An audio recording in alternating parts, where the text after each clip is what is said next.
Okay. Oh no. Oh no, it's already lagging. Actually wait, no. Oh yeah, we're good. Okay. Okay, chapter 113. Did I change the Twitch title? I probably didn't. Probably didn't. Okay, hold on. Let me just get the timer. Let me get the timer up. Properties. There we go. There's the timer. There you go. And then Twitch, edit, title. Um, I'm way more on top of things today. Look at that. Oh, wait, it's still lagging. Okay. It's because I'm messing with the settings. That's why. Give me a second. And done. Okay. All right. And there shouldn't be any videos playing.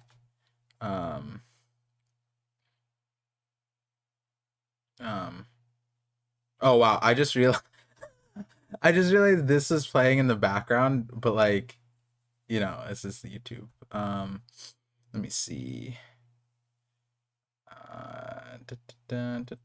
Oh, okay, hold on. Let me what the heck? Let me figure out what's going on with that.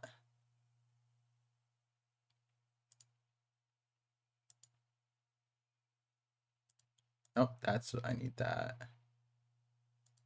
There we go. All right.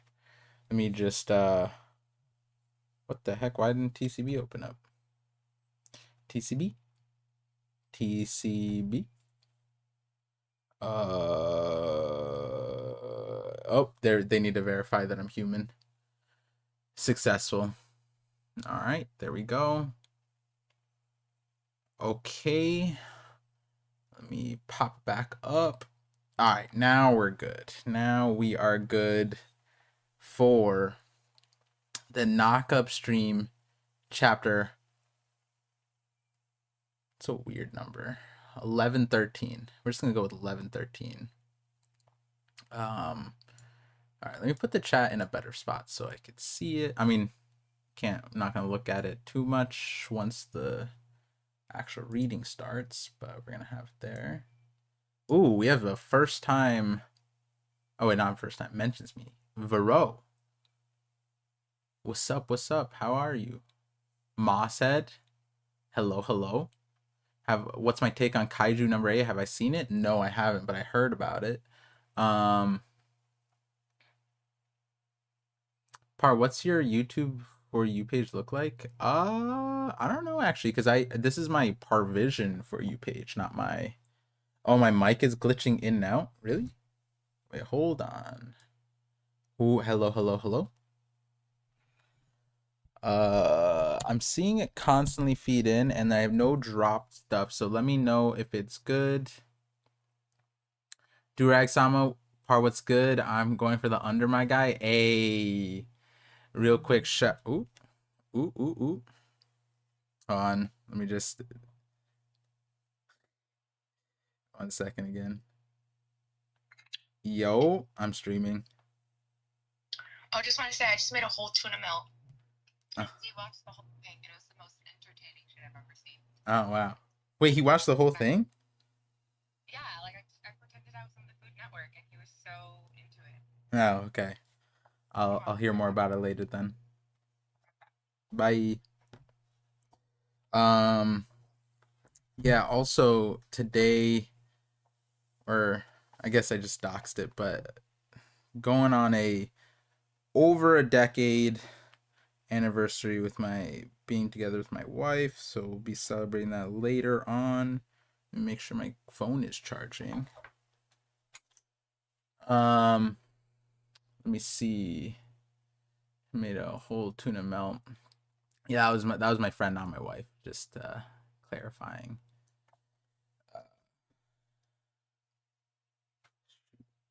How many people? All right, mic is good. All right, we're good now. Camera. Let me drop the filter. All right, we should be good. We should be good. Okay. Oh, I want to play music.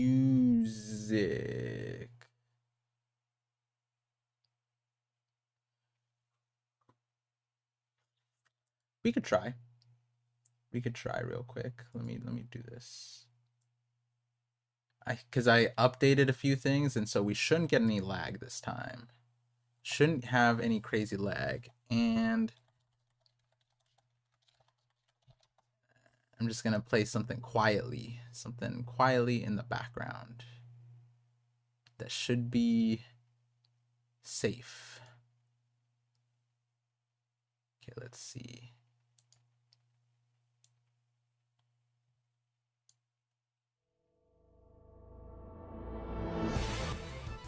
That's way too upbeat. That's way too upbeat. 1 second, guys. 1 second. I should have got the song ready before, though. I might not be able to do it. Let me try this one. I think this one is good. Good times? Having good times.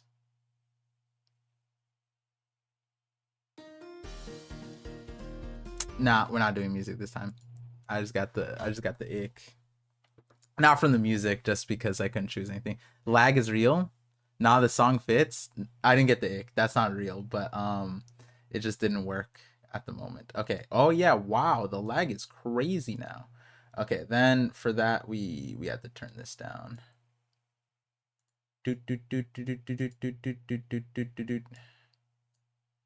Oh no, it's back. It should fix up in a second. I'm so sorry, computer. No music. All right, no music. All right, trust. Okay. All right. We should be good to go. Let me just pop this up, and Sai will come in a little bit later. Probably in an hour-ish. What time are we at? 10:44. Okay, so let's just hop into this then. Let's just do this. Let's do this. Welcome to Knockup Stream. The stream where we come together weekly, sort of, to get knocked up by Oda. Yep, that's the one. Chapter 11-13. Oh, timer. Let's start it. There we go. We're good. The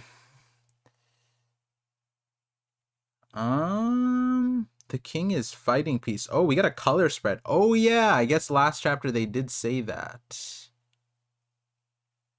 Ooh, wait a moment.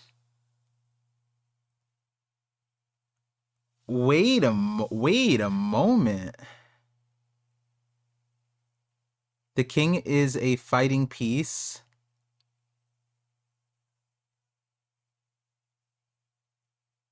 Chessboard. Robin playing chess with the other Straw Hats as the pieces. So Chopper is the pawns. Okay. Sanji and Zoro are the knights. Wait. This is the... I think... Is it film red? For promo? No, not that. What? I think there's another cover story. Is it this one? Hold on. This is Shot in Dark on beat, but this is from... It's either this one or... Okay, no. It's $7.99 then, because... Is this $7.99? No, damn. Am I really not remembering? Hold on. This is because the Holy Knights video. It's a 900. It's not 900. It's like one of the 99s, I feel like. Maybe it's $4.99. All right, this is the last try. No, there's no $4.99. That's not $4.99. $3.99? No. It's not coming to my head. Maybe it's an 89 chapter. I don't remember. But I remember because I just did the Holy Knights that video. I was getting some of the assets for it. Remember this piece. But then, okay. So then we have Rooks, Frankie, Jinbei, okay. Okay, and then these guys are the bishops. All right, okay. Usopp, Brook, Nami as the queen.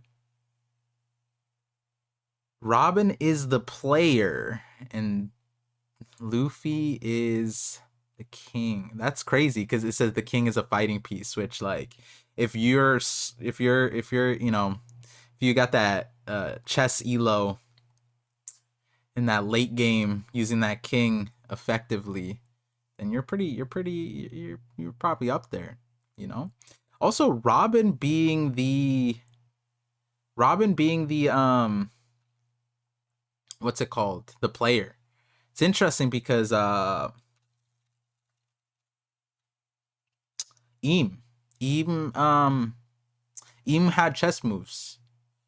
Chess like the forgot what the move was called, but yeah, the like when Eam attacked Sabo, it was chess moves. So that's interesting. Robin here. Nami being the queen, we always knew that. But as far as a chess reference goes, that's kind of crazy. Nami being the queen in a chess reference. Hey, that's why I got that Nami video. That's why she's the treasure. That's why I said booty vision, bro. All right, let's see what's Oda's notes. Isn't Seijo Ishii Supermarket great? They have the best Kazuchi cheese snacks around and all sorts of roasted sweet potatoes. Oh, and kimchi too. I feel like me and Oda, we have the same. I like this. What are Kazuchi cheese snacks? I have cheese all the time. Roasted sweet potatoes, delicious. Oh yeah, that's funny. Me and Sai were just talking about sweet potatoes. He hates sweet potatoes. That's why I got that vision, you know what I'm saying? That's why I got that vision. Me and Oda, we eat the same. And you know what they say, you are what you eat. Okay, let's start. Chapter title Stalemate. Why didn't I know? Oh wow, this might be the first chapter in like a long time where I went in the chapter and I didn't know the title because I pulled up the thing, because if you remember at the beginning of the stream, I couldn't pull up TCB, so I missed the title of the chapter. Cool, interesting. Stalemate. Oh, Stalemate works with the color spread also. Usually when you're down, you can force that stalemate if you position your king properly.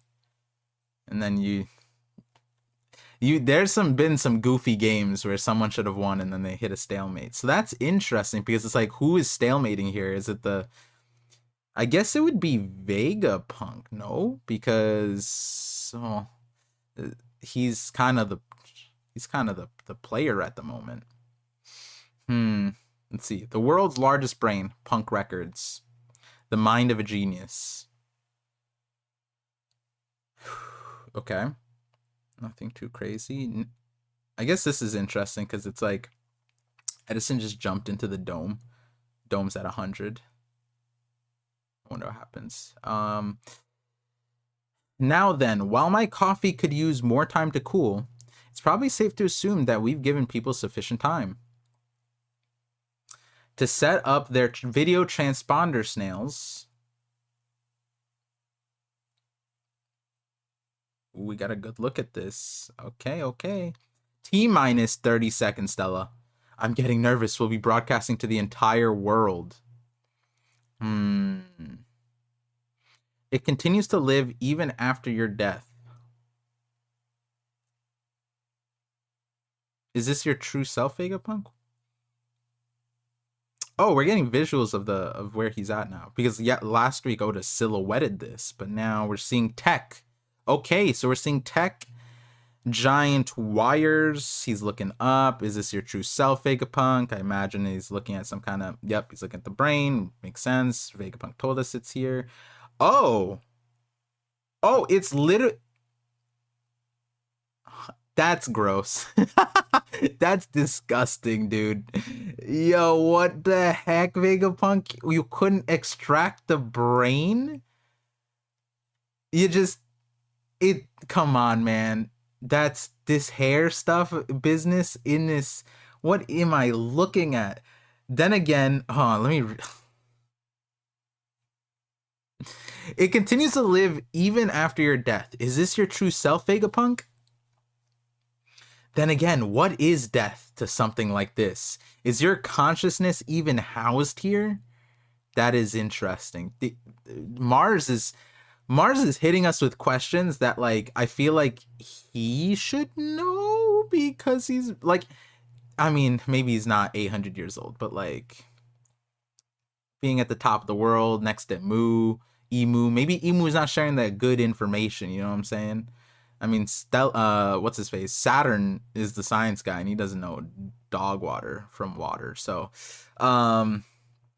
yeah, this is kind of just gross to me. Like, the hair it's just like I feel like I'm so used to the trope of like the brain in the thing that this is just funny. Like, he just put his whole ass head in here. But okay. This is interesting. Because like with Kuma, he knew how to. Wow, it's huge. Wait a second. If it's constantly growing and it's already like it's like already hitting the top almost. Interesting. But damn, I didn't realize how big it was. You know what they say about big head. Indeed, this footage will eventually reach the entire world. I take pride in that connection, Squish. But sharing this is also a great burden. Okay, so he's just gonna step on it. Interesting. What is it? Where is it? Where's this snail? It's just right here? What a weird spot for like an important snail. I feel like this is so random. It's not even like at the top. It's just like chilling. Just like over there. And then what is it looking? What is it broadcasting? Where is this? It's fine. Okay. No way. You don't have one, Kaya-san. We thought you'd be the one person in the village. Oh, they're looking for the video transponder snails. Do you realize how big video transponder snails are? I think they're really big. They were like mounted at Marineford or whatever. They had like the stands. Ooh. Damn. Usopp didn't need to be a pirate, so I'm gonna say. It's rather larger than your average house pet. Now allow me to fetch the tea. Dr. Vegapunk is a legend in the medical field too, you know. It's good to see Kaya's doing much better away from Captain Kuro. Blahador. Wait, what was his name again? Blahador? Yeah, right? Not a Kaya glow up. Kaya's always been cracked, you know? I just realized my camera fell. Like down. There we go. I know all about it. As if, you big liar. Klahador. Wait, is that what I said? I said Blahador? Oh yeah, Klahador. Oops. P-Man Ninjin. P-Man. Is that me? P-Man. You should take Dr. Vegapunk's research more seriously. It'll be starting shortly. Damn, imagine having all these computers and not having like a keyboard to type. Like, he has a keyboard here, he has to write down by hand. What a loser. Ooh, Crocus. There we go. Chillin'. Laboon. With the straw hat sign. Let's go. Okay. Alright, hold on. Let me just, I finished these churro flavored Oreos. They're limited edition. I'm gonna keep the box because I like hoarding things. But yeah, it was actually pretty good. It was in my way though. The futuristic island of Baltimore, Vegapunk's hometown. Oh wow, okay, cool. Did we see them before? I feel like not like this. We've seen them before, but I mean like now. Have we seen them like in this? I forget if we have. You mean he was really born here? You betcha. He's Baltimore's pride and joy. Was he responsible for the nightmare of Baltimore? No, that was Frankie. Yeah, that was Frankie. I heard he's turned himself into a ship now, which is ironic coming from whatever the heck this is. This looks like the Thousand Sunny. I'm imagining it's just a lion that Frankie probably modified or something. I don't know. How many years has it been now, Vegapunk? Damn. Why does he have Chopper? What? Huh? Why is he part Chopper? Interesting. And then is this like, oh, that's the gorilla. That's the gorilla. Okay. Yeah, wait, why is he part Chopper? Was he always part Chopper? What was his name again? I forget his name. Oh, okay. So this chapter is going to...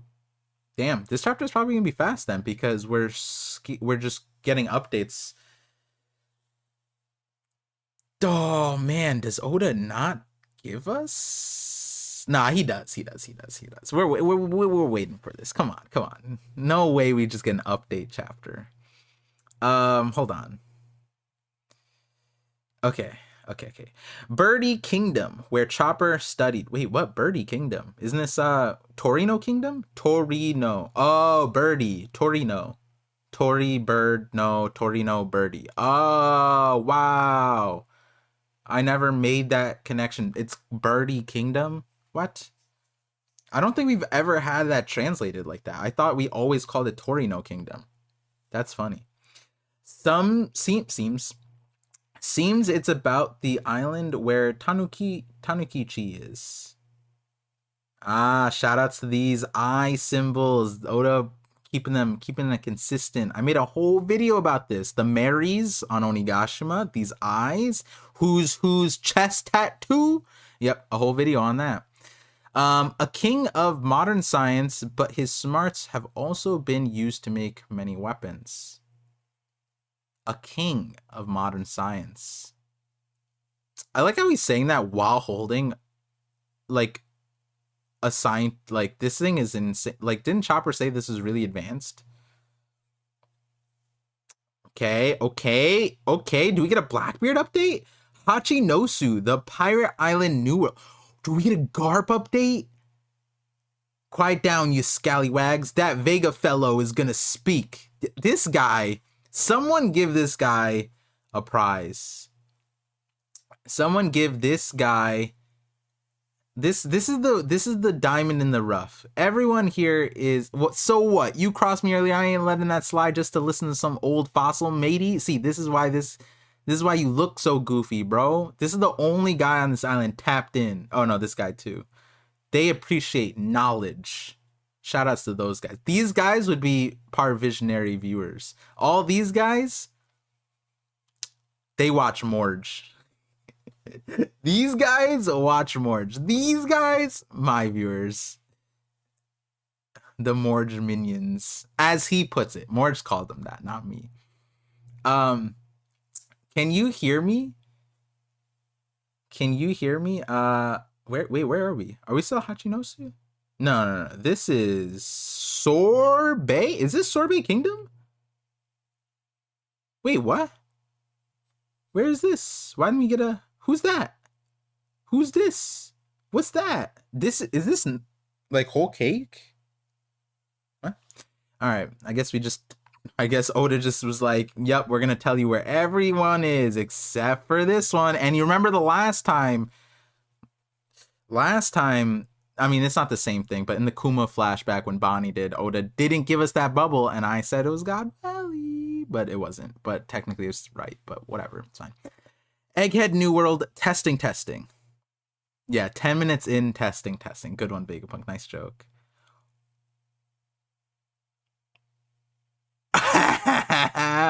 Wait.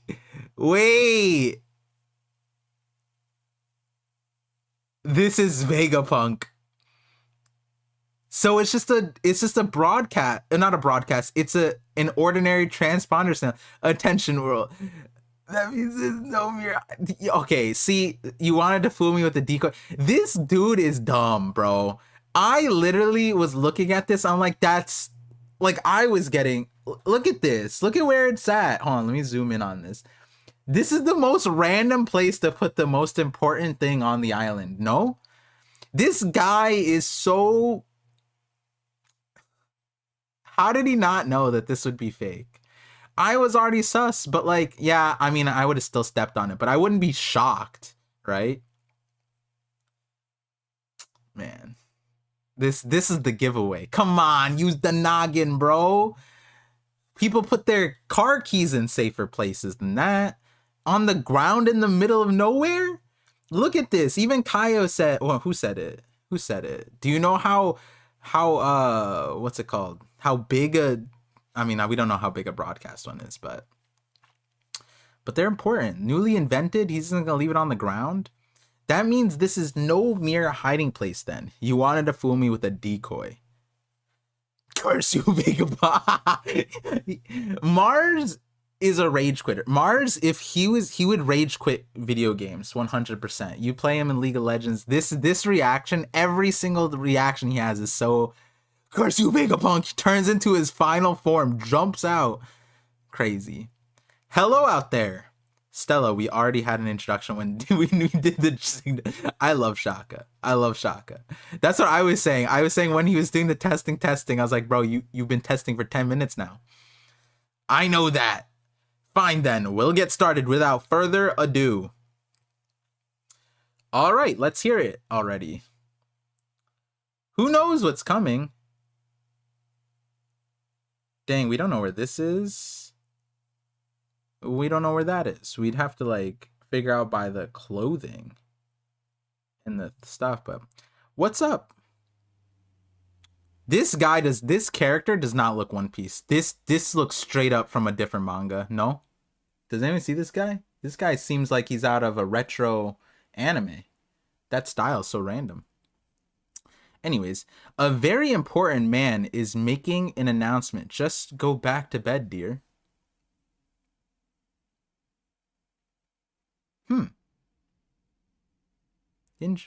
What's this Indiana Jones looking ass dude doing? Why do we block his face? What? Imagine this is Scopper. Imagine this is Scopper. Oh, a TP. Wait a second. This could be important. TPs are always important. Let's see. It hasn't stopped yet.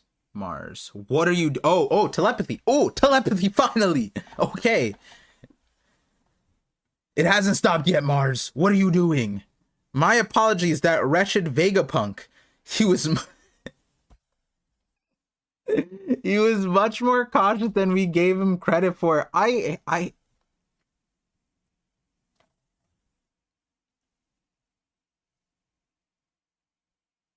These guys are so. How many times are you gonna underestimate Vegapunk? The Gorosei. Please, literally everybody. A very important man, like the smartest man, his research, all this stuff. And the Gorosei is like, damn, he really pulled a fast one on me. Like, the Gorosei is so goofy. Okay. There's currently no stopping the broadcast. You know, like in another anime, right? If they had Kizaru's power, Kizaru could clone himself and send him all over the earth. In what like 3 seconds or something like that? Was it? No, like 0.3 seconds, right? How fast is it? He could be all over on every single island with a clone, and he could just ascend down. That would be some like Black Clover type like time, light, power, you know what I mean? Imagine that. Kizaru comes in on every island across the thing. That's how Kizaru could be an end stage character all on his own. In 2 seconds, exactly, that's what I'm saying. He could just, boop, descend. Sorry to interrupt the broadcast. And it just explodes every Denden Mushi. See, I'm gonna say that to Science Eyes and be like, yeah, I would do that if I was Kizaru. But anyways, let's see.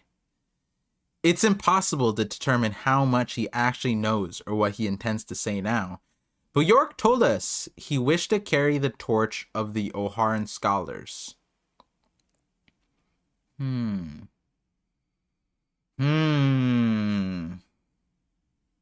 This is interesting. How many pages have we gone down? I feel like a lot.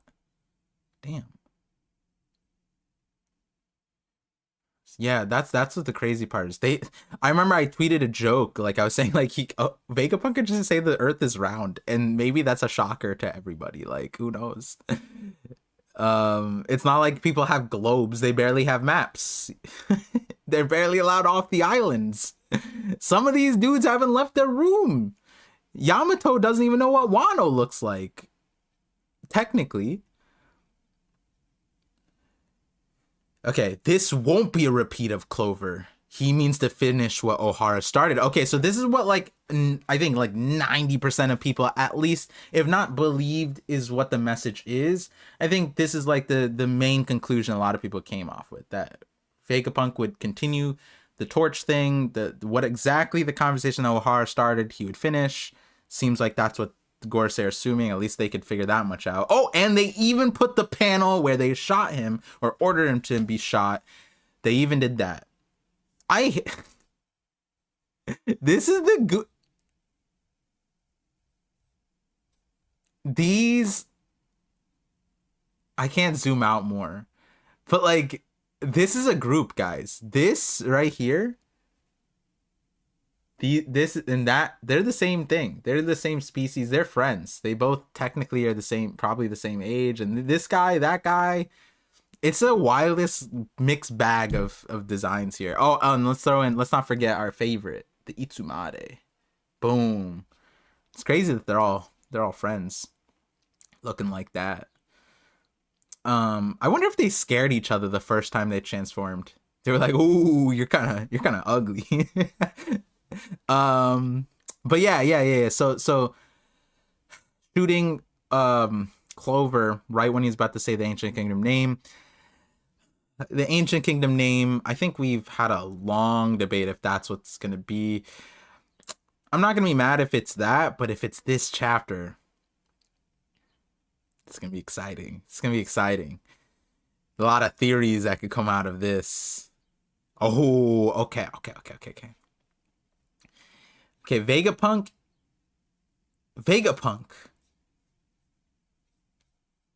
Interesting. Did you hear that? It was a sweet girl crying out. Bonnie-chan needs me. Okay, cool. Sanji is about to go super speed. Oh, is he already going super speed? Is he like burning? Oh no, it's just probably the island's on fire, right? He's not running so fast that he's like scorching the earth. Oh, he's already there. Oh, I thought when he said he heard that, like, it was like the observation hockey. No, like he can see them. Like he's already there. What is that thing?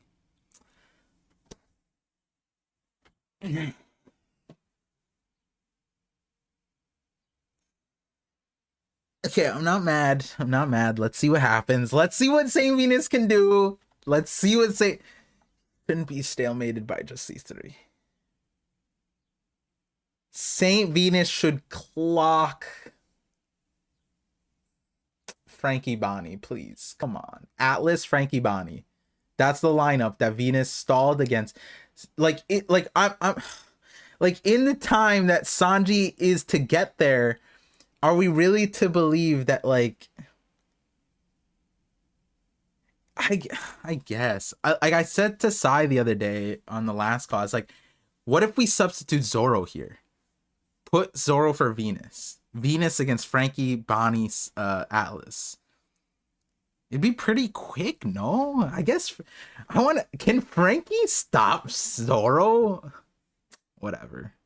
What is that thing? Truly Bonnie, we will not surrender our military might to you. I don't think you have a choice. Oh, that's St. Venus saying that. Okay, I thought it was a vice admiral, but I forgot they're all put into the dirt.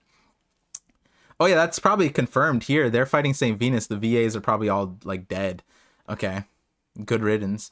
Out of the way, Frankie. Huh?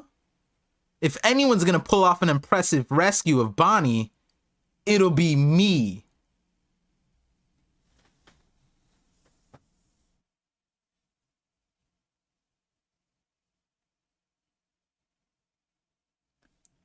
Damn, that's a huge sword.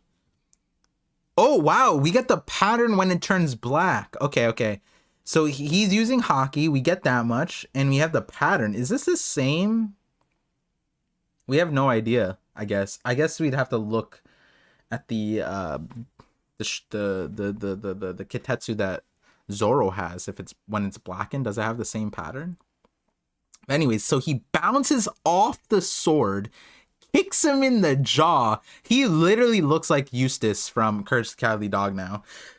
That's crazy. That's wild. That's hilarious.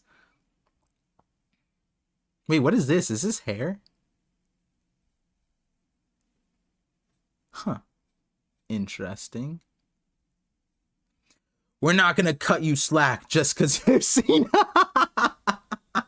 Wait. This is great. This is great.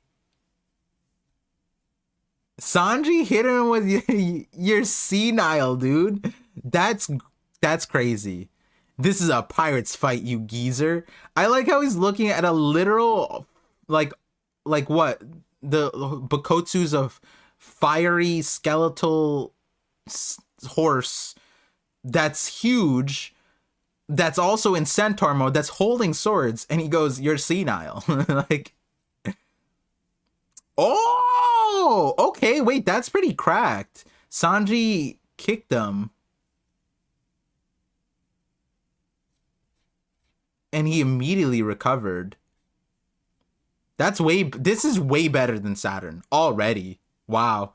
He turned into the horse thing and chomped on him. Okay, crush snap? Like a Rice Krispie? Oh, and then Vegapunk gets flung. Sanji, are you dumb? Sanji, wait, hold on. Put him down. Wait, what?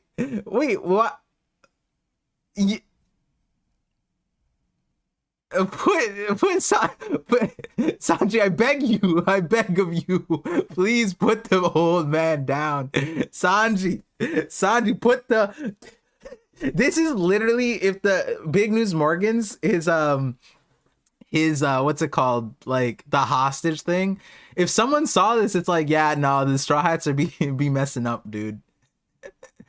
like I get it, because it's like, no, I don't get it. He could just put him down. I mean, he's already dead too. Like, just put him down. You want to keep the body? That's fine. Just put him down. If someone else tries to take him away, what are they gonna do? They're gonna see a dead body. Like, put his ass down, dude.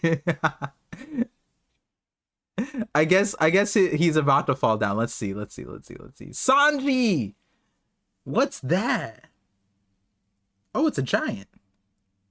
Oh, and then we jump. Okay. All right. That's enough fighting. I confess that it's starting. I've committed 2 grave sins. Ooh. Now, the official translations last week changed this. Let me just double check. Because I'm pretty sure the 11-12 translation changed what York said from, it'll stop it, of course, if I add a crime upon crime. So the TCB said sins. They say crime. I'm assuming it's not that deep. I've committed 2 grave sins. Does Vegapunk tell us? That's important for me, actually. Oimo, hold him.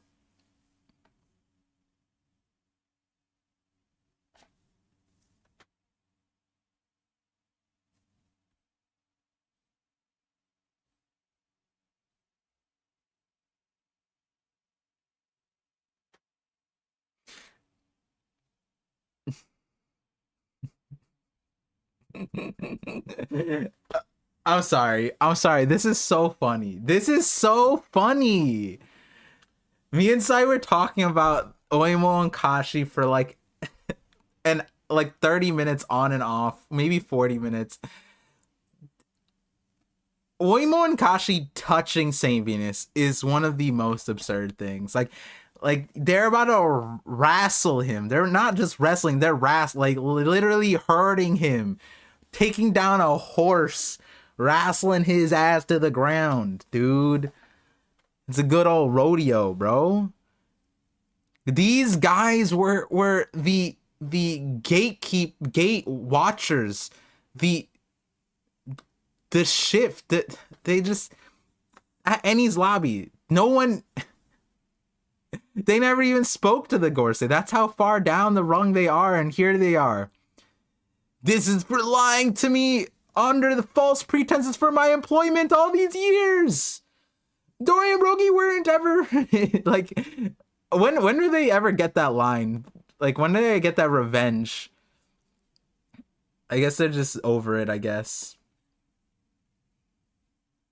Stella. Oh, Atlas. Oh, Atlas. There we go. Thank you. Thank you, Atlas. Someone cares. Distorted future. What the heck? Is that Jewelry Bonnie? Yo, look at that wind up. She going for that gear 3? Give me a giantish future. Oh, snap.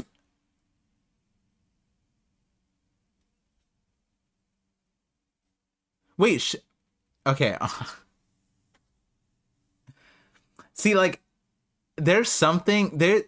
You guys can probably understand what, like, logic does not follow Bonnie's power at the moment. We're using fiction. 100%. And I'm pretty sure that's the case because there was a movie promo where Lily Estomago was a character who could turn, was a giant, and her the like, it wasn't that the shoes kept up, you know what I mean? These Dom shoes very stretchy is what I'm gonna say. I believe that I will be soon executed for my transgressions. Oh, okay. Let me read the Vegapunk lines cohesively. I confess that I've committed 2 grave sins. I believe that I will soon be executed for my transgressions. So this message will be programmed to broadcast the second my heart stops beating. Okay, we know that.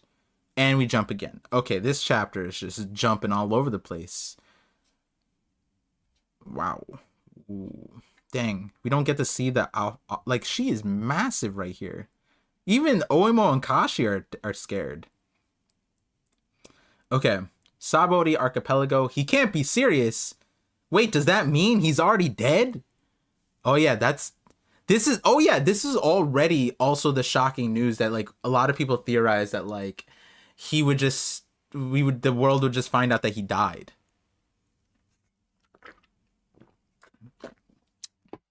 Imagine that. Imagine the message is just like, I'm dead. Peace. No way though, right?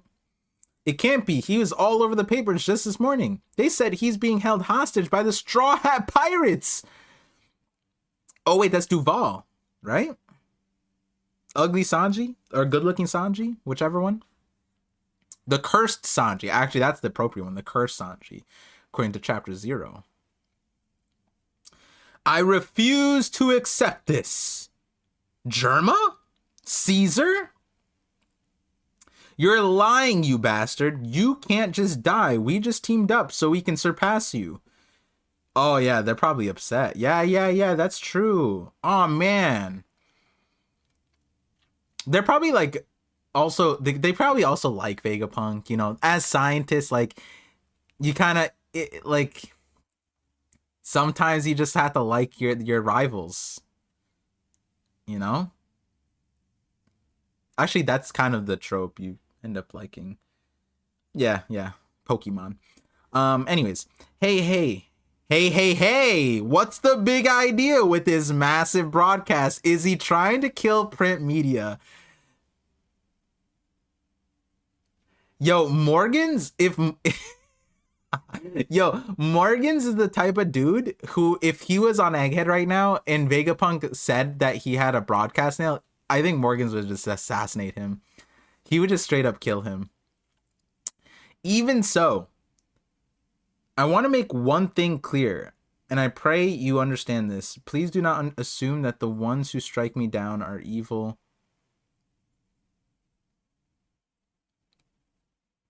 Regardless of who they seem to be. This is interesting because, let me see.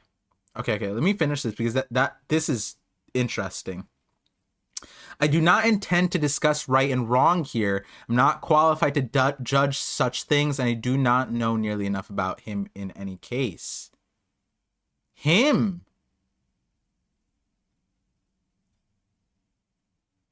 Okay. Before, I'm assuming we're gonna get a few more things, and then we jump back into the thing, or the chapter ends. So let me just. This is really interesting because this is a pre-recorded message. Please do not assume that the ones who strike me down are evil. The world is assuming it's the Straw Hats because it was just told to them that the Straw Hats are holding him hostage. So this pre-recorded message, please do not assume that the ones who strike me down are evil, regardless of who they seem to be. The irony is that it wasn't Luffy, it was Kizaru. So, like, and the world government. And the thing is, Vegapunk's lines...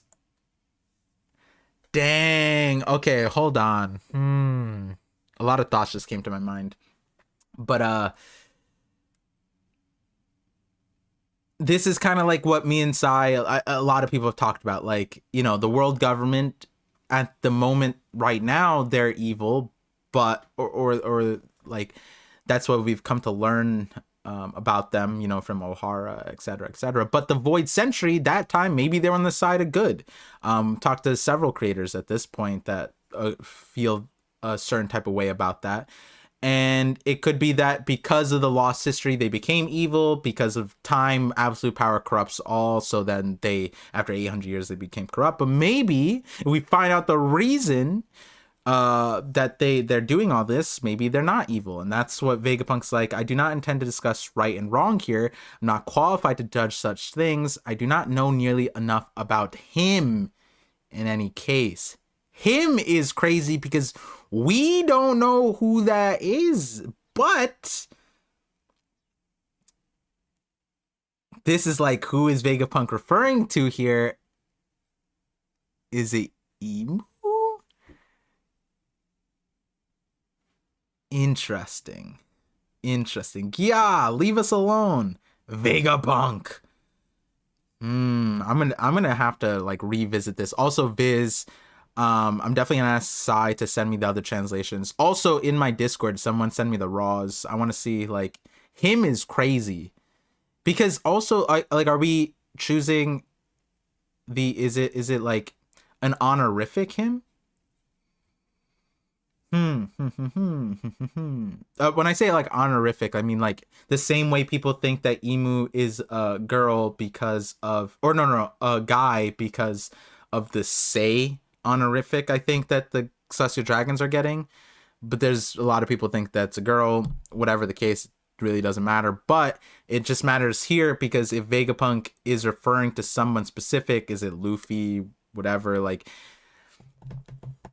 It's interesting.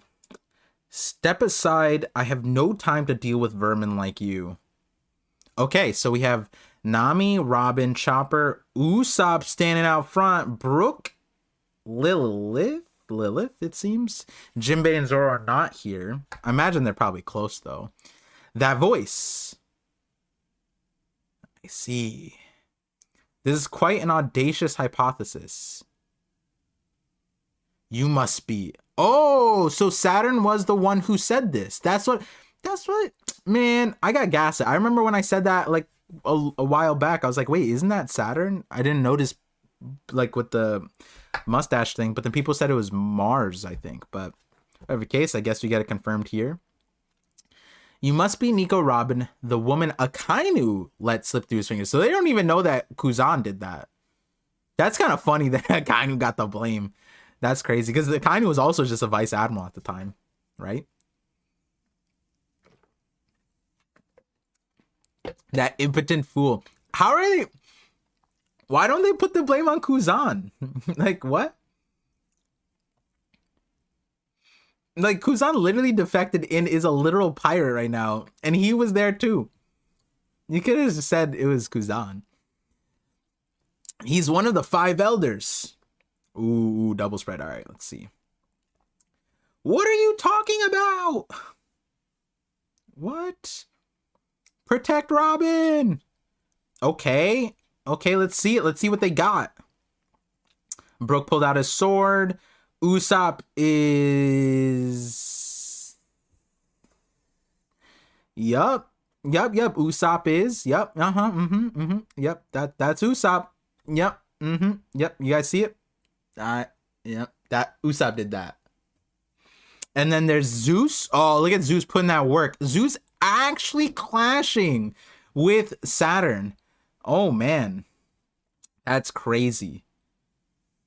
Also, is this supposed to be armament hockey? We still don't know, right? Is he just angry, or is it like actual hockey? Like, we don't really know. But and this is the thing that Robin was on. Nami picked her up. Chopper. Wait a moment. Wait, Chopper? Is Chopper gonna be okay? Isn't this thing poisoned? Poison tipped? I don't think guard point does anything for that. We'll keep you safe no matter what. Move, you filthy insects. I'm sure what I'm about to say will be hard to accept. Some of you may think me a madman or even an idiot. Oh, that's Vegapunk.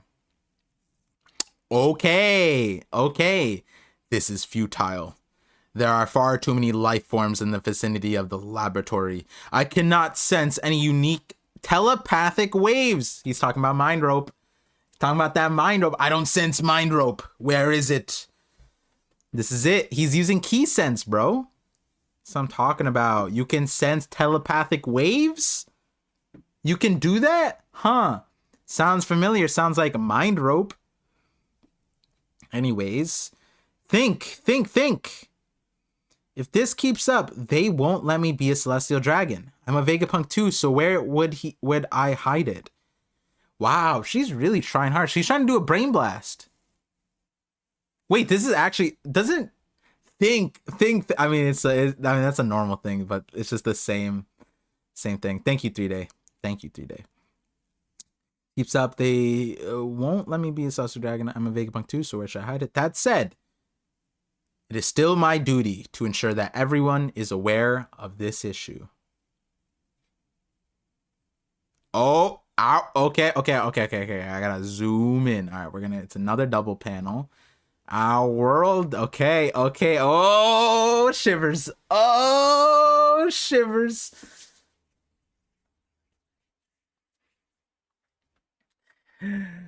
Perhaps we should consider destroying the power stations to stop this. I like how they're finally using telepathy like this to actually talk to each other. Great. That is out of the question. The nearby Marines, ships, and equipment aren't the only things we stand to lose in the blast. We would also be sacrificing our one and only means of replicating our success with the Mother Flame.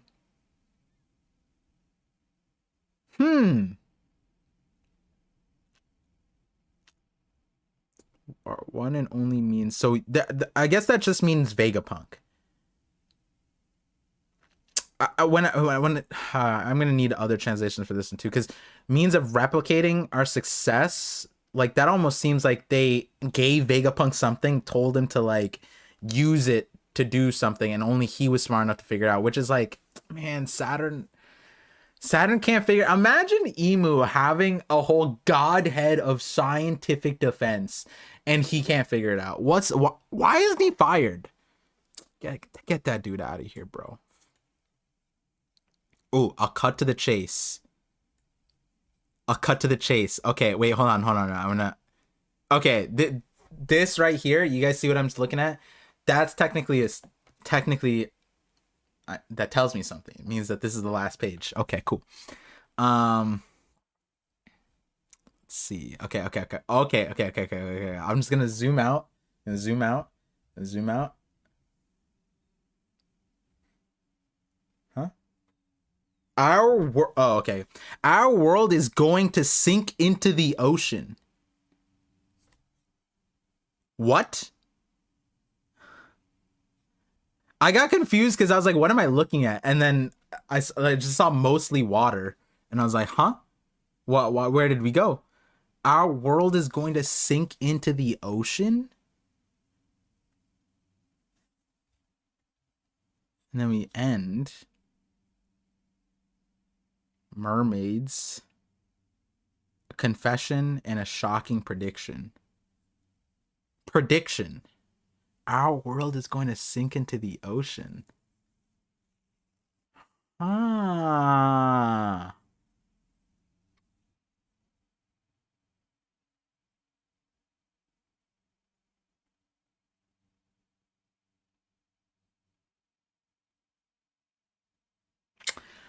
Wow. That is so different than the expectations. A lot of us thought that he was gonna spill Void Century stuff, and he didn't. Wait, is this the end of the message? I'll cut to the chase. Our world is gonna sink into the ocean. Was this it? This was the entire message? No, there's no way. It definitely continues. Is he gonna explain why or how? Because now we know. Okay, hold on. Let me just. Okay, wait, hold on.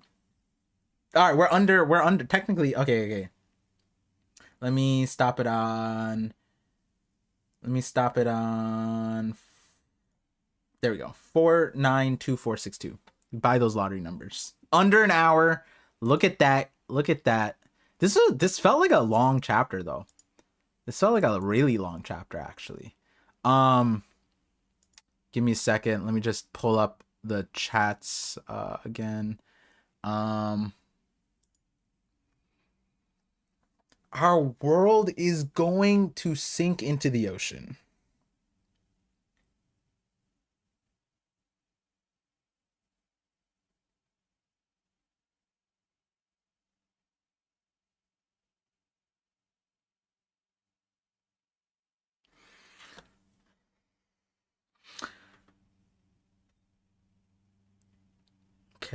Okay. That's because even the Gors are like, oh, he's gonna carry the torch of the O'Haras. I don't know if the O'Harans thought of this. And okay. Actually, this connects back.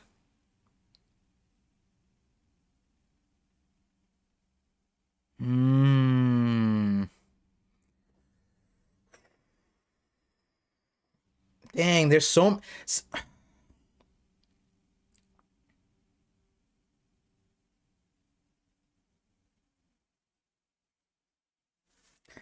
Okay.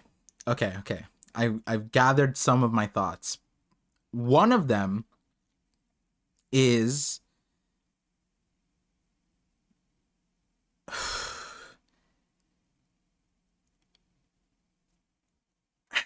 it's okay.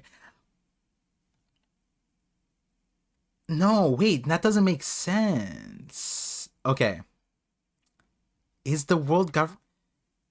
Okay, you know what I need actually? I want the Gorosei's reaction to this. Because is this something that is terrifying for them? Is this something that's bad for them? I don't know. I don't know if it is. But because like there's the Aqua Laguna that's been getting worse every single year. The Aqua Laguna from Long Ring Longland to Water 7, right? That is the reason why Water 7 Iceberg is making a floating ship, right? A floating island ship thing, right? He already knew that was going to be necessary. Did he have end world knowledge? No. Did he have Vegapunk knowledge? No. So that's why it's like, it's weird. I'll cut to the chase. Our world is going to sink into the ocean. So it's weird because you don't need to be the world's smartest man to figure that one out. But what I will say is that Iceberg knew something, probably through Tom, that led him to this conclusion that would be necessary. But when you're faced with the Aqua Laguna, yeah, that makes sense. You just float your island, right? So it's like that's interesting. And then there's also the fact that just after Lelucia, it was recorded that the water levels are rising. So it's not, I don't know if the world is going to be that crazy. It's like, oh, okay, yeah, these waves just hit us. Is that Vegapunk is explaining what just happened to us? But the question is, our world is going to sink into the ocean. Why? If Vegapunk tells us why, that's that, because like, is it this long-standing thing? Is it this long-standing thing that it was always going to sink in the ocean? That's important because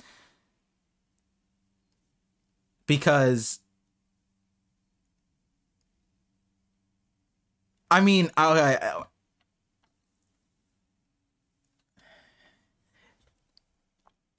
do I have the, hold on, I think I do. Okay, let me just pull up these two videos. I'm not gonna, I can explain them. Yeah, I can explain them pretty quickly, actually. So let me do that. So Godfather Shanks video, where I was saying that there's a whole world underneath the ocean that I think we're going to explore, and a network of travel, the streams, the rivers that were going underneath the water, the dragon, the vortex. Luffy called it a magic portal. Like that's the Godfather Shanks video, where I was saying that Shanks's domain is likely to be underwater. But if you guys remember that all my videos connect, and the reason why this video was set up with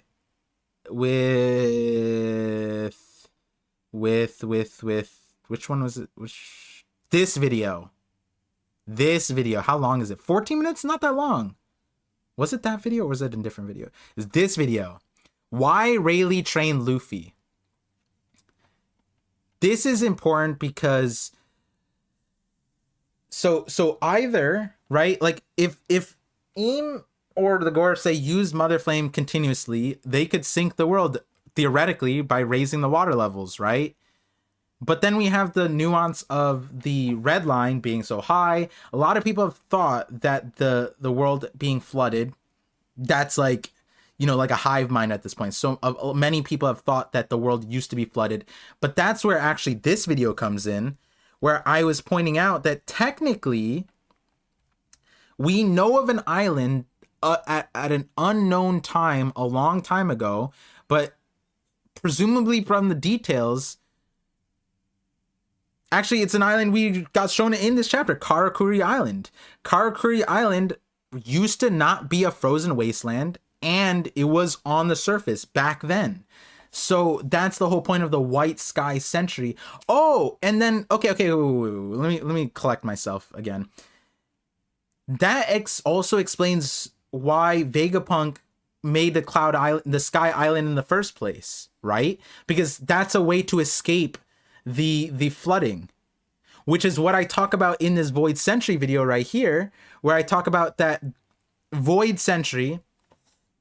If you took the kanji of it, Kyoku no Hyaku Nen, Kohaku splits up into two kanji, white sky, Shiro and Sora, white sky. So the assertion is that in the Void Century, it might have been that a lot of people, or there was like people who escaped to a Cloud Island level, because the underside was at a disaster level, and there was multiple discussions about whether it was an ice age, whether it was flooded, and it could be a bunch of those things. But then we saw the island, Karakuri Island, was normal level at the time in the Enel flashback, the Enel cover story, which again in this video it's hard to explain, but you can assert that it was in a past timeline, which we just talked about with Joy Boy. Okay, so that aside, that explains why that could explain why Vegapunk wanted the Cloud Island, and he also said that he always intended to make that Cloud Island even when he was on Punk Hazard. So he already knew to make the cloud.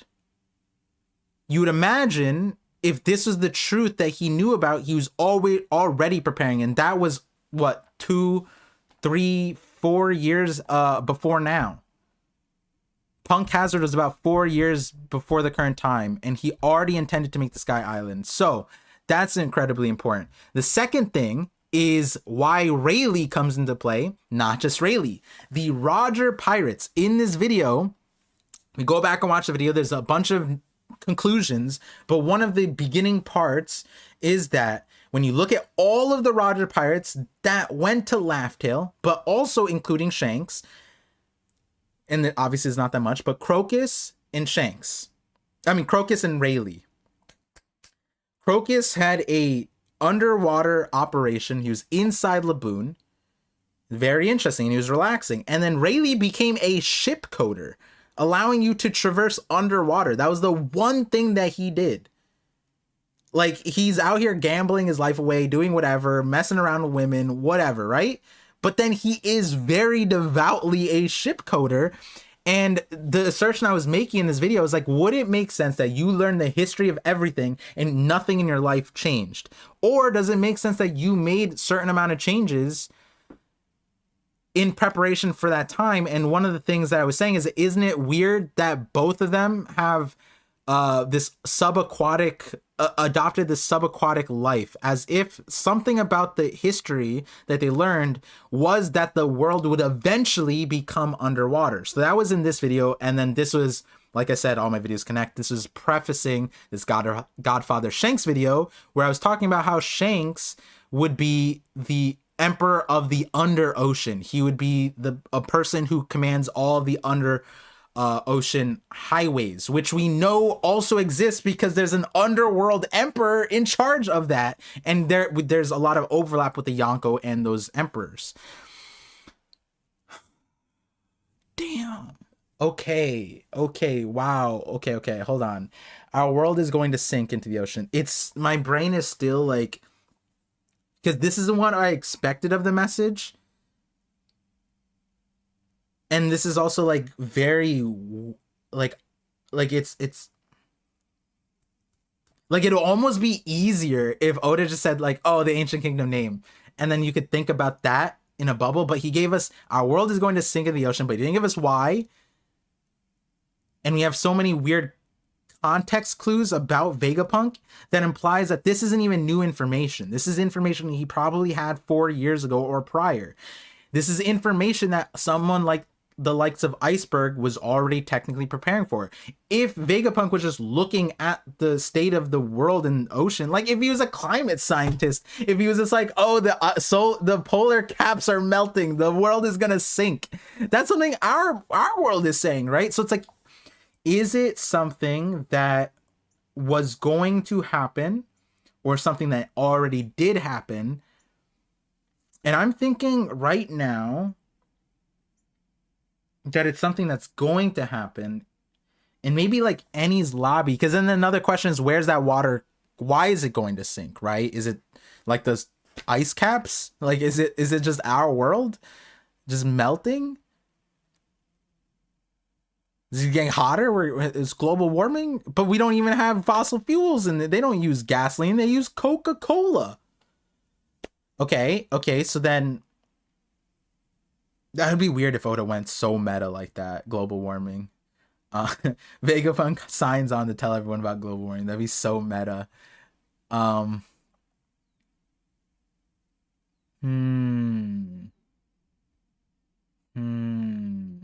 Okay.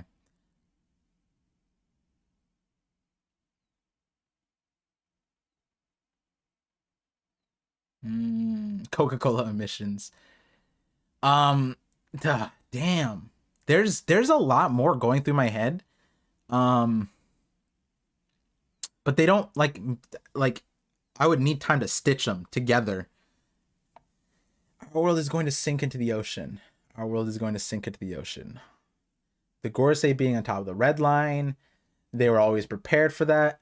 So then the question begs of like, is that something that the Gorosei want to happen, or is something that they're preventing? Because then I think about like Eni's lobby, right? You think about Eni's lobby, you think of Lucia, like this endless waterfall. Was that meant to slow down this thing?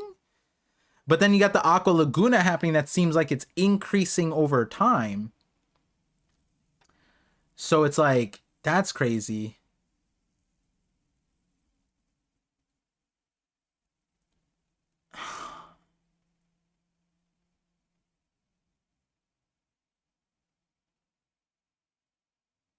Hmm. Hmm. There's so... Dang, I can't... What time is it? It's 1:11. Let me see size on. I'm gonna look at chat in a second, but let me just make sure that we're lined up. Let me know when you wake up. Yeah, because now I want to know what people's reactions are. I would imagine a lot of people aren't like, our world is going to sink into the ocean. We need next chapter.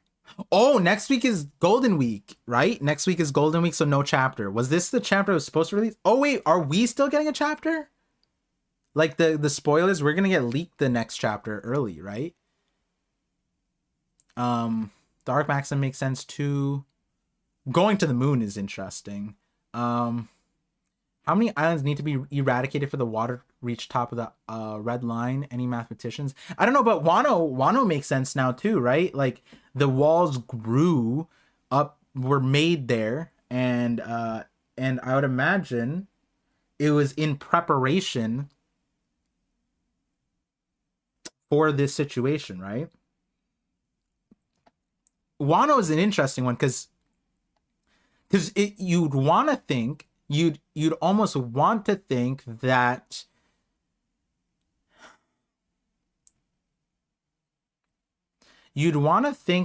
it's the that Wano was sea level and the basin was filled and then it lowered, right?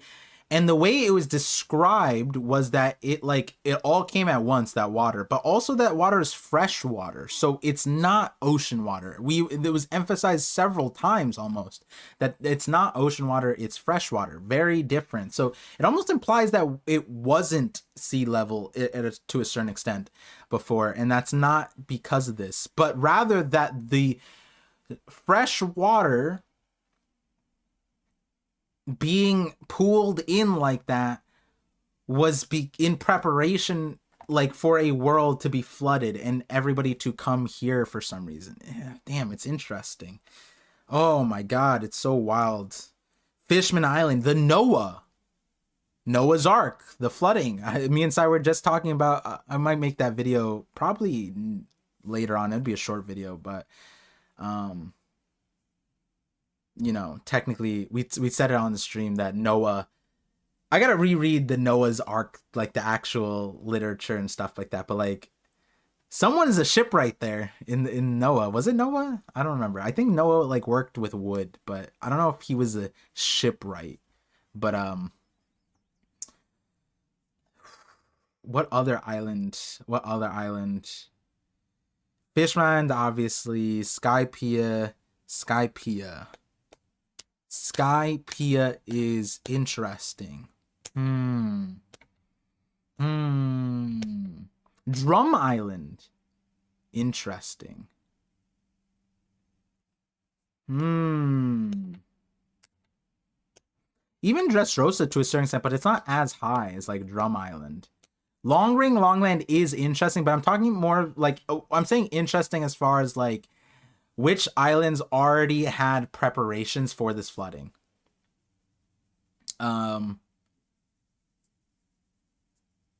Zunisha. Yep, Zunisha. The knockup stream may be stronger because the water level's rising. True.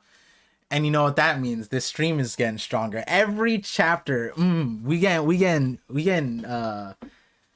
Oda's feeding us. That's what's happening here. The weather researchers. True, you're right. Yeah, yeah. Oded Sharav. That's a new name here. Um, ooh, we're about to get Psy into this. Let me just get into the chat. There we go, and then Psy can hop in whenever.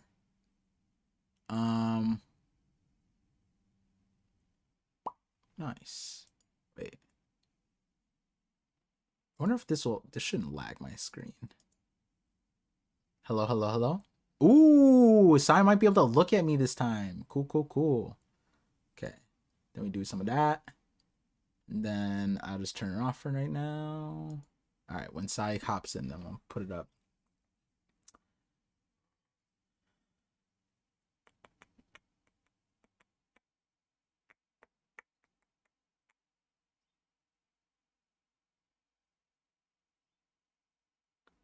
Plus, someone said mention that Brago stream Skypea had that entrance fee to enter for a while. Yeah. Yeah, they did have that thing. The entrance to the Milky Way, which ironically, we're about to get, it's about to be milky here. You know, when Psy hops in, that's the start of the Milky Way stream. Talk about that vision, bro. Naming this stream the knock up stream. Look at that. There's so many color spreads about flooded places too. It's crazy to look back on it all. Yeah, there are. There's also that one, I forget when it is. I think it's mid Onigashima, where it's like the town is like covered in ice. It's covered in ice. So it's like flooded and frozen. Think about devil fruit users. It could be a real cleansing. Yeah. Yeah. Vegapunk said him. Question mark. Yeah, it is interesting where we're at with that. Let me look at some of these super chats so we don't miss out on too many before Sai comes in and then we get lost in the sauce. Oh, damn, there's 650 people here. This is a big chapter then.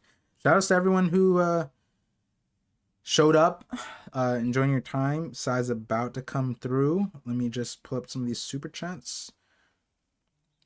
Okay. Oh, did I call this out? I think I did. Lonely Mage, thank you for the 5 gifted memberships. I appreciate you.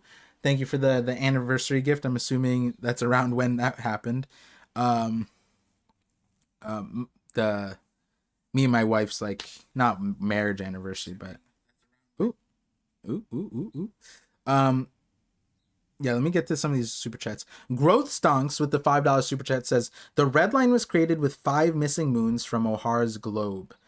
There are 5 distinct seas in One Piece, and the Ancient Kingdom had 5 emperors for each sea. The Gonko. The Gonko, right? That's what that would be? Right? The Gonko? Not Yonko? The Gonko. Something like that.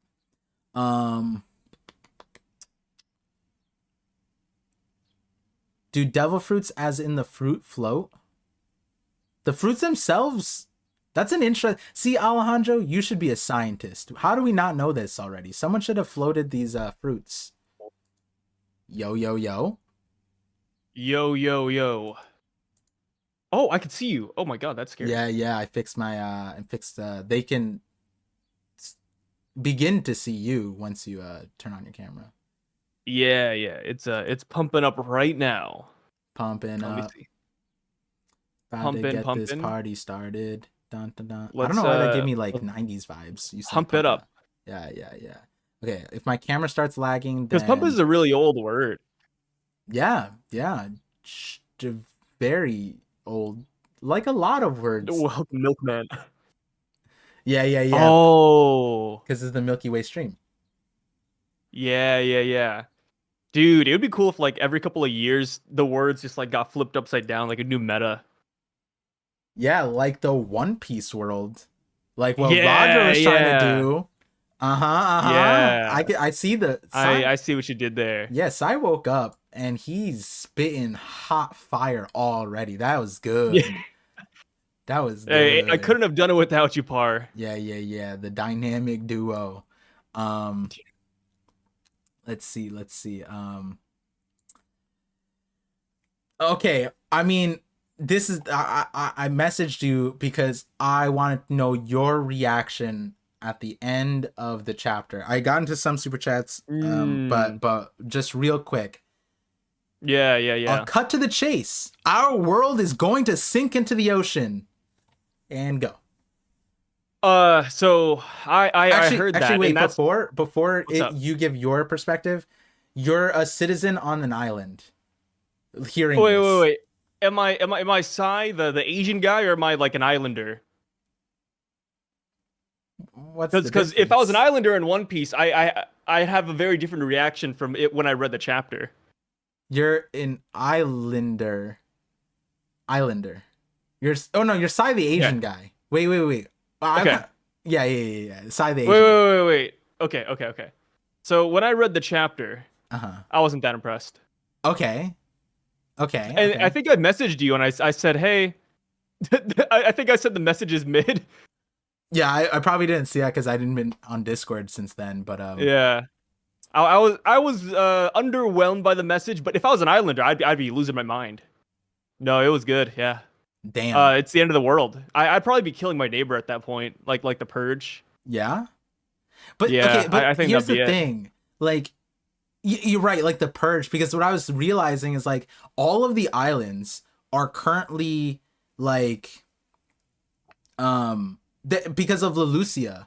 What happened? Like the water levels are rising, the waves, they're like, oh no, the water, what's happening? Like a few inches, whatever, right? And so Yeah. Vegapunk then coming online and saying our world is going to sink into the ocean is like, that causes immediate panic, right? Because it's like injunction. Like imagine it was this weather was calm, everything was normal, that waves didn't just come in.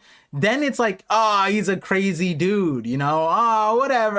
Just some old guy. Who's Vegapunk anyways? But because that just happened, now it's wild, which is funny because it's like if you were to put that our world, right? People don't believe in climate change or global warming and the sea levels rising, but then like a tsunami hits and then it's like, oh wow, it's whatever, but that's not what global warming means. But like to the people, they're probably like, oh man, he is right, the water levels are rising, I could see it out from my window, you know? So it's kind of wild. Yeah, it's kind of like if you get stabbed out in public, but they stab you in your toe and you're like, oh, I'm fine. And then you come to find out that the stabber has rabies. Wait, run that back again. No, like you know, like it's like the water levels. At first, it's like, oh, you know, the water is getting crazy, but it'll be fine. And then Vegapunk says the world is sinking, and it's like, okay, that's not fine. You know what I mean? It's like the same thing. Yeah, as like a stabber hitting you with rabies. But unlike the water levels rising, there's no vaccine for sinking islands like there is for rabies. Yep. Yeah. That's where I was like, so but technically Vegapunk would be the best character to create that vaccine or the solution here in this instance. And the irony here is that he has a cloud island, and he says that he would be able to do it all over as well, control the climate of each island.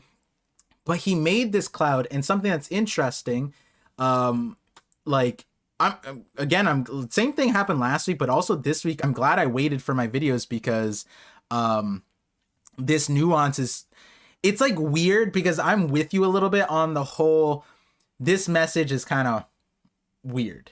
And I'm like trying to level my reaction, because it's like, is it weird because we were expecting like Void Sentry stuff, which this doesn't necessarily mean Void Sentry stuff. It could, but I don't really see it that way at this point.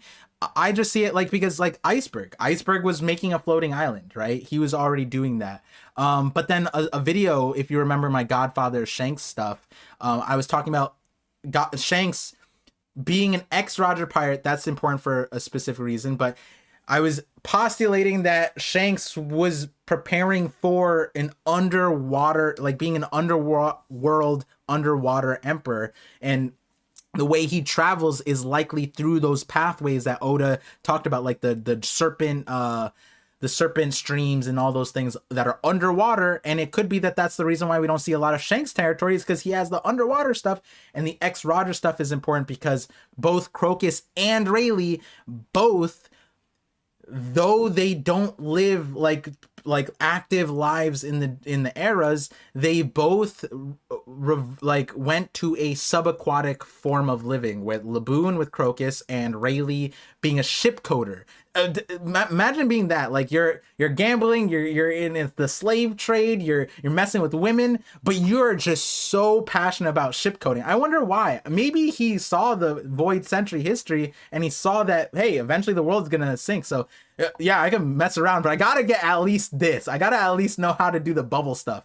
And like when you look at the way he talks with Nami's like, yo, he's really good about this. Like he gave like Nami a whole stack like of a review book for her to review in piloting underwater. And it's like, that's so funny for Rayleigh. But then also there was a weird line where Rayleigh, like after Roger's death, he like went into the middle ocean and almost drowned or whatever, and like he was like, maybe he was looking for something, I don't know.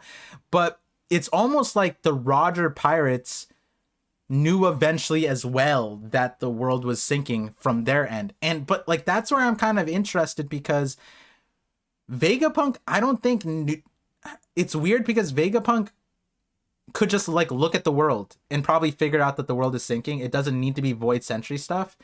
And we also know that he probably has been preparing for this for a long time, because he said he wanted to make Cloud Islands even on Punk Hazard, which was at minimum 4 years ago. So he's already always been prepared for this. It's not like new information that he got from like seeing Luffy or the Gorosei or anything like that. So it's wild, but I'm curious, what do you think? Do you think that the world used to be flooded, or this is something that's going to happen down the line? This was the prophecy and it's going to happen. How do you what position do you think this like flooding is? It like natural? Is the world governments trying to prevent it and they just didn't want the world to know about it to cause like not cause panic and fear, or is the world government trying to do this? What do you think? I think this happened in the past. I think definitely this happened in the Void Century. I don't think this is the first time the Great Flood is coming around the block. Mm-hmm. And I think the second time around here, it's because of the creation of the Mother Flame. I think by destroying so many islands, they're just going to cause water levels to rise. I think saying that the world is going to sink is an interesting way to put it, because, you know, I almost envision every island just crumbling at the bottom and falling into the ocean. But I think it's going to be the opposite, where the water just rises so high that we are just sunk in a way. You know, the ocean water will just bring us down there. But yeah, I think this definitely happened 900 years ago. I think there's a lot of islands that even suggest it just based on their geography. Interesting. And that could be one of Vegapunk's great sins too. Just creating the Mother Flame and allowing this to happen, having a role to play in this entire thing. So then that would imply that the world government having that weapon is the reason why it's going to sink then. Is that what's... Yeah. Okay. Interesting. Because they still want to use the weapon that destroyed Lelucia. Like, what? They talk about like one of the main priorities here on Egg Island being the Mother Flame, right? They're like, oh, well, we can't destroy the whole place because we need that. We need that Mother Flame. Yeah. So they've shown right there and earlier on, because they said that Lelucia was just a test. They've shown multiple times that they want to use it again.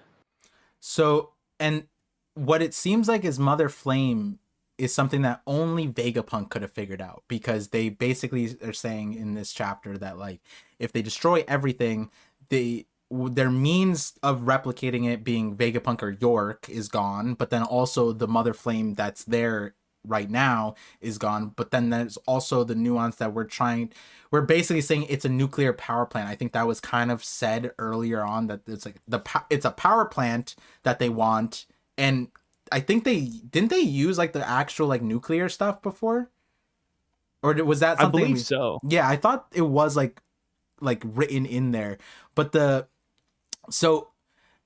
kind of like our world, right? Like we have like nukes that are dangerous, but we also have nuclear power, which is really useful and people misunderstand it. And even our nuclear like bombs technically now don't give off like the radiation and bad stuff. But it's kind of interesting because like Oda created this weapon that's like sinking the world. So like the more you use it, the more it sinks.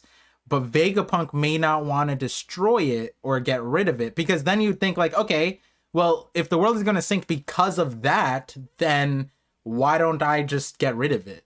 And the reason why Vegapunk wouldn't do that is because Vegapunk believes it's vital for the world to progress, just like how Punk Records, like Jinbei was just like, oh, couldn't this be abused? Like, couldn't it be like used wrong? And then he goes like, well, if you worry about everything, then you can't progress science. So like maybe Vegapunk is saying our world is going to sink into the ocean, right? But he also has solutions. He has these cloud islands, and it doesn't even need that nuclear power plant from what we know. So do you think that the next lines that Vegapunk says are going to be the solution?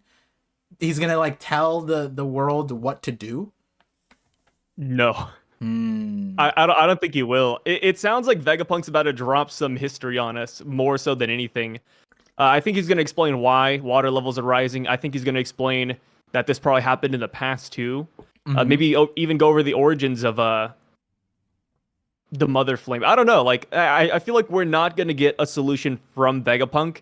And even if he starts going over a solution, I feel like the broadcast will get stopped. Because York is still looking for the Den Den Mushi. Mars is still looking for it too. They haven't given up hope yet.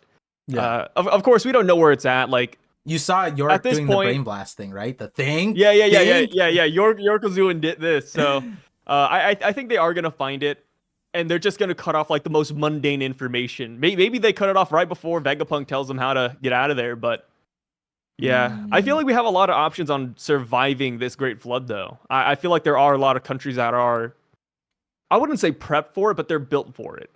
Yeah, that's it's interesting because I'm looking at it as if the flood didn't happen yet. Like in the Void Century, there wasn't a flood yet, but levels were continuously rising. And here, like, and it's weird because then you look at even the title of the chapter, like it says stalemate, and it's like it's a weird word to use, but you kind of think like a position where things aren't moving, right? And I'm wondering because it's like when you look at like the Aqua Laguna, that's been increasing over time. And when you look at like Wano, for example, one of the weirdest parts about that Wano stuff is that you look at Wano and you almost think that, oh, okay, so it used to be flooded, and that could explain like the water that was in Wano too, blah, blah. That's why they need to go up in the land. But the interesting part is that all the water that's inside the thing is freshwater. It is very clearly multiple times told to us that it's not ocean water. Nami observed that even outside of being on the island. So it's freshwater. It seems different. And it almost seems like the way I've been looking at it is like all of these places were preparing for the world to be flooded eventually. But then it stopped. It didn't. But that doesn't mean that it didn't flood. It's like a weird thing where it did flood, but it stopped. And why did it stop? That's where it's like, I wonder if like that's where the Luffy part comes in, right? Like, does Luffy instigate the flood? Like, he needs to make it flood? It's weird because then you go to, again, going back to like Rayleigh and Crocus, right? They looked at the Void Century history and said, maybe you guys would come to a different conclusion, right? And obviously, it feels like they couldn't do any actions based off it because Roger was dying anyways. So, and they wouldn't live to the prophesized 800 years. But they at least prepared for it to a certain extent, whether that was meaningful, right? I think it was meaningful that they have these subaquatic things. But it almost feels like maybe the decision that they need to make is to flood everything. And that's why it's a hard choice. Maybe the choice is that they need to flood it, but like, I don't know. It's weird because like, where did the world government fit in there? Is the world government, because then that would position yourself in a really good spot for like why the world government would be good in the early time, right? Maybe they were the ones who stopped the flooding and they prevented it. But then you get the weird thing because they're on the red line too, right? So it's like they're the least affected by something like this. I think the red line spot is like one of the harder things to contextualize with it, because it's like, How did you take what Vegapunk said in this chapter about whoever kills him not being necessarily evil? yeah, I thought that was interesting because it's a pre-recorded message, right? So Yeah. I wanted to imagine have you looked at the craziest thing is the hymn, like that was weird because it's like, who is that referring to in the raws? I don't know yet. Actually, yeah, I can't look it up yet. I think even in the raws it's still him as well. That's crazy. Oh, like katakana? Yeah. Like, is it like English? No. Just like Japanese for him. Oh, okay. Because without the hymn line, right? Let me just go back to it. Actually, let me just pull it up here for everybody so I can read it verbatim. It says. Hit us with that Tim, dude. Oh yeah, it says here. It says, I want to make one thing clear, and I pray you understand this. Please do not assume that the ones who strike me down are evil, regardless of who they seem to be, right? So like the irony is that the world is assuming, because the newspaper, that Straw Hats have him captured and blah blah blah, that they're thinking Vegapunk is referring to that. But if they think a little bit like Morgans, then they realize, like, wait, how would he pre-record a message about his killer unless he predicted that they killed him? That's kind of suspicious. And that's the important part here, is that this is a pre-recorded message. And so it's kind of like odd that that he does this in the first place. But then he says, I'm not qualified to judge such things. I do not know nearly enough about him in any case. Him sounds like the person who decided, like, the justice and whatever, him. And like, I'm almost thinking it's Emu in this case, and he doesn't know about Emu that much. But like, there's also the thing where it's like, when Luffy landed on the island, Vegapunk was saying time and time again, he didn't know that he was Nika. He didn't know he's the White Warrior. He didn't know all these things. He just knew about it from Kuma, sort of. So maybe he's talking about Nika. I don't know, like right and wrong. But it, like, before that hymn line, I was like, maybe he's like trying to give Kizaru escape, and maybe he's like predicted that. But that's the hard part. It's like, this was predicted, and he's kind of clearing the guilt of whoever killed them, because whoever killed them isn't necessarily evil. He's accepting the guilt because he committed a sin. We don't know what the sin is, right? Because he just said, I committed 2 grave sins, and then he just moves on. And like you said, if one of the sin is creating the mother flame that would sink the thing, that's good and dandy. But then there's another sin too, because then there's 2. And I wonder what that would be about, because it's like, I don't think Vegapunk looks at sins like the Oharans reading the poneglyphs, right? The world would see that as a sin. The Gorosei would see that as a sin. I don't think that that's one of the sins. I'm more on your boat, where it's like, it's the mother flame or something else. So I'm not even sure. Like, I feel like, real quick, we're getting a chapter next week, right? Because it's Golden Week, but we're probably getting it leaked. I don't know. There's been a lot of debate about whether or not the leaks will come out next week. Okay. I feel like they will. Maybe it's just me, but I feel like for the past 3 or 4 years, Golden Week, we've been getting the leaks. Okay. Yeah, because that's what I don't remember now. Because like, if Oda lining this up, then feels like he gave us this vague surprise, but you can't figure much about it right now. It's so weird. One of the main things I want to know is the Gorosei's reaction to Vegapunk saying this, because based on their reaction, we can understand so much. Are they angry? Oh yeah, like, imagine they're shocked. Yeah, they're like, wait, flood? What? Yeah. Water? Oh my god. Right? And then that'd be hilarious. Like, there's the weatheria. Someone brought up in the chat, where it's like, these old geezers, they probably know. They've been researching all the weather phenomenon and thing, and they're sitting on a cloud. It makes sense, right? Like, imagine that, right? Our world, all the climate scientists get on a perpetual blimp that flies across the thing and never lands. It's like, yo, if they're doing that, I wonder why. Maybe it's because it's gonna flood, right? And it's like, if the Gorosei So Gorosei react to us. Imagine on the telepathy, they're like, wait, flood? like you said, like, huh? Maybe we should Yeah. listen to what Vegapunk has to say, you know? Like, oh man. It's kinda wild that Oda left us here with this. Because it's like a cliffhanger, but we already jumped off the cliff. And he just hit pause. Like we jumped. And he just hit pause, and then we're like, wait, let us fall, or let us like look at the cliff at least. But no, the world is flooding. Here you go, guys. Go spin out of control for next 2 weeks. I'm so excited to see the Marine reaction. I really am. The Marines, because I want to see like, yeah. I want to see like what the admirals think about this. You know, because I feel like I feel like they're not gonna be happy either if they realize that the world government's doing this. So I want to see if like they'll start turning sides, or joining the revolutionaries even. Yeah, because it's looking like the winning team. It's like, or not the winning team, but like the good team. It also is like the Tequila Wolf existing. That being Tequila Wolf is another strange one. Yeah, that existing. And like when you said the Marines, I was thinking like of all of the things around the Marines, where it's like Enies Lobby, the Gates of Justice, right? The Gates of Justice are 3 giant gates. We still don't know who built that, because I have yet to see anybody capable of building that. I'm sorry, there's nobody. You telling me giant gates in the middle of the water? That's like, maybe the Giants did it, but it's in the middle of the ocean. Like, how are they building that? Whatever. Maybe it was dropship. Yeah. Oh yeah.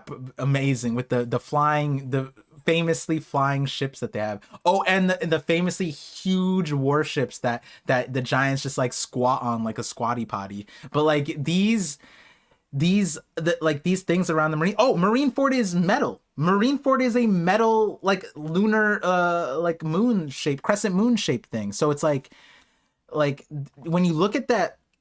Impel Down is an underwater prison. Was it the intentions to keep on building it up? Like, that's an interesting thing. Those 3 islands right there, Impel Down, Enies Lobby, Marineford, all surrounding a whirlpool that has no content. Everybody talks about Enies Lobby and it being like a wormhole into exist. What about that? What about the spinny spin that's over there? What's going on with that thing?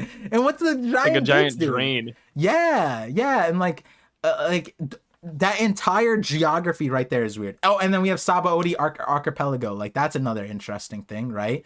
A giant tree that like aren't the mangroves like also providing like oxygen and bubbles? Those things give bubbles. It's right next to the red line.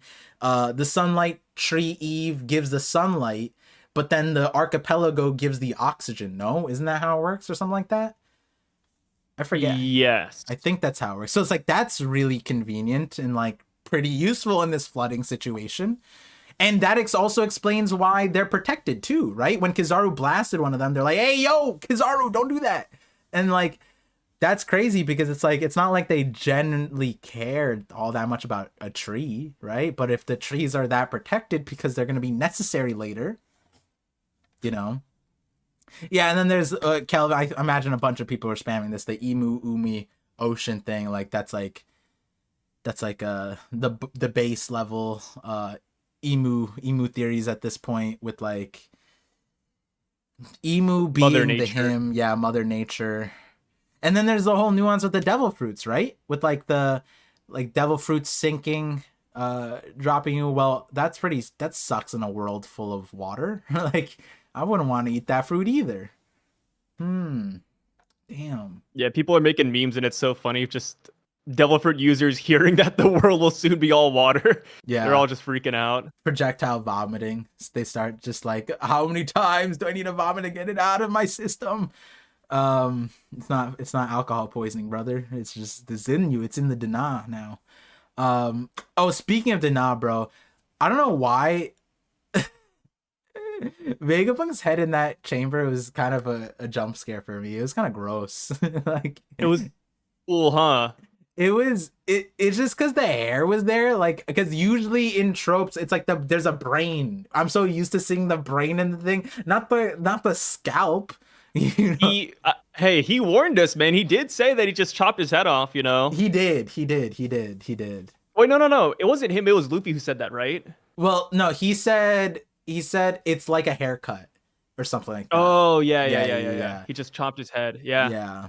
He wasn't lying. I mean, he really did. Yeah, very interesting. Do you think he did it? I don't know if this is how it works, because it wouldn't work like this with Law's power. But technically, you could achieve that with Law's power, just slicing the head off and separating it. Yeah. And then you should still have access to it too. Yeah, but in Vegapunk's case, he manually achieved what Law did with his antenna, which I want to shout out real quick.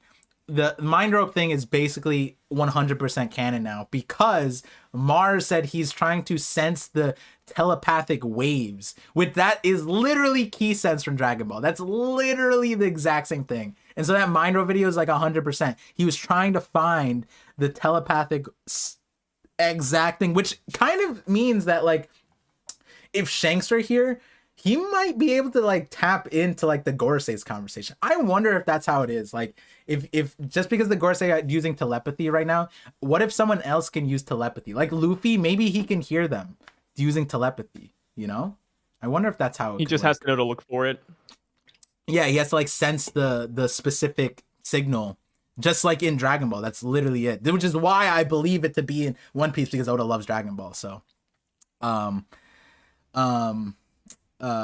shout outs to Toriyama for that, because I that was one of my favorite things about Dragon Ball, the key sense. Like, all the, even though it was still limited, when Goku learned instant teleportation or whatever, instant transmission, it was really sick.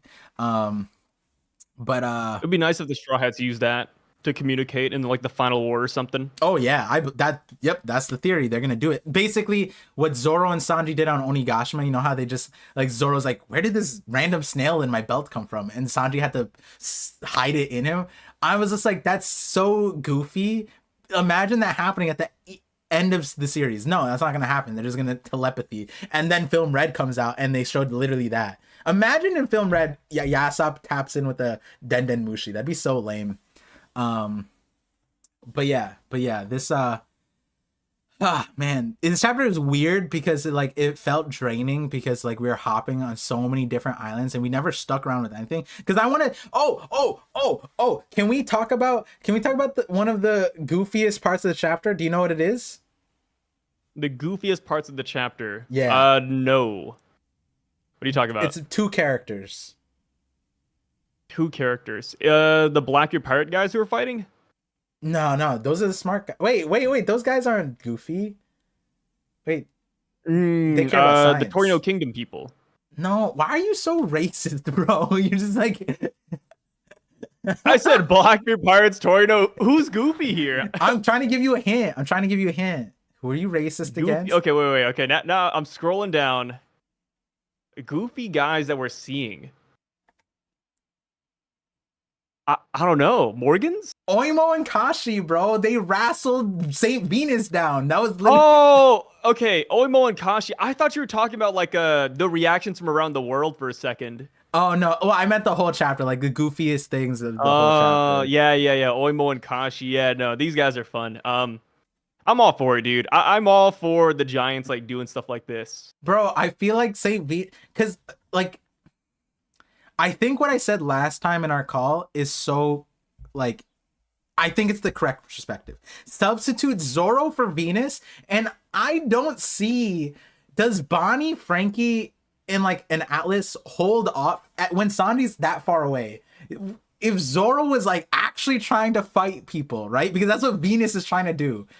He's actually trying to kill Bonnie and fight them. If Zoro wanted to actually kill Bonnie and fight Frankie and Atlas, and Sanji was all the way over there, they would be dead already. Zoro would be clearing, and then Sanji would come in, they would stay, whatever, right? But then to get him blitzed by Oimo and Kashi, and they're wrestling him like it's a rodeo, like he's a rodeo horse, like, and just taking him down. Oh my goodness, I wonder if this would happen to Kaido too. Maybe it would. I mean, maybe we're just, maybe this is a crazy giant feat. Could you imagine? We can't undersell Oimo and Kashi. These guys are the ones who almost beat the Frankie family. That's Herculean right there. That's something out of myths. Yeah. We talked a lot about them in the podcast thing, and I am not disappointed because it really puts into perspective like how much gas the Giants are getting. They went from entry level employees, not even, they were slaves at that point. They were in like indentured servitude because they were lied to about like, hey, your captains, we have them in prison. If you work for 50 years with us, then we'll set them free, and you too. And they're like, all right, cool. And they lied to, got beat up by Usopp and Frankie and friends, not even Frankie, his friends. And then they went extreme difficult zombie. And then they come in and they're beating up Jeff Bezos. So they're beating up their Bill Gates, their Jeff Bezos. This is it. It's crazy. It's crazy to see it, but like sure, it's fine. Like I want to see Venus turn Super Saiyan at this point. Like I want him to go and then just like he creates an aura and everyone's gone. I don't know what Venus needs to pull out, but he can't be wrestled like this, you know? That's disrespectful. I heard people saying that Venus isn't taking this fight seriously, but it's like, dude, this is like the perfect time to take a fight seriously. You know what I mean? Yeah. It's not like the message is going out, like you're about to get not fired from his job, but like his boss is about to beat him up when he gets back home. You know, he's about to get stepped on by a 12-year-old. Like, I don't know. Like, I guess you could argue that he's not taking it seriously, but when would he then? You know what I mean? Yeah, and it's odd because when you look at the other antagonists, they were the timer. Doflamingo was the timer. Hody Jones was the timer. Kaido was the timer. All those timers were imposed by them so they could take things nonchalantly because it's like, I'm going to make a game. I'm going to do whatever because you had to stop this. And if you don't stop this, I'm going to beat you up anyways because you're weak or whatever, right? And so like Kaido was out here drinking, out here like, all right, who's up? Who's next on the hill? I'm king of the hill, you know? And he's just waiting. Luffy, come back. Fight me 4 more times. If it's whatever it takes, we still have a few more miles until Flower Capital, right? And I'm gonna drop this and then explode. I can chill. The Gorosei are on the other end right now. They're getting timed out. Mars is walking out, stepped on a snail, and was like, "Oh no, how?" Of course, like I'm mad at Mars for thinking that snail was real because the snail was just in the middle of nowhere. It was like, it was just, and it was unguarded too. Unguarded. That was my main thing. Like, dude, it's unguarded. It wasn't even at the top of the steps. It wasn't even at the bottom of the steps. It was in the middle floor of the thing. Imagine keeping the most important object just it randomly, not even in the center, not even in a pedestal, not even in a corner, not labeled, nothing. It's just a random snail. And then the shell breaks and he's just like, damn, he really pulled a fast one on me. Also, really, that's crazy. Underestimated. Vegapunk really just put a snail there for no reason. Like, it could have been I guess if it was a hologram, Mars would notice, you know, like, oh, like there's no voice coming from this. But I just think it's funny that one snail was a scapegoat. I like to imagine he was sweating. He's like, please don't step on me. I'm not it. At this point, Vegapunk should have. Because that means that Vegapunk put that snail in knowing that the Gorosei would be like, oh, I sense a voice up there, and go up there and to get fooled like it's Home Alone. Like he should have booby trapped it a little bit, like put marbles at the bottom of the stairs so he slips up. Ooh. Or bring a little bit of Thailand in there and put like a little like a, you know, like right around the Denden Mushi, you put like a bunch of leaves nearby, and then underneath the leaves are like spikes. Isn't that Vietnam? Yeah, it's Vietnam. I mean, it's all of Southeast Asia. Okay. They share the tactics. Yeah. Experts. Yep. Yeah. But yeah, I think there could have been a lot more traps for Mars. So, like you said, the fact that it was unguarded, it should have been a red flag. Yeah, and then he like, I think I laughed. I think I had to stop because they were just like, I can't believe we underestimated Vegapunk. And I'm like, I can't believe we underestimated him. I thought it would be easy to stop his broadcast. Yeah, we just the smartest man in the world. Oh, come on. And I think Oda is making them silly because that line came right after we went all over the world where like Kaya was like, oh, he's really smart. Oh, snails are hard to get, blah, blah, blah. Like everyone was like, wow, Vegapunk, he's a very important man. Yeah. And then they're just like, damn it. How could we have been fooled? He was much more cautious than we gave him credit for. He's like, bro, he's been going behind your back. No, not even that. Like, York was going behind their back and capturing the Cypher Pole agents that the Gorosei were sending to investigate the island, right? Because at the end of the day, that's York. So York tattled on Vegapunk. Vegapunk was researching the stuff, so the Gorosei sent Cypher Pole to investigate, but York was capturing the Cypher Pole agents the entire time to build up to this scenario where then they'd have to send CP0 and maybe a Gorosei themselves. And so not just Vegapunk, but York also was undermining their entire operation. You know how much easier it would have been if York just complied and let them investigate like normal, why did York even do that? Now that I think about that, you know what? I always wanted to ask that, but I didn't want to say it out loud because I didn't want to seem stupid if there's like an obvious answer. I was like, why did York capture Cypher Pole agents? Like, these are like, I don't know. Yeah, they forced the government's hand, but they would have been forced anyways. Like, I have no clue. I have no clue. Yeah, like, I feel like all of this would have been a way more seamless without escalating the situation. It became a lot harder once the situation got escalated. it chilled out. I'm sure months ago you could have had a scenario where you had all the Seraphim on here. You don't even, why bring Lucci and Kaku at this point? You know, like, why was why was that necessary, York? I need to know. Oh man, it's funny because I have a video. I told you about it, like how I think that a lot of this stuff was planned out by Vegapunk, and it's this line where Vegapunk in a pre-recorded message already knew that this stuff was going to go down. Whether or not he had this scenario planned out or his death scenario planned out, that's separate. But like, but if I'm saying about Vegapunk, maybe I have to apply that to York too. But then you look at some of the things York did and you're just like, nah, she's just dumb, bro. That's not planned. That's not planned, dude. York, and then in this chapter when she I feel like Oda was memeing on me by giving York the think. If she ends it by saying brain blast and then she solves where the Denden Mushi is, I'm gonna lose my mind, because then it's nobody can convince me otherwise that this is not a Jimmy Neutron reference, right? Because I don't know. We're coming this far. I need to see it again. Let me see. Like the immediately. Yeah, it kind of does look like a brain blast. All we need is like a zoom in on the brain. And it's game. Yeah, if Oda gives us a panel of like Vegapunk's brain and like the sparks flying and it pulsating, that'd be crazy. But yeah, I think he even got this pose. He has the brain blast pose and the setup for it, the line, the incantation, if you will, before the brain blast spell. But yeah, this chapter is it's a good chapter.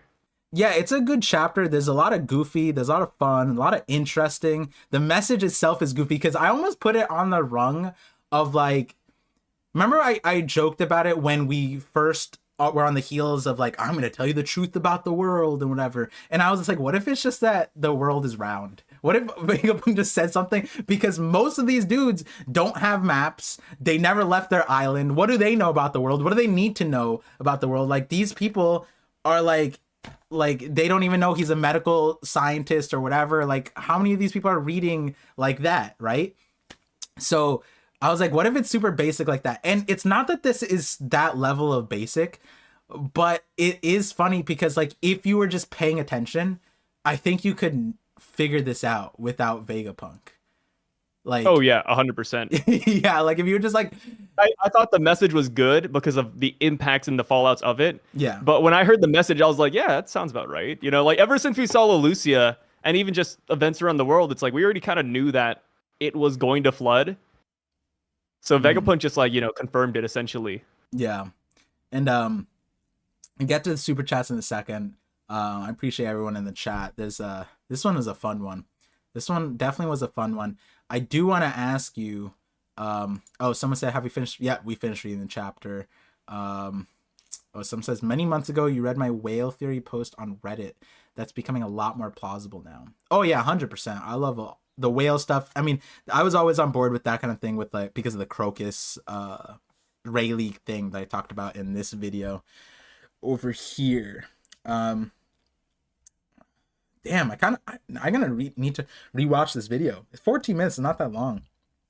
Because like, yeah, I think that part of the prophecy was that the world was gonna flood. But I don't know if it happened back then, but it could have happened back then, and that's why it's called the White Sky Century, because if the world escaped by going to the clouds, then boom, you get a White Sky Century, and then that's the name of the Void Century, Kohaku no Hyakunen. But the thing that I was going to ask, oh yeah, it was, I don't know, because like I've been reading a lot more other content now, and I know that you know you do as well. You like JJK, and I was just thinking about how technically, like, if Kizaru is like not mobilized right now, if Kizaru was really on the side of the world government, and the and the Gorosei used their brain a little bit, Kizaru could create enough clones and span the entire planet because he's light in like 3 seconds, in 2 seconds, and appear on every island and just zap every Dendenmushi. If this is like you didn't watch Black Clover, but Black Clover has a similar thing like that where he essentially does that, and it's like, damn, technically, if Kizaru really wanted to. Wait, who does that in Black Clover? I mean, it's not spoilers. It's been like a decade now. But I think it's like the end of the second season or whatever. No one's gonna get mad at me for spoiling Black Clover, right? I feel like they're not like. I'm assuming not. And I don't know. Like I watched Black Clover. I'm like caught up. Yeah. But I don't even know. I don't even know who you're talking about. Yeah. So in the before the last arc, I believe it was Julius versus the light guy. The guy created a bunch of swords made out of light to kill every single person in the entire continent. And so in order to counter that, he singled out every single one of them and protected every living being using his like time stop power. Oh, that's sick. Yeah. So, are you talking about Patoli? I don't, bro. You think I remember names like that? Yo, what the heck? Asta, I don't even know if that's how you pronounce it. It's been so long. Asta, Julius, cool. Outside of that, like, well, we got Noelle. She's the girl, and then the water girl. The other girl that the guy named Yami. Yeah. Oh yeah. Okay, Yami's the only character that gets like, Yami's straight up a One Piece character in Black Clover. That's what it is. Yami is straight up just Zoro, but like big and scary. Like Zoro's scary, but Yami is just like, whoa. I at a certain point, I think that a lot of the community was only watching Black Clover for Yami, and it's fair. It's valid. When that guy shows up, that series cracked.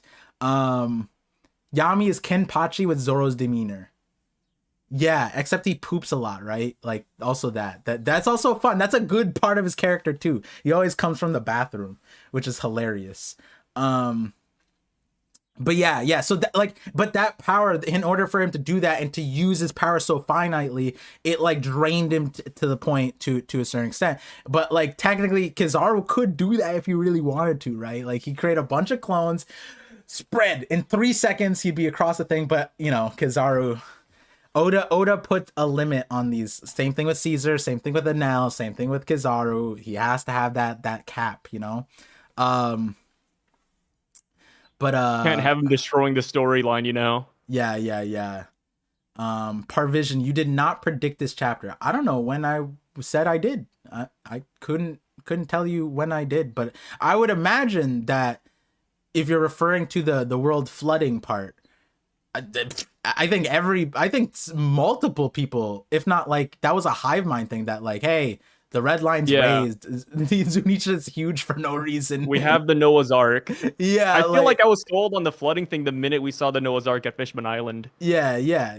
I mean, that's like an everyone so the world thing. That's why I said like the world flooding isn't by itself isn't that crazy. What what really hyped me up about the world flooding was just like the reactions of other people. Yeah, and for me it's the context. The people in One Piece. For me it's the context, because for me I'm more on the side that it didn't happen yet and it's going to happen later. So that's something that's perpetuated throughout my videos, is that the water levels is rising, but it's going to flood later on. And so that's the prediction there isn't that the flood, it's the context of the flood. You could have a flood multiple ways, but like, you know, is it like Noah's Ark where it rains for 14 days and 14 nights? Is it because Emu decides to pee on everybody because he's just and that's the power that they have? Is it because they start rapid fire machine gunning Lelucia or the Mother Flame stuff, right? Like there's so many contexts for the flood. That's where the theories end up differing. And that's where I think one of the most important contexts that I haven't really heard people talk about is the Rayleigh Crocus thing. Why would they choose those lives? Living in a whale, and of all the jobs in the world, right? It's almost like Bellamy, right? Bellamy stopped becoming a pirate and he started making pirate flags because he's passionate about piracy or whatever, right? Rayleigh, Gold Roger Pirate King's right-hand man, retired. He could do anything as powerfully as not even Garp literally was like, yo, in order to pull up on Rayleigh, we need a lot of people. We don't have lots of people, so let Rayleigh do what Rayleigh does. Imagine having that kind of freedom in the world, that like Rayleigh like is literally a wanted criminal, weaker than the Pirate King, but still has the notoriety that he's able to be free. And he has all that freedom, and he decides to live right next to the Marineford. Like he's literally like walking distance to Marineford, and he's a wanted criminal. He's on an island that's a government like sanctioned, like they do crimes there. And instead of avoiding that, he's like, no, I'm gonna go inside the human auctions. I'm gonna become a slave. But that's not his whole reasoning. It's because his occupation is a ship coder. You gotta wonder, it's like, of all the things Oda could have had Rayleigh do, that's how intentional Rayleigh's positioning was. That he's on Sabaody, right next to the thing, so close that they could, if they wanted to, they just dispatched Kizaru, and Kizaru was like, nah, bro, this isn't, why do I want to take you out? Like, you're not doing much. But it's like, Rayleigh was facilitating a lot of people to go through the New World, and you gotta ask yourself, why also, it's convenient that Crocus is at the beginning of the Red Line, Rayleigh is at the end of the beginning of the Paradise, and then you gotta wonder why Shanks is in the New World, where his headquarters at, Elbaf. How many of those things relate to this notion of the water levels rising or being subaquatic, right? Because now I imagine a lot more people want to go to Fishman Island, right? Maybe Fishman Island gets a tourism boom, right? Do you think the mermaids are happy? I wouldn't go to Fishman Island. Yeah. So I'd be afraid, purge. yeah. You just start killing people on your island, but you're still gonna sink. What are you gonna do afterwards? No, I would go to Water 7. I think Water 7 would be better. But most people don't know Water 7's about to float. For most of the citizens are like, oh my god, the Aqua Laguna is killing us every year. It's getting worse and worse every year. None of them know that Iceberg's plan is to float the island. It's not public information. Like, yeah. if you're an island over, it's like, damn, that shit gets hit hard. I wouldn't want to be there. Boy said, I just feel like Fishman Island, it hangs on by a thread. Like, if somebody breaks that bubble, you're so scuffed. Yeah, but it's been there for so long. If anything, you would imagine, because everyone hates it and the world doesn't like it, but the bubble's still there and it still exists and people still hear about it. It's like, because someone said Zoe, but most people don't know that exists either. That's a phantom island. Well, so would you not want to pop the bubble, though? Bro, that bubble, not even Sea Kings can pop it. Like, the Sea Kings burst like the outer one, but like there's like a double layer lock in it. You know what I mean? And they're like, the Neptune. And it's also surrounded by giant monsters, too. Let's not forget that. Yeah, I guess the bubble would be safe. Yeah. So I think Fishman Island, if me and you were just regular islanders, I would, hey, Sai, do you want to turn the world upside down? And you're like, what are you going on? What are you waffling about? I'm like, well, the world is sinking, so let's go to Fishman Island and let's start a restaurant. Everyone's got to eat. Would you open up a restaurant with me on Fishman Island? The fish is right there. Oh, come on. You had to think about it. It depends. No, it depends. No. I don't know. Like, I don't like Fishman Island that much, you know? Okay. The other option that is, I'll give it to a lot of people should know about Sky Islands, right? Earlier on, they treated it like some kind of mystery, but I think in the New World, Sky Island is more known. So would you go to a Sky Island or Fishman Island? Which one would you try I'd go to to get Sky to? Island. I'm afraid of heights, so I think, but I'm also afraid of the water. Like, you know how, like, water and heights. Yeah, like, Damn, there's no dude, good option. if I live on Fishman Island, I'd just fear for that bubble popping every single day. Yeah. I would It'd be like an in, unrealistic fear. What about submarines? How about me and you build a submarine? Would we be submates? No, I don't like submarines either. You see Beppo, like in the rest of them, they want to surface as much as possible. They hate that life, dude. True. Damn. What would Yeah, we like do? there's not a good place to live. Like I think Water 7 or Sky Island would be the best. Yeah. There's also Drum Island. Would you go to a winter island and just live on top of one of those drums? No. Damn. Why not? Too cold? It's just winter like 24/7, you know? Damn. I'd get tired of it eventually. A lot of people don't know about Wano, but Wano's not a bad spot. But I don't want to live in Wano either. Too many samurai. I don't like samurai. But they got sushi. You like sushi. Well, yeah, but you can make sushi anywhere though.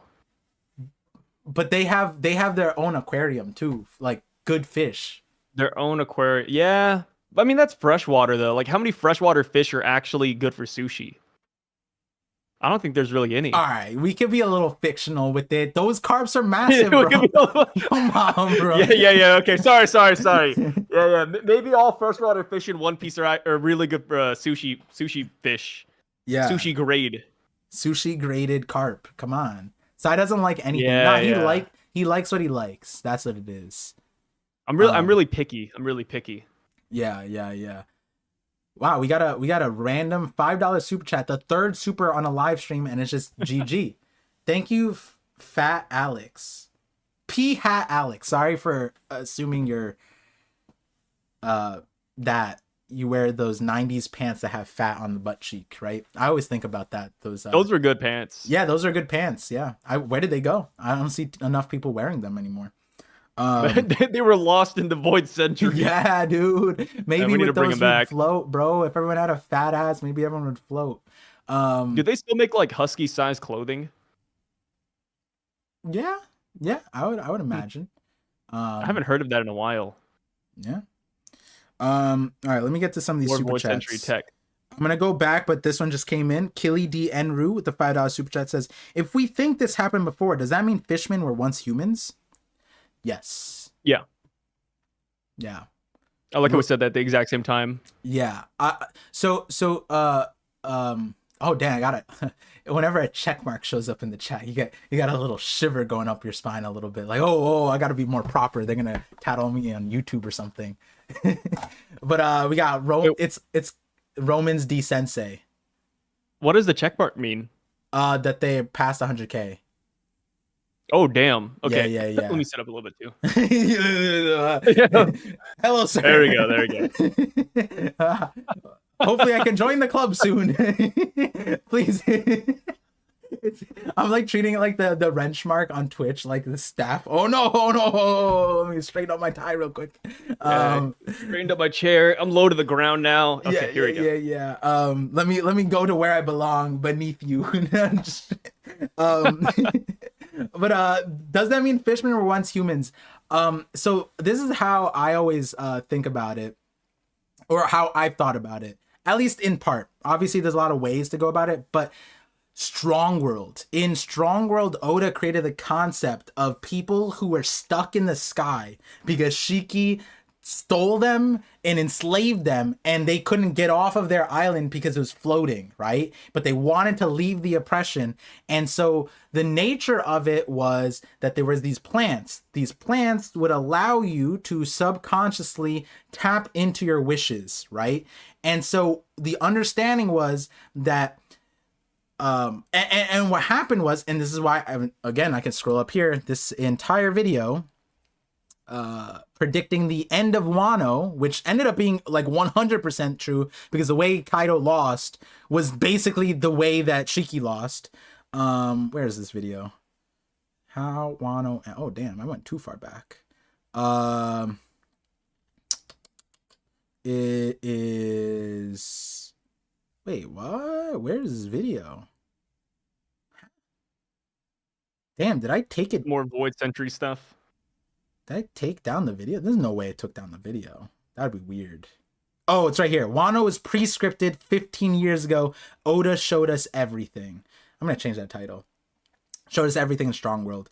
But in this video, I paint out all the parallels, and one of the main ones is the parallel of Oda creating a plant that was basically an analogy to devil fruits. And what happened was Shiki used a scientist to isolate part of the plant, so it was called an IQ plant, I think, and he created SIQ, which he used to create monster army giant animals that he could control. And then there was the IQ plants, and those IQ plants that were natural would allow you to basically expedite evolution via your desires. And so what ended up happening is that the people who were stuck in the sky on a floating island and wanted to escape, they dreamed of escaping, and the only way they could was by flying, and so they grew wings. Not like Skypean wings, they grew like weird wings on their arms. And so you would imagine, hey, if I had a population for hundreds of years exposed to this plant, maybe they would end up becoming harpy-like. Maybe they would become like literally like Monet, and naturally so. And if you flip it to fishmen, maybe you had humans that were stuck in some way by water, and in order to escape, they dreamed of becoming fish, and that's how it happened. But that's also where it gets interesting, because we have fishmen and mermaids, and it could be that humans came to the fishman route and fish came to the human route, both separately, because Oda also introduced very early on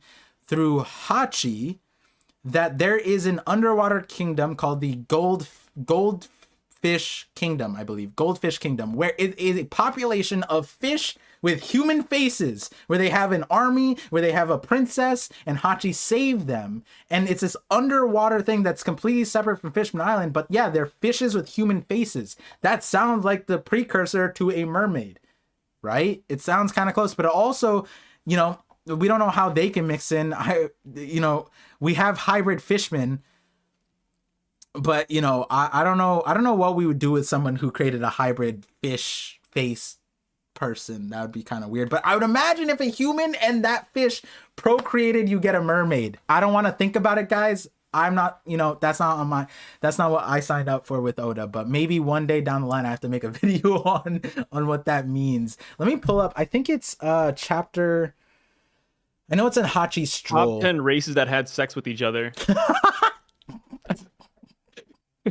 That could be your next video. I'd hop in on that one. Yeah, I was like, that sounds like something we put on your channel, but yeah, right here, Goldfish Empire, right here. Sai's blocking it, but he's only blocking it right now because he's loading up that content machine you guys know him for. Top 10 races to procreate is crazy. But yeah, right here, fishes with faces, right here. Boom. Let me zoom in. Now see, I need to see that.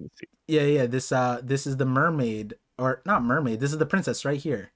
She lost her ring. She has hearts all over. God, they're so ugly. Yeah, that's what I'm saying. But they're so ugly, dude. Look at Hachi's face, guys. Yo, Hachi saw if we have them. enough of the mother flame, we need to send it over there, dude. Hachi saw. We need to eliminate those guys. Hachi saw them and said, "Yo, I gotta get myself out of here. This is why segregation exists." Yo, technically, Fishman Island does segregate themselves from the regular fishes, right? They have an entire You bubble. do, right? Yeah. Yeah. Ryugu Palace and the upper yard. I don't know if I want to call it that. But then also the normal people segregate themselves from the regular fishes, like they're beyond them. But then you have fishes like this. Let me ask you, Sai, if Goldfish Empire rolled up to Ryugu Kingdom, would they let these guys inside and operate like normal people? No. I'd be like, yo, take your Chinatown ass out of here, you know? Like, Them, go back to your side, man. What the hell? because the fishmen eat fish. No, I'd be so I'd discriminate against these fishes. They would just be like, See, mermaids, fishmen, fine, but these half human, half mermaid hybrid things, nah, dude, they look bad. They look bad. Because like the mermaids don't eat fish, and that's why so. I never made like that full video, but I talked about it a lot on streams because this is one of those videos that like is so irrelevant. It's like, hey guys, like I think mermaids came from these guys. Like, yeah, cool. I'm gonna make an entire video about that. Yet, there's gonna be a video in a week from Psy, top 10 races to procreate, and me, I'm hesitating making a video about this. But point is that goldfish empire, the mermaids, they don't eat the fish, but the fishmen do. So I would imagine the fishmen see these guys and are like, oh yeah, baby, let's eat those. Those are the good ones. Those are the tastiest, And then the fishmen would probably, that's where the civil war comes in. The mermaid's like, no, you can't eat them. And then the fishermen are like, no, they're our food. Let us have our food. What's the difference? And like, I don't even know if they talk. Do they talk? I don't know if they do. I think they just go glub, glub, glub. Oh, like the goldfish people? Yeah, because I don't know if Hachi was able to like talk to them. I think he figured out that like they needed like the princess ring, and they just gave it to him, I think. Let me see what he says. He says Hachi visited during his adventure while in the Empire. He gives the goldfish princess a ring similar to her missing ring, after previously being given it for helping a hungry man out.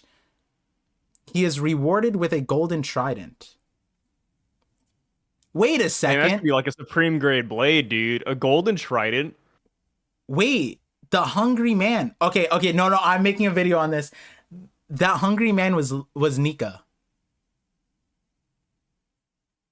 Yeah, I could see that. Yeah, that golden. Yeah, the hungry man that gave him the ring.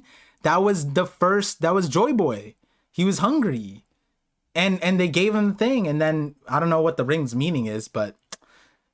Hey, boom, we got ourselves a theory, guys. Those 8-minute, if you guys see an 8-minute video, please click on it. I know it's not my normal 40 minutes and 50-minute videos, but I do want my 8-minute videos to pop off. Are you making an 8-minute video on this, the Goldfish Empire? I mean, I have a script for Goldfish Empire, but it's like there's some of these videos. So I have some scripts laid out, and then what I do is if it doesn't like lead to anything bigger, then I just leave it there. But then later on, I copy and paste it into another video when I find that it's cool. Like for example, that remember we were talking about Noah being a shipwright? I got a whole like that video is growing right now, like Vegapunk's brain, dude. It started from one sentence, like, man, wait, wasn't Noah a shipwright? And that was like one sentence, and now that script is like 5 pages long, and I'm like, wait, make it stop, please. And then but I just please stop the script. Yeah, it just keeps on growing, just like you're over here like hooked up like Brushogun, bro. Yeah. Whoa, that's a throwback. Brushogun. Wait, what is that even from? Brushogun. I know what it is. It's from Teen Titans Trouble in Tokyo. Yeah. He's the guy hooked up to the machine. They just keep on sucking him off. I was like, I knew. That's so funny. I knew the context. I was like, what anime? And it wasn't an anime. It's Teen Titans. Brushogun. I was thinking Digimon. I'm not gonna lie.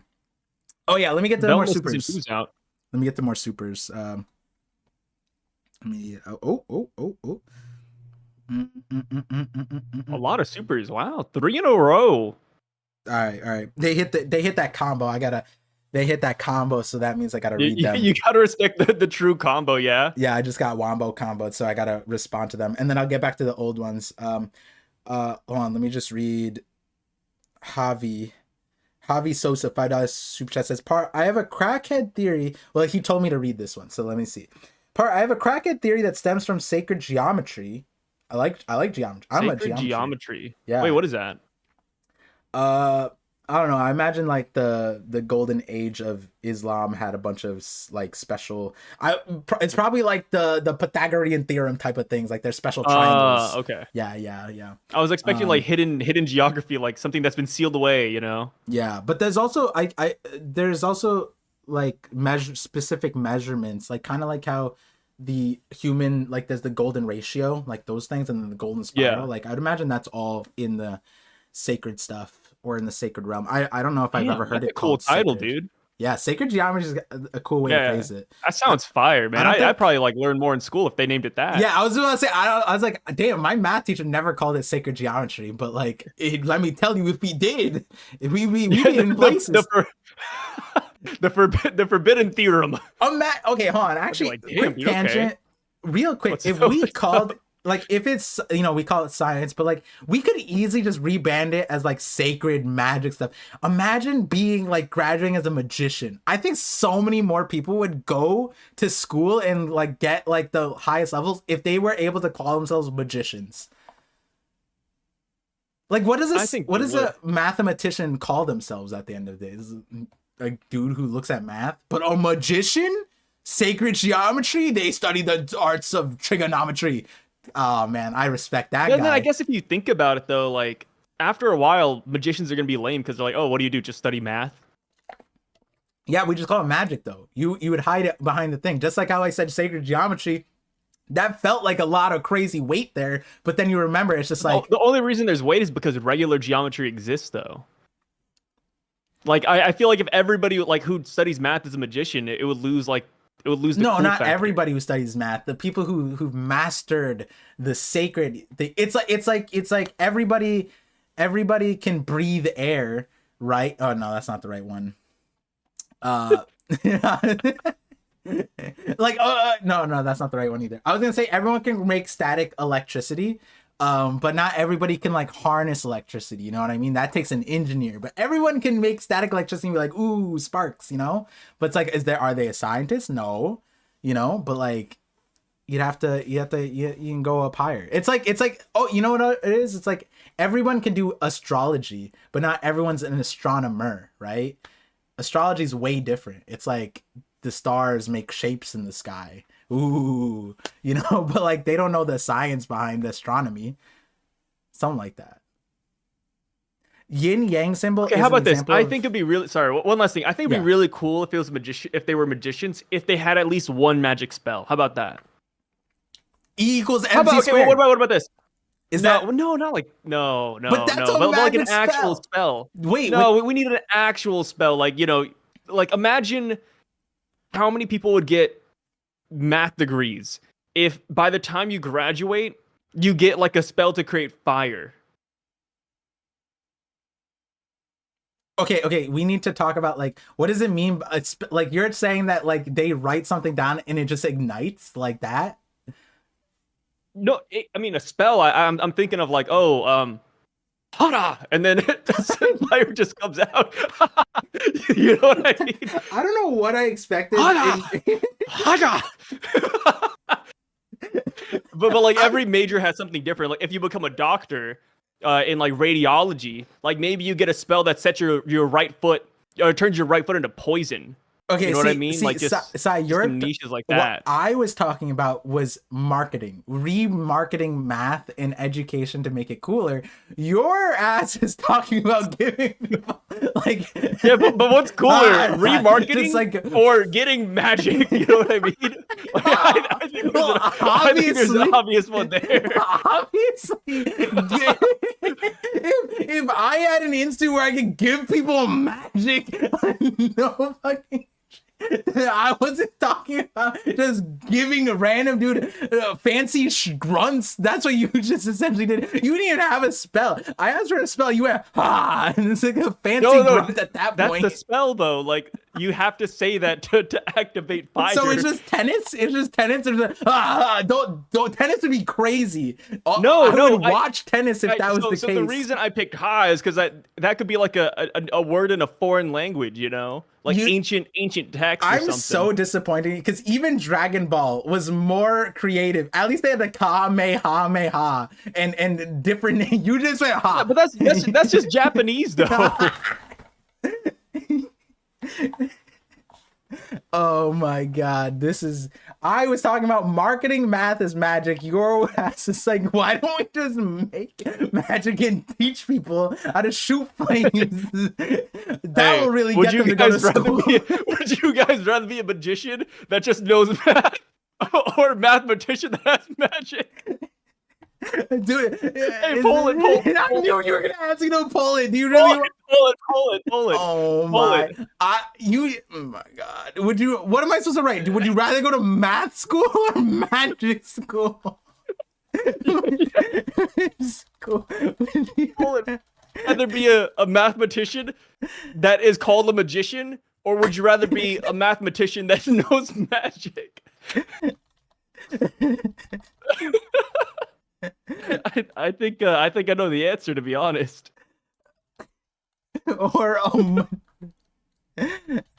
don't even know what to write. I don't even know what would you want to be called? What would you want to be when you grow up?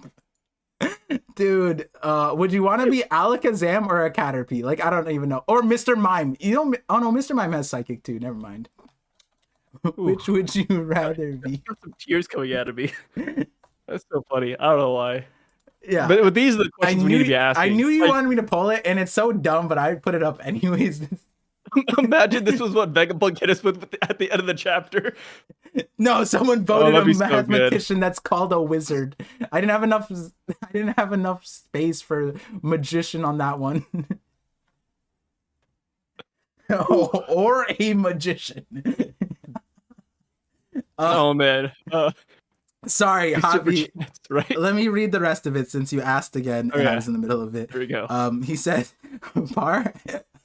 I have a crackhead theory that stems from sacred geometry. Spirals equal magic circles. Okay. And E equals hockey. Please look it up. I'm with you. I had a few videos on that hockey connects it all. Miss Golden Week, especially.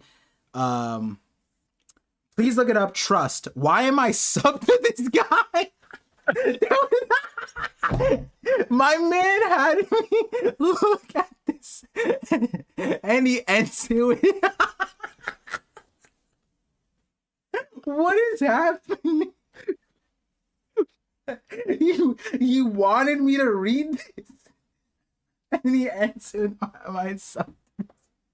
But as far as the middle part, and that was before the magician mathematician talk. Maybe that conversation brought him back though. Maybe he resubbed. Yeah, he resubbed. Yeah, he super chatted $5. Appreciate you, and then he unsubbed. And then I'm dying, dude. I'm dying. This is crazy. Let me go back to the Wombo combo, and then we'll go back. Yeah. The 3 super chats. Let's see it. Yeah. So, Fat Alex, or I'll just call you Alex just in case that wasn't. Yo, last week I accidentally, someone's name was LWSERS in all caps. LWSERS. If you were Twitch streaming and you saw that name, what would you call them? L. Damn it. I read it and it just losers came up. A loser? Why? Because it was one letter away from losers, and the W, I thought he was being like clever, and it's like losers, and like some people are okay with that. So I just like, thank you for the super chat, losers. Thanks for joining as a member. And then he's like, no, it's my initials. And I was like, no. I regretted that. So I learned from last week. Alex, you're not fat, Alex, unless you want to be called that. You're just Alex. I apologize.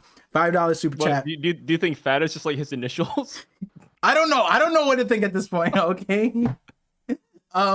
He said Tom definitely knew something. He had to have told his brother who coded ships something about a flooding. Yes, I agree. Which is why the man marked by flames could easily be Tom. I don't know if you guys watched that video. There's a really crazy creator out here who thinks that, I mean, I don't want to spoil the video out, but let me pull it up real quick. Yeah, so like this man marked by flames, this video, go check it out. It has some interesting things. Whether he's right or wrong, that doesn't matter. But I think Tom might be fooling you guys because he's out here doing things that other people didn't know.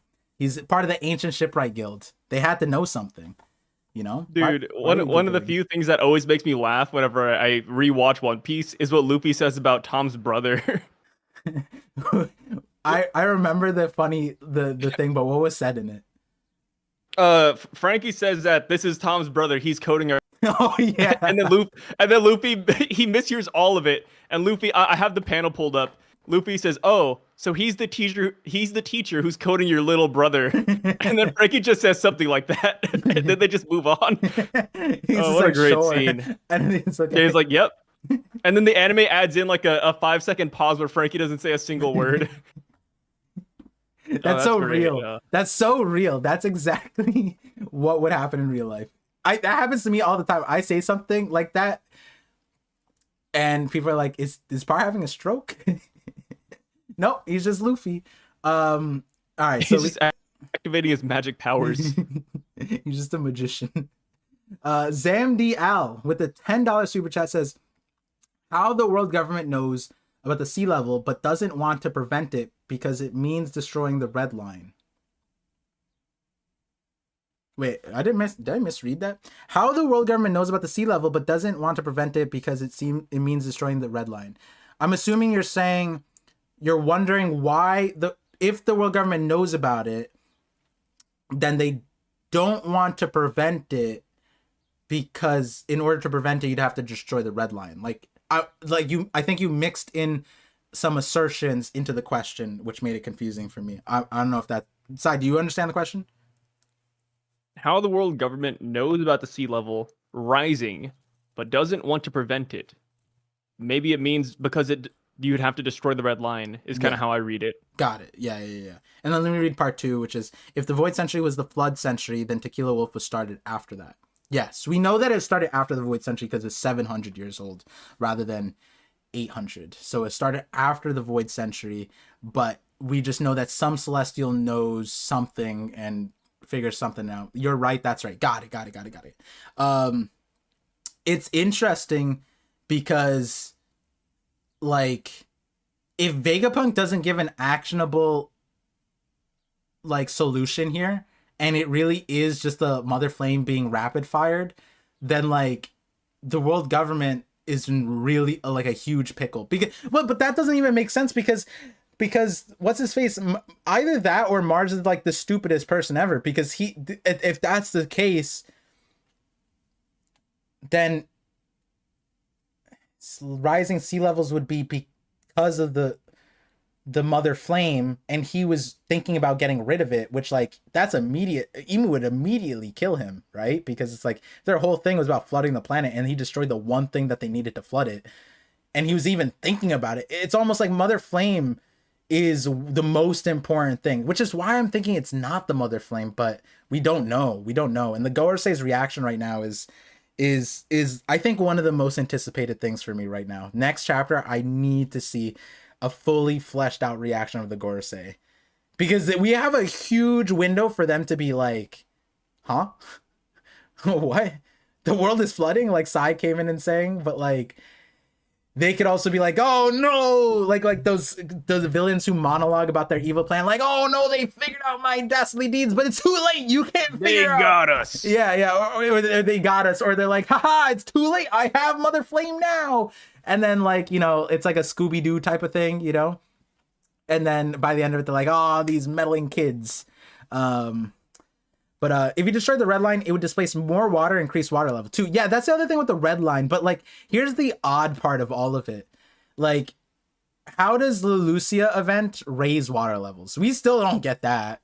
We don't know what happened to Lucia. It's like the opposite of what you'd expect, right? Yeah, like, you created a drain infinitely. We don't know. The water is falling into it, both at Eni's lobby and, unless it's some optical illusion, which that's crazy. I almost wish Oimoy and Kashi fell in Eni's lobby just so we could figure out what happened. You know what I mean? Ooh, like a Unit 731 kind of thing. Just start testing things out. No, they were already falling and Polly saved them. I'm not saying to experiment on them like willingly. They were falling. I'm just saying, Polly, don't save them. I'm thinking about it in a scenario. Polly, please let them die. Well, Polly, please.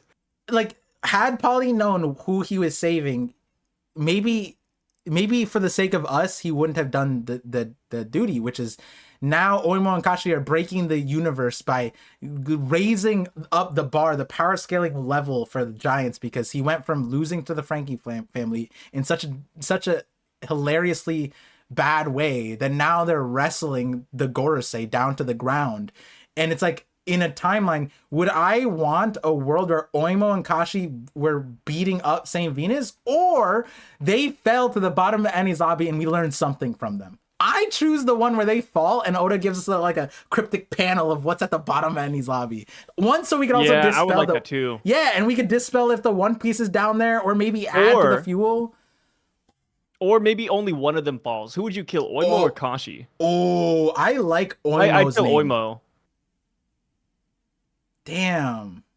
I was gonna say, because Oimo, he just says Oimo over and over, right? Does he? Didn't he say stuff in this chapter? Or, well, okay, so, I mean, his shtick is that he says Pokemon. Oimo at the end of, like, every sentence. Yeah. And you just don't like that. No, I feel like I like Kashi more. Even design-wise, I think Kashi's pretty cool. He said, Oimo, hold him down. With pleasure, Kashi. Why do giants run in twos? Maybe that's a thing that we have to pay attention to. They run in twos. Do they run? I feel like the only ones that run in twos are Oimo and Kashi and Dorian Brogy, right? Because the others are kind of acting independently. Like Haruden has three members just kind of off to the side. I think he has five including him. But oh yeah, five.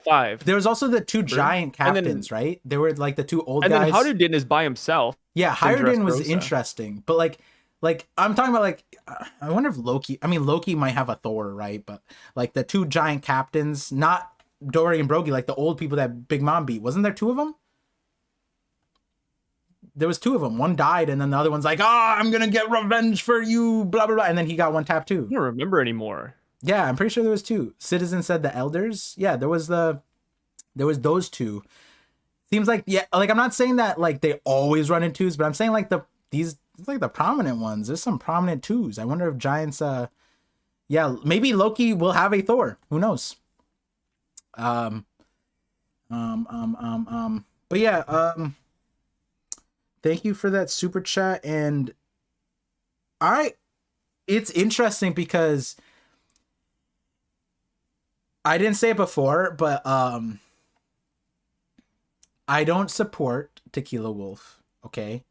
But that's a good project then. If the world is sinking and someone's out here spearheading a 7-year, 100-year project where they're building a bridge, yeah, I'm supporting child labor or whatever labor they used, right? But speak for yourself, buddy.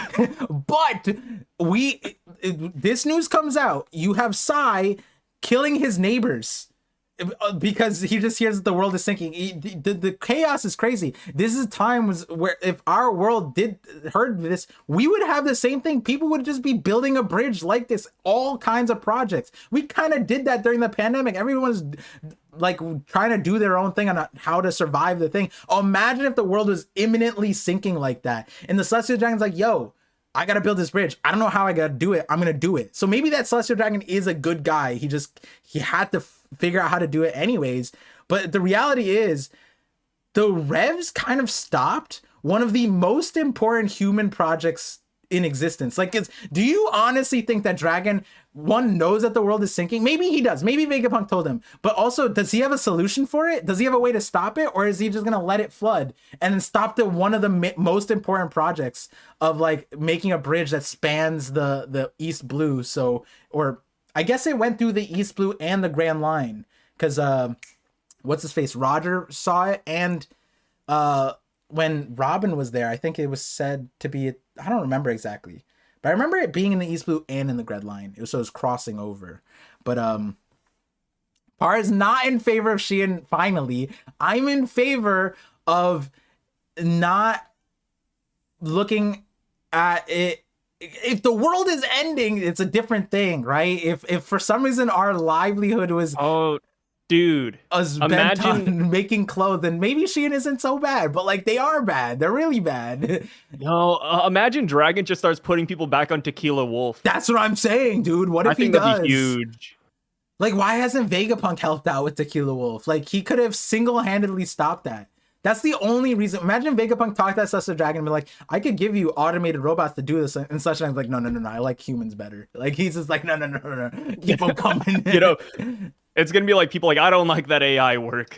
I want human slaves. Get away with your technology, heathen. He uses the talking point of like, are you trying to put out all these people out of work? You're awful. AI. And then points at all the child labor.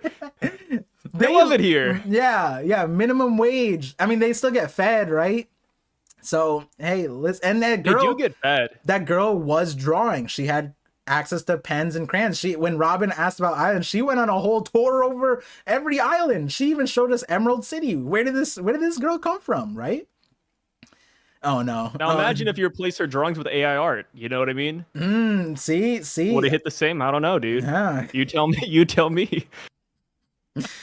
Anime Dimension with the $5 super chat says, in the last panel where they showed Egghead Island from far away, we see sky is cloudy. Did Emu launch weapon mother frame? Nah, because they need Vegapunk to do another one.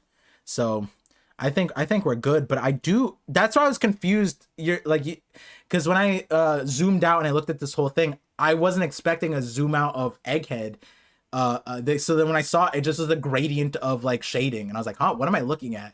And I read it, I was like, oh, our world is going to sink the ocean. And I looked at it, I was like, huh, it's weird. But you're right, like it's like cloudy on top. Maybe Kaido's here.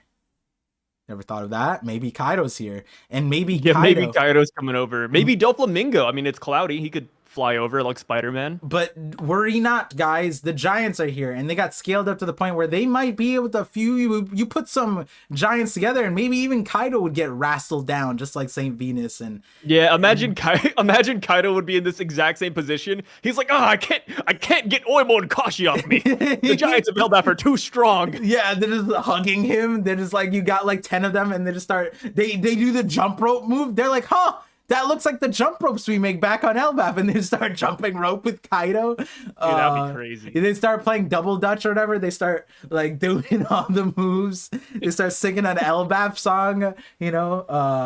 I just love how quickly they go from what is that thing to hey, let's hold it down. You know what I mean? Yeah. Like it was just so nonchalant in a way. I was like, damn, dude, all right. Yeah. They're like, crazy. Wow, it's the size of our ponies back on Elbaf. That's what I want to know. I want to go to Elbaf now and see how big their animals are. Because it could easily be that these things are like the Gorosei look like pets to them, you know?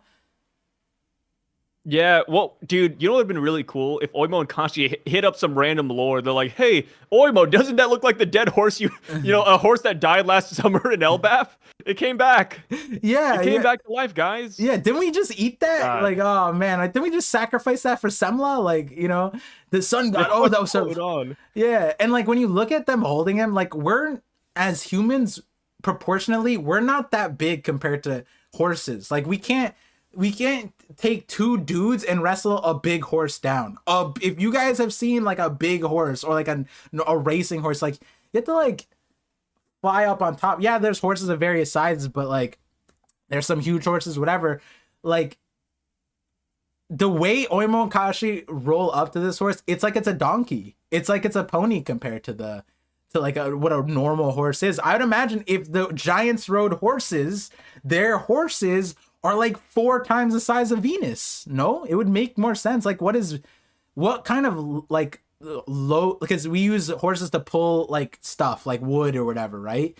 If the giants are already bigger than the horse, they don't need the horse to pull the wood. They can do it themselves. Unless it's like Radon. It's like what? From like Elden Ring. Oh, I don't know. It's like a huge Kaido-like character, but he has like a really small horse. What? That would be no, that's fun too. Like imagine Kaido rolling up on like a puppy. Like he just like a small. Yeah, like on Stronger. Yeah. And then Stronger's just dying. Yeah. You can lead a horse to water, but you can't make them drink or die. You can beat a dead horse, or so they say. What? Who says that? Oh, wait, what? What did you read? The Will of Dreams. You can lead a horse to water, but you can't make them drink or die. You can't beat a dead horse, or so they say. I think you mixed up no, yeah, I've heard of that one. You can't beat a dead horse. Yeah, sort of. I have heard that one. Sort of. I don't think it's you can't. Well, I feel Japanese. You feel wait, what? What just happened? How do you feel Japanese now? I don't, it's complicated, but It's maybe I'll circle back, maybe I'll circle back around to it here in a bit. Your words, Will of Dreams, just changed his nationality. Like, that's crazy. Yeah, you moved me around to the other parts of Asia. Thank you. No, that's wild. But yeah, let me go back to some of these super chats. Colostopia. What is colostopia? Is that like close to colonoscopy, but like a utopia of Colostopia? Are you sure? Wait, where do you see that? That's one of the super chats. It's a European one. They're peddling euros to me. Oh, I don't see it anywhere. Oh, it's old. It's from like 2 hours ago. ago. It's old. Okay, Yeah. okay. Guys, what does a colostopia mean? Is it? Oh no, that's a that's a kaleidoscope. Yeah, I was thinking cornucopia. Someone said afraid of colons. No, that would be colonophobia. Colostophobia. €2 super chat says Celestial Dragon spacesuits are actually scuba dive suits. I'm for that. Except we know that their helmets are bubbles. We know that actually. That's like it's an interesting thing. We've seen their hands go through it even. They have like the weird things, whatever. But yeah, they're bubbles. Funny enough. It's crazy as that is.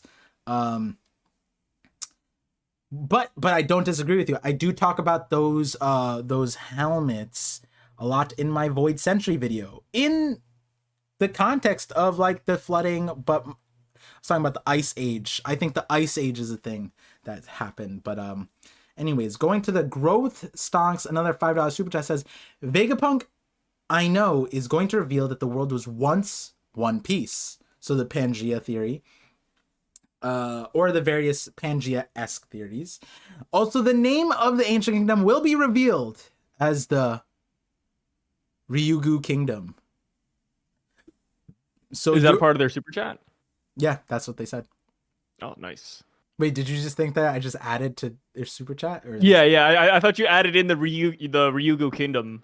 I didn't think that was part of the super chat for a second. Yes, they're saying that Ryugu Kingdom used to be all of the thing, and the world would be, I guess, shocked because it's like Fishman Island, we all came from there. Gross. It's kind of like how I said, hey, as far as safe havens goes from the world's flooding, how's Fishman Island sounding? Your immediate thing was yuck, ew, I would never go there. I'd rather kill my neighbor and eat like then go there, and that's the reaction everyone would have, like, ew, we all came from Ryugu Kingdom, we're better off enslaving them and keeping and I don't know what else they would do, whatever horrific things that they could say, but yeah, that'd be an interesting thing if it was Ryugu Kingdom.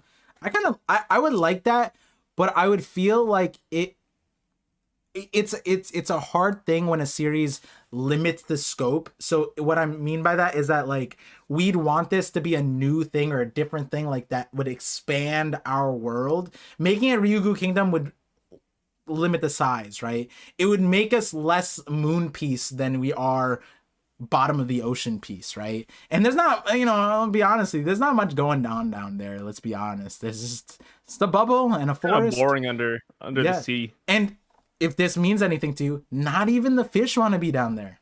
That says a lot, right? They don't want to even be down there.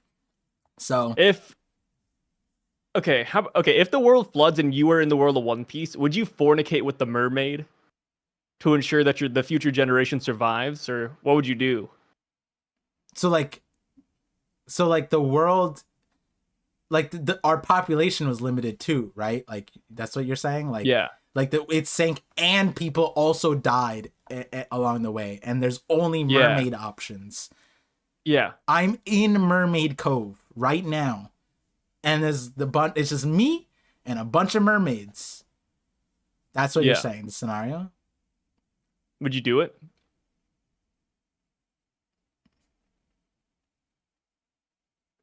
That's a yes. That's a yes. That's a yes. Hey, nothing's going on record. Sai, you missed it. Today is actually I talked about it like it's meta. Today's actually my over a decade. I want to give the exact, because I don't want to tell people my age-ish, but over a decade since me and my wife got together, so it's like a anniversary. Oh, congratulations! Yeah, thank you. Yeah. Congratulations! Ooh. Yeah, gonna do anything special? Not talking about procreating with fish is a good start. But you're not talking about fornicating with the mermaid. Yeah. Yeah. Maybe not that one. Yeah. You're right. Yeah. But I am going to Dave & Buster's because we love Dave & Buster's and we thought our son would enjoy that, so it's gonna be cool times. But Dave and Buster, not in a mermaid. I was wondering I was like, what is he? Oh, David Bust in a mermaid. Good one, Sai. Woo! You really got me there. Oh wait, there's a super chat with my name on it. Oh, there is. Yeah, Sai. $2 from Fat Alex, or should I call him initialed Alex? Sai, how many hours of sleep did you get? Thanks for asking. I went to bed at 8. Yeah, I went to bed at 8 because I posted my video at like I think 7 a.m. or something. So I went to bed at 8 and then I woke up here at 12. So here I am, 4 hours of sleep, par for the course. Yeah, I saw. I'm dying inside. Like, later in the morning. Thank you, AIM PDX, by the way. Appreciate you. And greatest teacher Onizuka said, just went back and checked Noah in the manga. It looks so much bigger than in the anime. So much bigger. I agree. I remember I made a video about it and I used the manga panels because the anime didn't do it justice for sure. It did not look as big. One of the videos, it was a short, I think it was. Luffy Tunes, that's a nice name. It says, good name. Yeah, like, what is Vegapunk's solution to the flood? Surely he'd tell the word on the broadcast. Yeah, it's weird. It is a weird situation. Luminary Glow says, I'm just reading my Twitch chat because I neglected them for a long ass time. You do realize there's going to be more to the message, right? I'd hope so. At this point, the Gorosei are utterly helpless. They're relying on York, who's also like helpless in a lot of ways. The only catch-22 is that she apparently is one of the smartest characters in the series. Could have fooled me. And you know, they're relying on York. They were about to just kill York. Let's be honest. They need York like 9 different ways to the moon, and they thought about killing her. That's the wildest thing. The Gorosei, man. Why can't they? Okay, hold on, Sai. Go for it. What do you got? Magic circles that teleport things. Very useful. Yeah. Magic circle York out of Punk Hazard. Magic circle places out of Punk Hazard. Is that not an option? I don't think so. At least York. Why can't they magic circle York out? What if it's something only Gorosei can do? That's what I'm saying. Like they're the only ones that can like. Oh, you're saying that. You're saying that like they can't bring York through it. Yeah. Damn, that's gonna suck. Because then it's like, that's a stipulation. Like TP in League of Legends. Like York doesn't have TP. I was thinking more like Rise Circle, where it's like if you're just next to Rise, you can go. Oh, because that's the magic one, you know. And we saw it's literally just. But nobody likes Rise, though. Okay, like we talked about it earlier, right? The magic circle is still technically just there in Marriage Law, just in the middle of the room. Akainu was there, and we've seen him walk in that room. If Akainu was there and he saw the magic circle, do you think it's like he steps in it and he just gets transported to Egghead? No, I don't think so. So then, do you think the magic circle being active? Do you think that they could just like go back to their magic circle and go backwards, or do you think Saturn's the only one that could do it? I would like it if it's just Saturn. No, I think they can all do it, but also I think they don't have to step back on the circle they came from. I think they could just like make another one and go. Yeah, I want to know. Yeah, like Rek'Sai. I think it's Saturn, but like it's weird because you would think that each Gorosei had their, because they came out with individual circles, but they went in with one circle. So it's like the nuance of even the numbers is super goofy at that point, because it's like, yeah, I mean, I think the numbers is why I don't think it's Saturn alone. Mm-hmm. Because it's like imagine you're bringing the homeboys here, right? Yeah. Like imagine you're summoning I don't know, like I don't know any of your friends' names. Let's say you're summoning the goldfish people, right? Okay. Why them? I don't know. Can we imagine you're Oimo, summoning the goldfish Giant people. Slayer Frankie families? Yo, the Kaiseki destroyers. Yes, the 3. Yes. Yeah. Okay. Yeah. Okay. You're We just bringing talked those about guys in along with Zombai. You got 4 homeboys you're bringing in to battle. Would you really label yourself as number 5 and those guys as number 1 through 4? I don't know, man.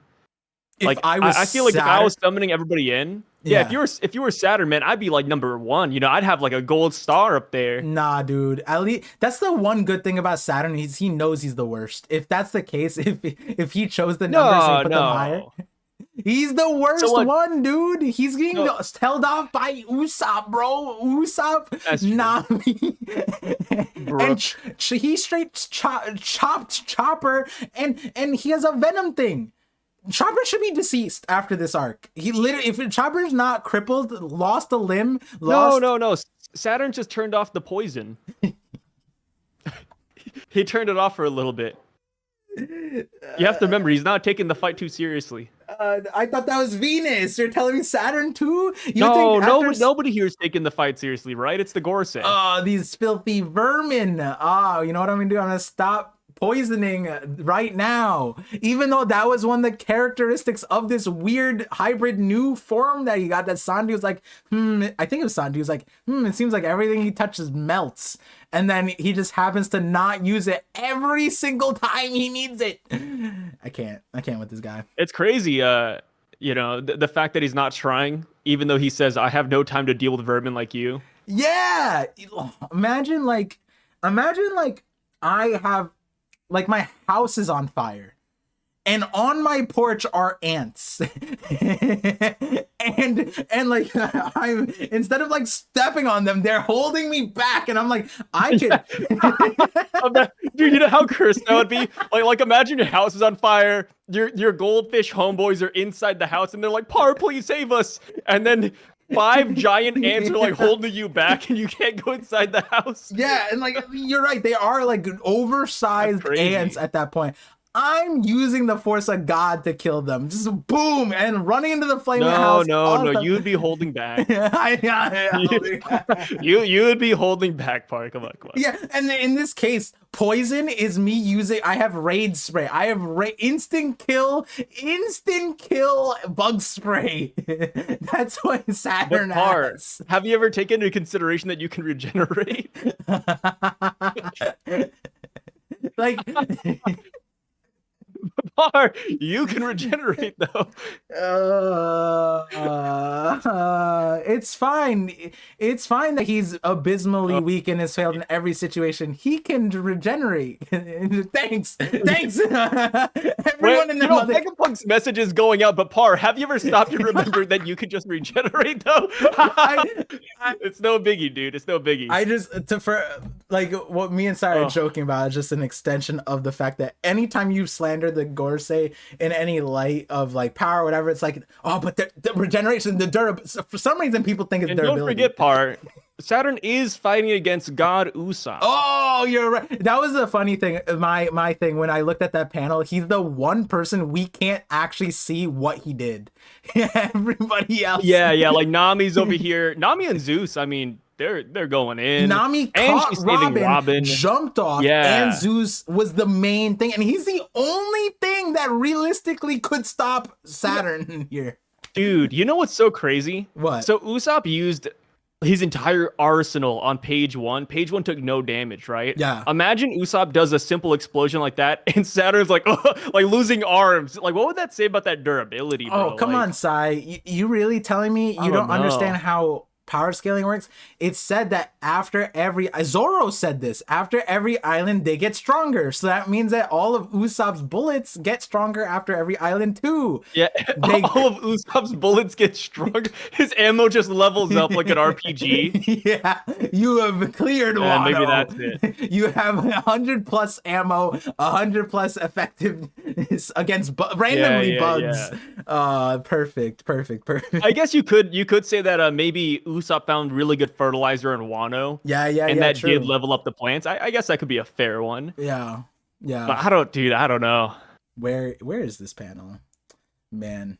There's a lot The of Gorosei are a funny group of guys. Yeah, they are. Like, I'm trying to think about it. If the roles were reversed, right, and the Straw Hats needed to find a Dendenmushi out of an entire island, I feel like I would trust, at this point, I trust the Straw Hats way more than the Gorosei. These guys are just like underestimating Vegapunk. This guy started walking up to an obvious decoy. Oh, yeah. Like, if there was a reverse Egghead, I think the Straw Hats would be good. Yeah. The Straw Hats would clear. The Gorosei are so abysmally bad. They have the highest level of power, teleportation, telepathy, everything on God's green earth, bro, that doesn't exist on God's green earth. They have it. And the Straw Hats would still be better off. Like, at that point, it's so funny. Like, even only if the Straw Hats can regenerate. Oh yeah. And my favorite part is just how impulsively angry. I said that Mars, if he played League of Legends, he would rage quit every game, because every time he's in a scenario, he just and then, like, in this moment, he's just like, that means there's no hiding place. There's no hiding place then? You wanted to fool me with the decoy, and then you just cut to a panel where he's flying and there's an explosion. No chill, just fucking flies away. And it's just crazy because at no point during that part, we know he did not telepathically talk to them. He waited. How much longer?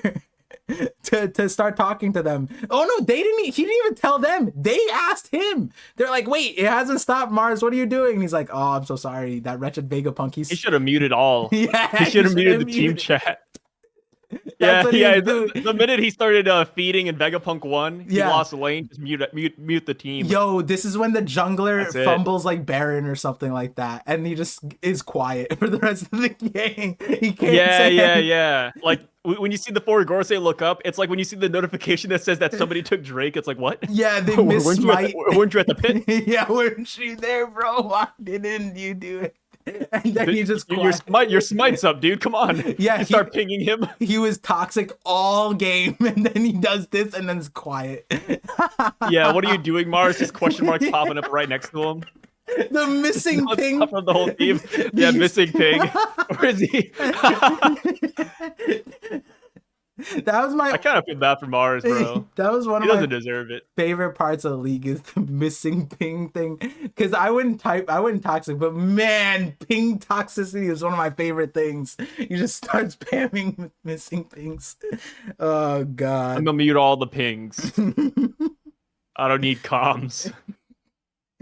All right, let's go to the next super chat. Oh yeah, I see this last one. The Sai, how many hours of sleep did you get? Oh, so that means Alex is in your Twitch streams. Oh, probably my YouTube video. I didn't do a Twitch stream last night. Oh, awkward. Because the chapter came out at like 2 a.m. I think. So yeah, I just went straight into the video. Dang, I guess I wasn't online. I was just like on my computer, but I was just in my cave mode. Gooning out. Yeah, actually. Alejandro Solis, $5 super chat says, hair is very strong. Just look at Brooke Afro. So Vegapunk's hair will stay for decades. The first sin is the mother flame because of flooding. What's the second? Yeah, I mean, you can assume... Maybe killing Kuma. Yeah, you can assume one is that, and the second's up in the air, but like... Here's my thing. It's like, why was Momo's fruit considered a failure? It's like not like it. There might be a bigger reason just besides the color. Like there's something Vegapunk actually needed to achieve, and the color was a meaningful betrayal of the thing. But like as far as what the sins may be, it might be something that he personally sees as a sin, but the world doesn't. And that's kind of the nuance he gives us, which is like, I'm not a person to judge other people's evils good, like whatever. And that would kind of apply to others as well, right? Like he calls them sins, but a pirate might see what Vegapunk did as evil, and what the government who he was working with, they're like, no, that was a good thing, Vegapunk. And so like maybe less so the mother flame part, right? Maybe one of the sins was greed. Like he when we see he pursued science through funding. So like as long as he got funded, he would chase after funding, which is a trope that a thing that started in his childhood on Karakuri Island. He failed so hard because he didn't have funding. Then he started getting funding, and he even didn't work with Dragon because he wanted more funding. He wanted so much more funding, and that could be one of the sins. His sins could have been like what Bonnie said in chapter 1067. This is I think a really powerful line that Bonnie says. I just put it into a video last night, actually. When Sai said I was gooning, I was gooning all over these chapters, all over Egghead, bro. But just there's a reason to call it Egghead. Yeah. It's not white for no reason. But that's just your problem, isn't it, Vegapunk? Your endless quest for scientific knowledge will spare no one in its greed, including my father, who you turned into a mindless weapon of war. And it could be, the Kuma thing was one thing, but it could just be that him aligning with the world government in the first place and not working with Dragon. It could be that was one of the sins. And that could be why he called Dragon. That could be what his message is to the world. It's like the revolutionaries were right. One of my sins was helping the Marines make their ships, do all these things. Or it could be like dabbling into devil fruits. Maybe he sees that as a sin. There could be a lot of things, but I think like I'm leaning towards something like something broader than just the mother flame. Because if you just say the mother flame, then there's a slippery slope. What about the seraphim? I would consider that a sin. And we've talked about that. I said I can make an entire video on how terrible Vegapunk is as a like a morally gray character. No, he did some crazy things, not as bad as Caesar, but Caesar intentionally did it, and we're just like not acting like Vegapunk was also in child experimentation. King is that child. And Kaido was like, bro, I saw those durability tests they were doing on you. If Kaido is looking at you as like a marvel of as a being because of a durability test that you were exposed to, my God, I wonder what Vegapunk was doing to him. And it's weird because when we got introduced to the satellites, they were like, oh, we can't do this testing on the Seraphim. They're just kids. What about King? What did you do to him? And it's like, he was like a teenager. I mean, we don't know how long they had King. All right. And also, when they had Kaido, he was also a teenager. He's 15, right? Maybe there's like a certain age that Vegapunk takes these. He's Leonardo DiCaprio, who 20. Maybe there's like an age limit, you know. I mean, in Oda's One Piece world, it's 16, just like in Japan, right? Could be. All right, and yeah, I forgot where I was going off on all that, but yeah, the sin stuff is really interesting because, it's like we don't know necessarily where Vegapunk lies on that spectrum of things. He's done crazy things, he's done good things, but like how much funding would it take to make a bunch of those microwaves and just ship it out himself? Like Alice was saying, like, oh, the engineers can't recreate it. It's like, so why couldn't you just do it? You made like 50 pacifistas and a bunch of these seraphims. You couldn't just make a bunch of microwaves and just ship them out yourself? Like that could have been what you did, but you didn't. So it's whatever. I mean, maybe the world government was keeping tabs on him, you know? Oh, yeah, they did so well with that one. Oh, yeah. Hey.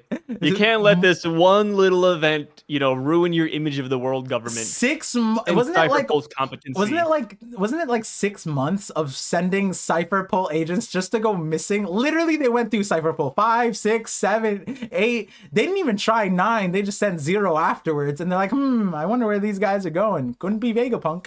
We should send more investigators. Maybe, you know... The seas are rough, man. What if they ran into pirates? You never know. Yeah. So they They have tabs on Vegapunk, but they don't have tabs on their own Secret Service, CIA, FBI level thing. It would be crazy if we just started sending out our Navy SEALs, our CIA, and just accepted that, yep, a couple squadrons just went missing. It's fine. We don't know what happened though. We'll send more. Let's just send more. We're not too sure. Yeah, because that's how much of a tab we have on Vegapunk that he could kidnap all of them for months on end, and we don't know. While having a mole, by the way, and that mole. I'm gonna stop there. I'm gonna stop there. It could keep going. York is just so smart. You know what it is? York is just so smart. Spencer, $5 super chat says, this relates to Lily's letter. Fly the flag in our sinking world is what she likely wrote. Also has me thinking about Law's secret name. Yes, those are good ones. Those are all good, great thoughts. Because when you look at Law's new Shock Willy thing, he could kind of make a mini Lelucia. Kind of, you know? He just drops a giant hole in the world, right? And his power kind of defies gravity in ways too. So I wonder how that all applies to this, like you said, like Law, Lily's message. If that's the case, then that makes sense, right? But it's like, what's the solution? That's still not the solution. You know what I mean? Was Joy Boy's solution really to just get all the fish on a boat and just sail around in a sinking world? Like, imagine our government says, like, the planet's flooding. Let's build boats, guys. No one would accept that. Hop on the ark. And I know there's animes out there with the entire shows around that concept. Some are good, some are kind of meh. Most aren't that good, but like some are bad. Yeah, well, there's like one or two. I actually can't think of a single good one that does that, but okay, they start out good. A lot of them start out good, but they fumble at the end because it's just is really dumb by the end of it, right? I think that's a fair assessment. But yeah, like that's why this message is cool message, Vegapunk, but what else? Versus, imagine this, guys. Imagine we ended the chapter and it was like, the ancient kingdom name is, even if it was Rigu Kingdom, it would be like the ramifications of that would be wild, all this stuff. But the world sinking is kind of like, okay, and what else? You know what I mean? Like, what else you got, Vegapunk? You know, it's like why, who, what, where, what do we do about it? Blah blah blah. It's kind of interesting because then it's even what the world government's like what were they actively doing to flood? Like, they're really slow then, right? I could think of a lot of ways. Why don't they just? There's an entire ice continent. Why not just melt that and flood the world if that was what they wanted to do? It doesn't seem like that's what they want to do. I don't think they want to flood the world. Yeah. Or at least not until like this point, you know? Now that everybody knows the message, or, you know, if Vegapunk drops the Ancient Kingdom name, then they're going to have to flood the world to kill everybody and to erase like the knowledge. But do they want to kill everybody? Because they need them for labor. They've been taxing them. They've been living good off that. And they use them for games. It's their Olympics. They literally every 3 years are like, hey guys, let's go. Like, imagine that. You come up, your plan is to slaughter all the deer and all the animals in my forest because that's what you want. But I'm like, what am I supposed to hunt in the off season, bro? Or during the season? Maybe they could start like how about this? Maybe the Celestial Dragon grab like 100 people, like a small town, and they start a human farm in the mountain. Like an Overlord. Well, it'd have to be a cloud, right? Well, is that what Fishman Island was? Maybe that's what Fishman Island was originally. Like, it's a bubble right underneath them. And it's like, maybe they put them there, you stay there. And like, that's where their slaves were, you know? And they, to this day, use them heavily, right? Yeah? Yeah. Maybe that's what... I don't know. That's an interesting. Good work. Yeah, it could work. Is Garling more like Bolt or Phelps? Are you saying is he a good runner or swimmer? Wait, why is this a question? I think Bolt. You think he can run fast? I think he can swim fast too, as Bro, long as yeah. he doesn't have a devil fruit. I mean, Rayleigh's like Phelps, bro. So is there any way Roger started the Great Pirate Age to prepare the world? Yes, 100%. Go check this video for more of that. Zach PN. This video right here. Why Rayleigh trained Luffy. This one and the Godfather Shanks video. Those two videos combine to, I think, an interesting nuance to what Vegapunk just said. It will be interesting because I want to know if the next line, it could be like, the world used to be just water or something like that. It could be that, but who knows? Colostopia, again, the 5 euros. The One Piece is a ship, and Luffy doesn't want it because of the Sunny. Justice for Akainu, he didn't do anything wrong. Thank you. I agree. I like that the One Piece is a ship. There is a separate video talking about that, but I don't think the One Piece is a ship. I think that there's really important things that can be a ship that are central, which makes sense in this One Piece world. Like, I think Pluton could be like a cloud ship. That's my video. And now it makes sense that the world was a sea. A cloud ship would be pretty goddamn useful. But the Luffy doesn't want it because of the Sunny. That's an interesting one. But Justice for Akainu, that's a good one, Sai. I'm on Justice for Akainu. The One Piece being a ship, I'm not exactly sold on it, but Justice for Akainu, huge. He got a stray in this chapter, man. Yeah. How did it make you feel when they put the blame on Akainu? I'm not gonna lie, when I read the spoilers, I thought that maybe it was a typo and they meant Kuzan, but no, they really meant Akainu. But then again, like, for Kuzan, they didn't know his involvement. They didn't know that he made an ice bridge, which is kind of crazy. But I feel like Akainu's not gonna like that. I feel like he's not gonna like being thrown under the bus like that. Yeah, imagine being the CEO of your own company, which Akainu is, and they're like the board. They're like the owners, right? The CEO versus the owners, right? And imagine taking the blame when you were a vice admiral and the other vice admiral literally defected and became a pirate. And you could just say, why didn't they just say Kuzan there? Like, they could have said both. And not to mention, he didn't head the operation. You could have blamed Cypherpole. Cypherpole was the one who was tasked with, like, destroying everything, right? Yeah. That's so unfair. Like, Akainu was just 1 out of 5 vice admirals there. Yeah, don't get me wrong. The fact that they singled him out is kind of crazy. I'm on the different end that I think both Akainu and Kuzan could have done their mission. But it's like what I was saying about Kizaru in this chapter. Technically, with his powers, within 3 seconds, he could be on every single island with his clone. Yeah, right? With Kuzan's powers, he could literally freeze the entire ocean around it and no one can escape. That's actually what he could do. He literally showed us that he's capable of that. And this thing is, so could Kuzan. He could create an entire volcanic barrier where it's land and no one can escape. He can create an entire corral and he could do that. But nope, neither of them did that. Boom, they have people escape. Boom, whatever. Cool. That's fine. But I do think it's Akainu did not deserve the stray. I was team Sai because Sai is famously supports everything that they stand for, all of their crimes. When Sai says Marines, when Sai says admiral agenda, everything they stand for, everyone that they fight for, the world government, the criminals, the slave traders, just like everyone on Twitter believes of Sai. Hey, that is true. I back that 100%. Yeah, that's why he's famous, racist against giants too, because they hate giants. Sai would have been the executioner way back when Caramel, when Caramel spoke up, said, "Don't execute them." Sai would have been like, "Huh?" and just dropped them. Did we see how they were going to execute the giants at the time? Like, did they have like a giant spear or something? No, but I do think we saw them like on the stand, like they were like hogtied or something, you know? Yeah. So you think they would have just like stabbed him like 1,000 times until they died? Bro, I don't know what they were gonna do. They killed Roger with swords.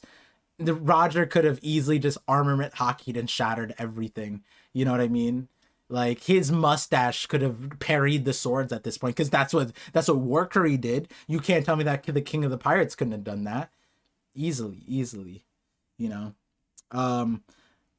But yeah, Alejandro Solis. Giants are being upscaled, dude. Sorry, like I just thought about John the Giant now. Do you think John the Giant could take on Venus? Oh yeah, the man that stood against Whitebeard. Come on. What about Haruden? Do you think Haruden can like take on like one of the Gorsi members at this point? The what 10,000 kilo punch that shot? Yeah, you're right. You're right. The Gorsei wouldn't even be on this island anymore. Yeah. But don't forget, Sai, they can regenerate. Yeah, the Gorsei can regenerate, so they do have a one-up on the Giants. So, you know what? I think it's fine if all of the Giants come around here and just beat the Gorsei. No, actually, Hyruden making them blast off again, and literally, that is what they need. Why didn't Kuma paw them? He could, instead of punching, this is the one time Kuma, this is the one time we've seen him punch. Well, but it's also he's like lobotomized though, right? Like he's a full-blown robot. Yeah, and he pulled out hockey, and he's pawpawed himself to the thing. He could easily just paw Saturn off.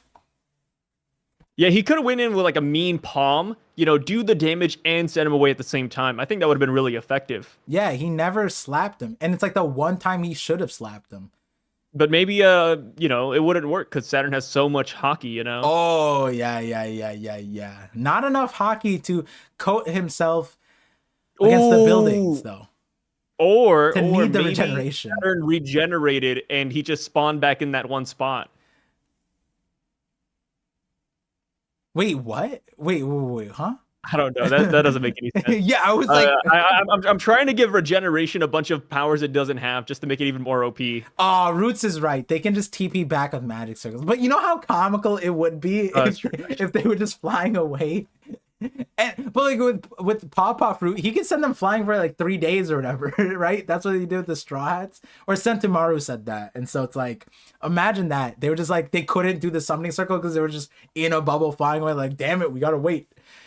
Man, I would. Who is? What do you say? No, go for it. I was gonna say, imagine if Workery.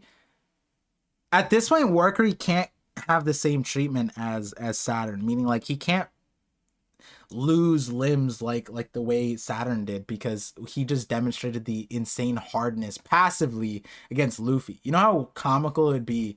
Because like it didn't look like hockey. We just thought it was like the markings on them. Now it's probably hockey passively there. But like Saturn has those markings too, but those markings didn't do anything for him. He lost his limb to everything. And then they all exploded in a fire to like his boogers. Yeah. Like lost a limb to buildings, lost a limb to Brook, you know, pierced by Frankie. Like maybe Saturn's like the one guy you can easily dismember. Yeah, do you think he's the guy who Maybe makes the whole group look bad? Do you think he's the next on the chopping block? Actually, we talked about this earlier about how the world government wouldn't have any food if they killed all the people. Maybe they just chop off Saturn's limbs, and since he regenerates, it's fine. I'd they just eat much Saturn. rather have Workery, right? Boar meat is edible. Spider meat? That's crazy. Oh, Ushi Oni, bull. Yeah, Ooh. Ushi Oni. Yeah. It could be like Oxtail? Wagyu. Oh, maybe he's like Wagyu. Maybe that's why we cut butter. Yeah. The guy's like butter, bro. Yeah. Oh, this is the best theory of all time. He's Wagyu beef. And then it could tie back to like, you know, the good old Greek mythology. You know how like they just always devour themselves? This could be it. You mean like you're talking about like Zeus, his father was chopped up into pieces and those were his kids and whatever, and then he ate his kids again, and then Zeus had to like poke his belly button whatever with a sword, and they all came out. Yeah, the Greeks really had storytelling down for sure. Oh man. Yeah, they were crazy, dude. Yeah, but yeah, maybe that's it. If you were starving, let's say it's been 10 years since you last had a bite of food. And then Saturn walks up and then he breaks his own leg off and gives it to you. Would you eat it? Man, Saturn could have been a good Zeph. Yeah, wow. Yeah. Imagine how like unimpactful that scene would be if Zeph just regenerated his leg. Imagine that was kind of crazy. Imagine we get a reveal Zeph has his leg back and he's just like and then we see a magic circle comes up with the number 6 on it. Oh, Sandy's that'll be sick. Yeah, biologically and raised by the Gorsei. Crazy. Oh man, Zeph is actually Jupiter's dad, right? Jupiter's the one that's. Oh, and then we come to find out Zeph is actually just based on planet Zeta. Ooh, you're making up. There we go, dude. It's over. Yeah. Wait, Zeta is not the planet in our. Isn't that Planet X? No, Zeta. I don't think Zeta is real. I think I just made that up. We have Planet X. Planet X is a thing. I'm pretty sure, but I don't think. What is Zeta? Zeta is just the 6th letter of the alphabet. Oh, there we go. 6, because he has the Gorset number 6, right? Awesome. Yeah, we cracked the code. Yeah. Cracked the code. We don't have to look that deep into it. Yeah. Boom. Slam dunk. Slam dunk. Yeah. Woohoo! That's what I thought. Yeah. Alejandro Sosa $2 says cloud Pluton theory, but it was rain that flooded. Yeah, like going back to that video, the idea dance powder has a whole different nuance now, and that's why I think that cloud the Pluton video that I had that went deep in the dance powder. Imagine that the world is sinking and then some hooligan develops a way to like monopolize rain. That's crazy. And that's why I think that like it would be on Wano, because it's fresh water and it all lines up with Wano's history. That was the whole thing with the Pluton stuff. So I'm definitely going to be pushing that video again. I genuinely believe that the world government 900 years ago were the good guys. I think Joy Boy caused the first flood. Yeah, I could see it, right? But like, it's getting more and more complicated, is what I will say. I wouldn't trust a guy who's named Joy Boy. Would you? Would you let your son hang out with a kid at like in school called Joy Boy? You know what I mean? Like imagine your son comes home one day, he's like, Dad, Joy Boy wants to play with me in the playground for a little bit. Would you let your son go? If you've never met Joy Boy before. Let me rephrase it to a more sane thing, okay? If we watched Marvel and of the heroes, and DC, of the heroes, for some reason Joy Boy was the one that stuck out over Superman, Spider-Man, Batman, Iron Man. Joy Boy? Really?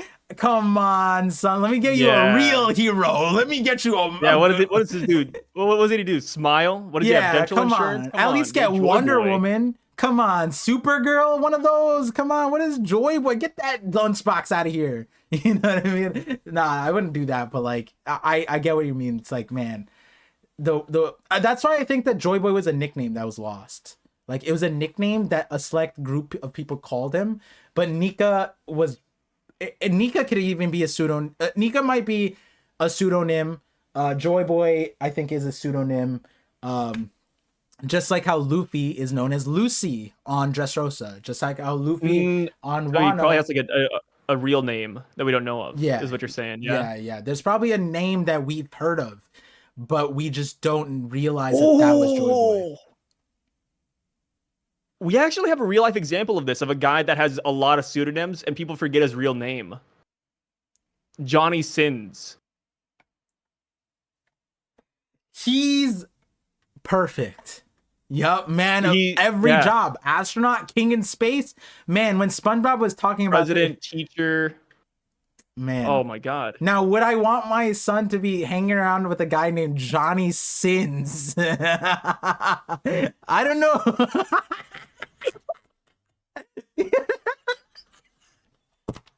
Probably not.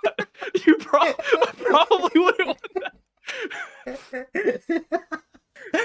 That was so unintentional. Oh God! You probably wouldn't want you to say Johnny Sin, dude. Yeah. I wouldn't advise against that. I'm sure he's a nice guy to kids, but I still wouldn't, off rip do it. Yeah, like the name, like Johnny Sins versus Joy Boy. It's not any better. Honestly, it's kind of scarily close, like, right? It almost sounds like Johnny Sins tried to rebrand to Joy Boy, like, because he was having so much fun with all these occupations. Because if you guys ever seen his autobiography, man, he had a lot of fun being a doctor. I'm sure Johnny Sins is a nice guy in real life, but know if I would trust him, based off name alone. Oh god. Oh god. Oh, let me look at some of these Psycho Red. I don't care if this chapter is a 12 out of 10. No, Zoro still makes this a bad chapter. ZKK is still alive. Chill. He's the warrior that makes you smile. The fool. So you want One Piece to last longer so we can know about the real. I don't want One Piece to last longer so I can know about the real Joy Boy. I want One Piece to properly end. And if One Piece properly ends and we don't know Joy Boy, then One Piece didn't properly end. That's the reality.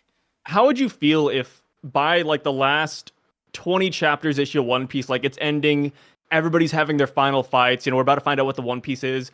Imagine Oda gets hit with the Kubo treatment and they're like, hey Oda, you have to finish One Piece in 2 chapters. There better be 100-page chapters. What the hell? I would be. Would you be upset? I think we'd have to fly to Japan and riot. That's the only way they'd listen, right? If a bunch of Americans landed in Japan. Oh, maybe we threaten sending over some Johnny Somalis. You know what I mean? I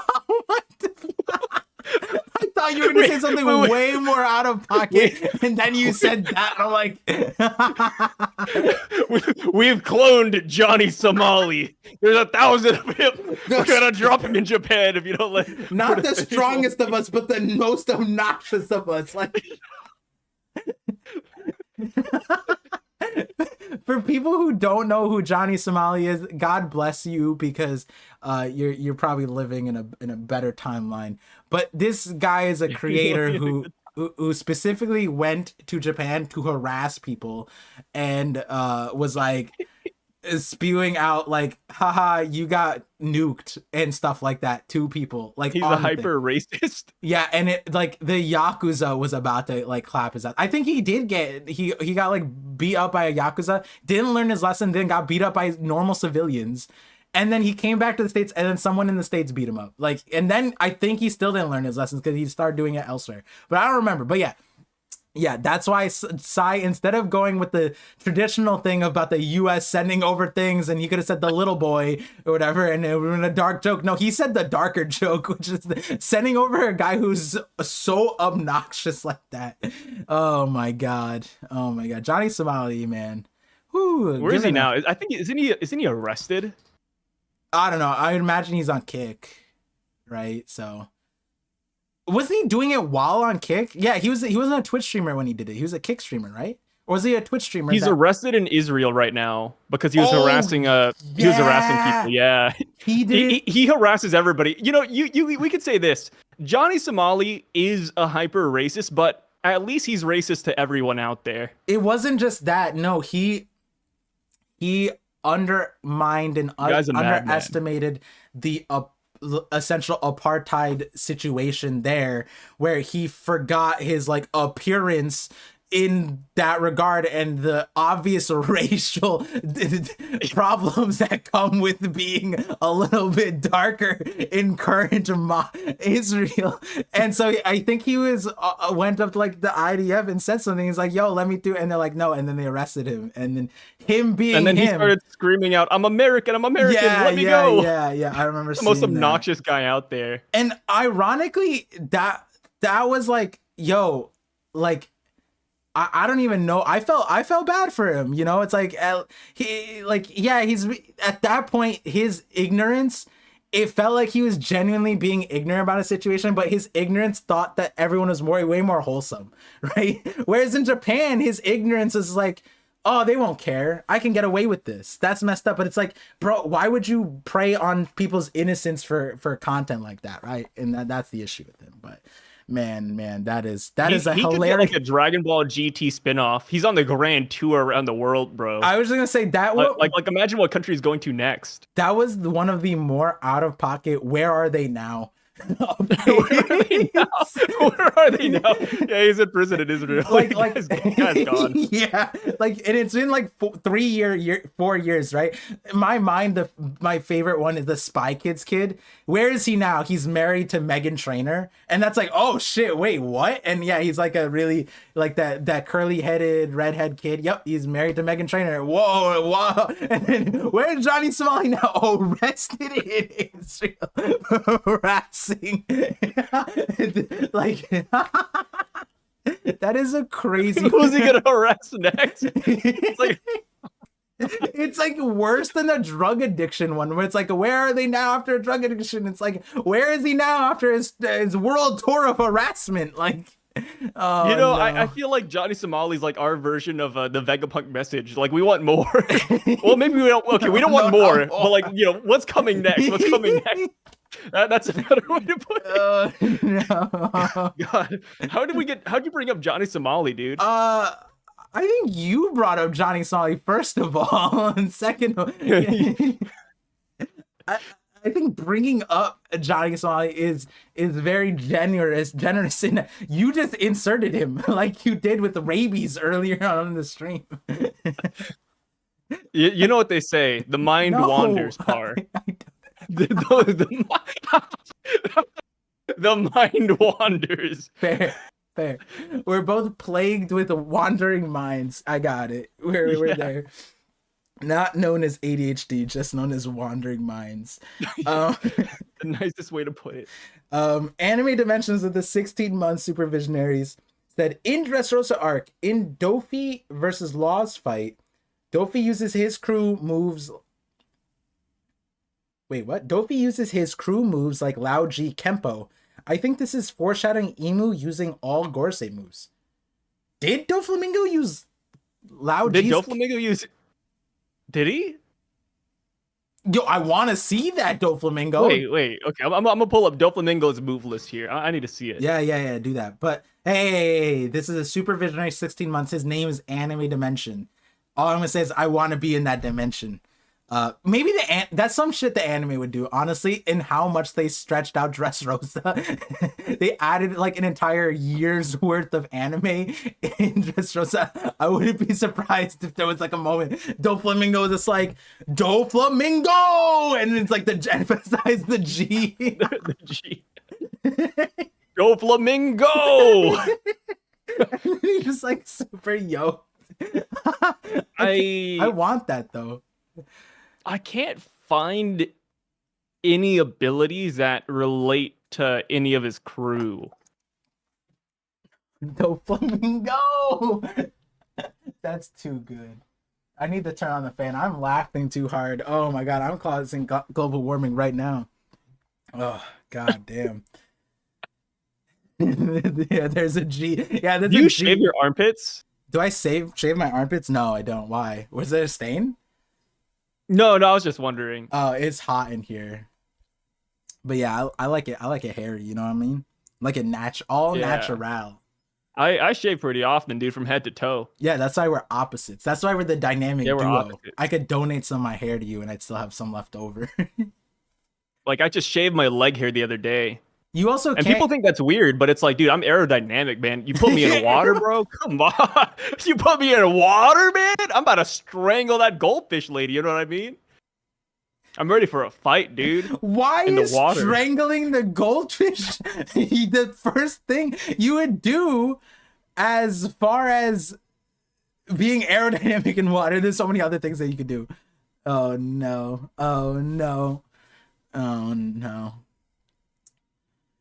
My armpits actually sweat like a dripping faucet. That was very descriptive. I appreciate the comfortability to share that monkey. Oh, it's Monkey D. Luffy, of course. Stop laughing. Is that a knocking a doy in the flesh?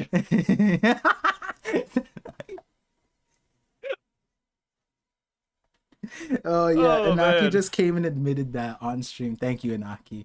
That would be something he would just casually just offer up because he's just so impulsive with what he says. I bet I thought about that. Wait, thought about what? Like, have you seen the story of, like, it's a really, like, sweet story where, like, this girl, she had no hair, so her boyfriend, like, he grew out his hair, shaved it off, and gave it to her as a wig. Like, imagine you do that, but it's just like armpit hair, like like just body.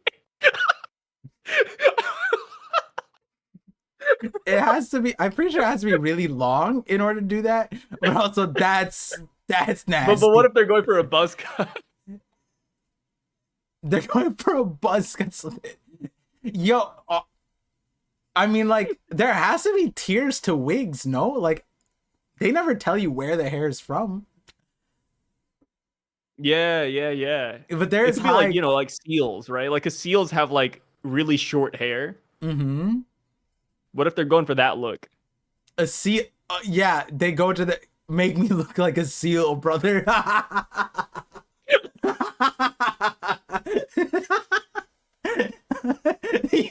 They're like, hey, what do you want? What do you want your cut to look? They blow up picture of us.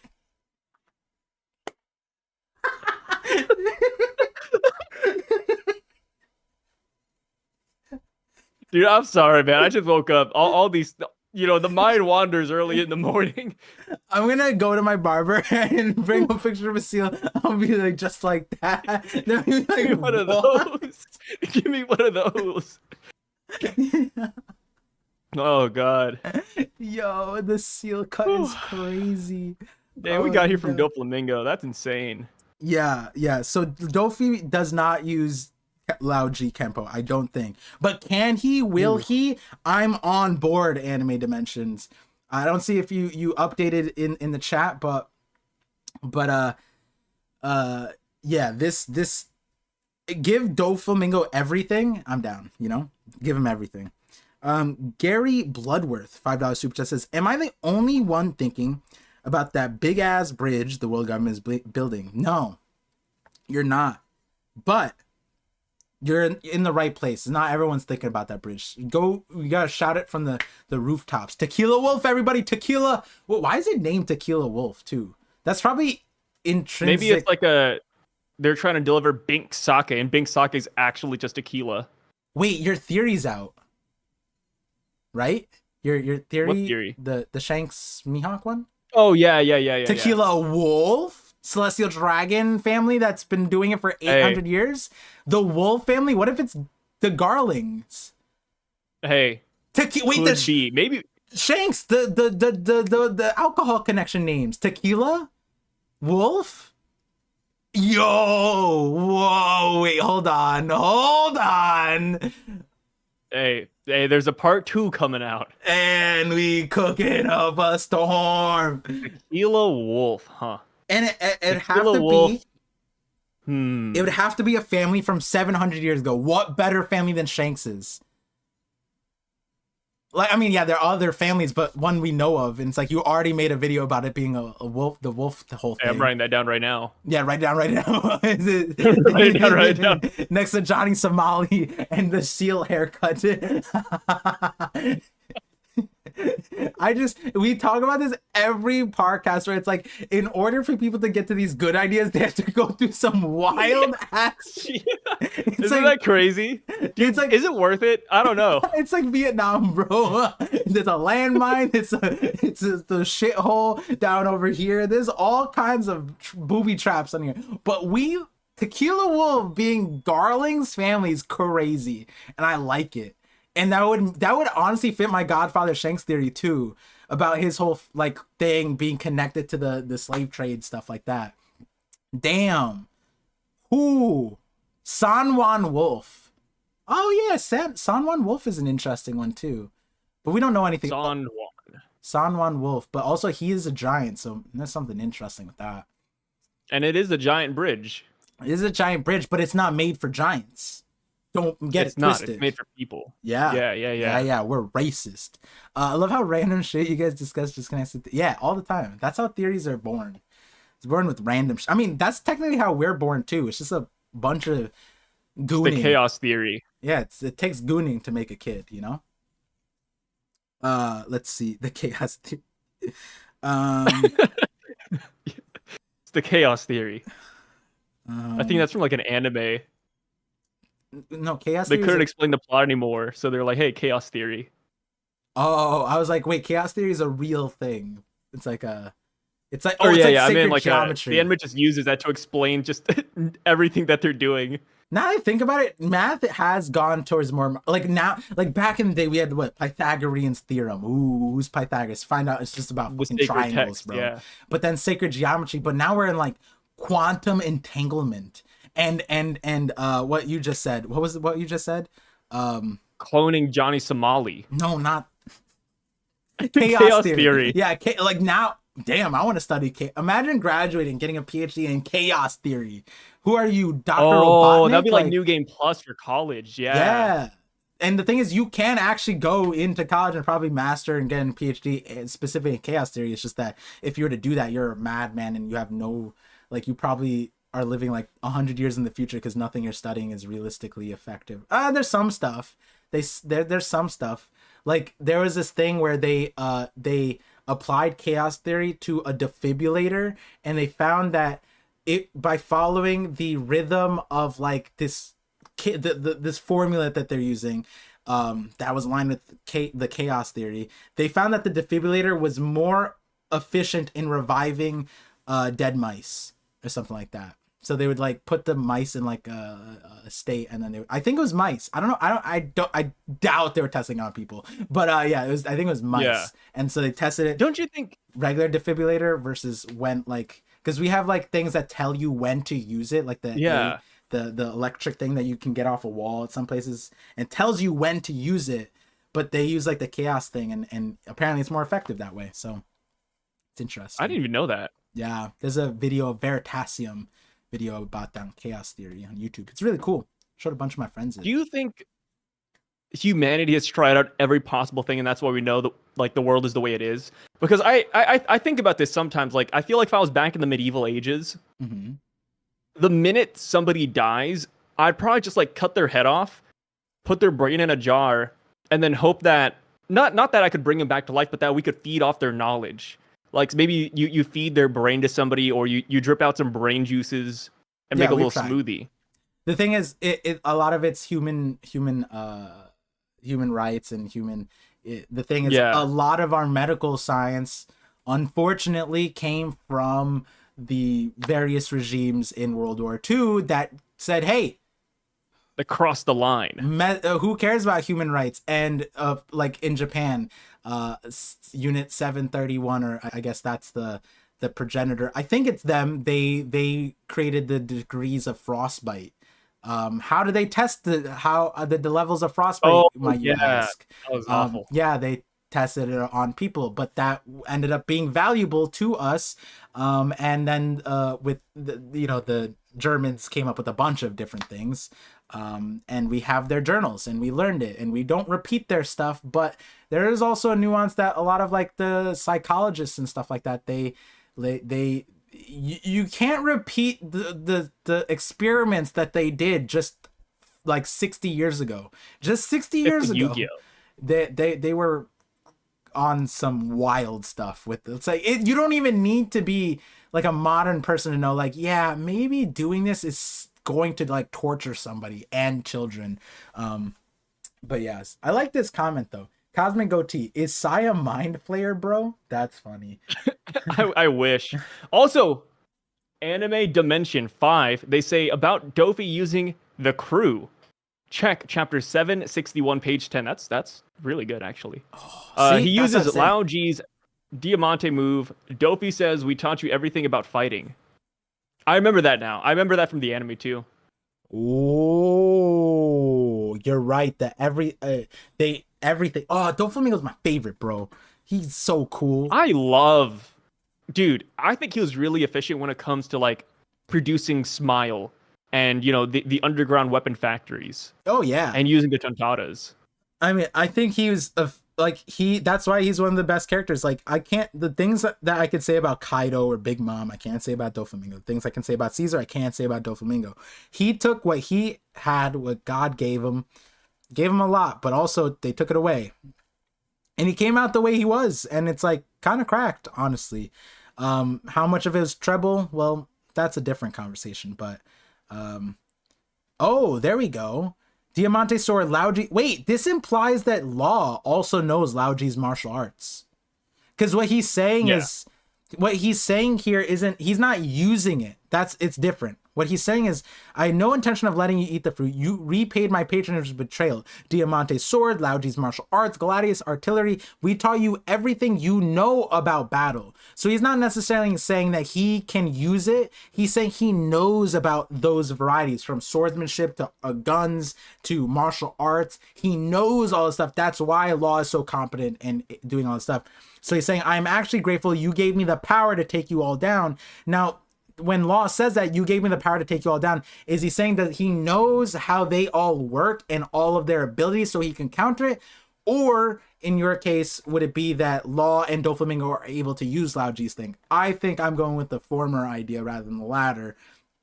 But I'm also a believer that everyone can do what Laoji can do. That'd be the elemental hockey type stuff. Anything that a devil fruit can do, you can do through hockey. We actually saw something of that form with Law, right? He was able to counter devil fruit change. His body got changed, biologically changed to a woman, and he changed it back to him. And we know that it was it's like a change thing, because Doc Q said that he's created the antibodies to counter it. So his devil fruit wasn't activating there. It was just that at that point the antibodies were doing it, or needed to counter it, or the effects of his fruit essentially. So it's really interesting.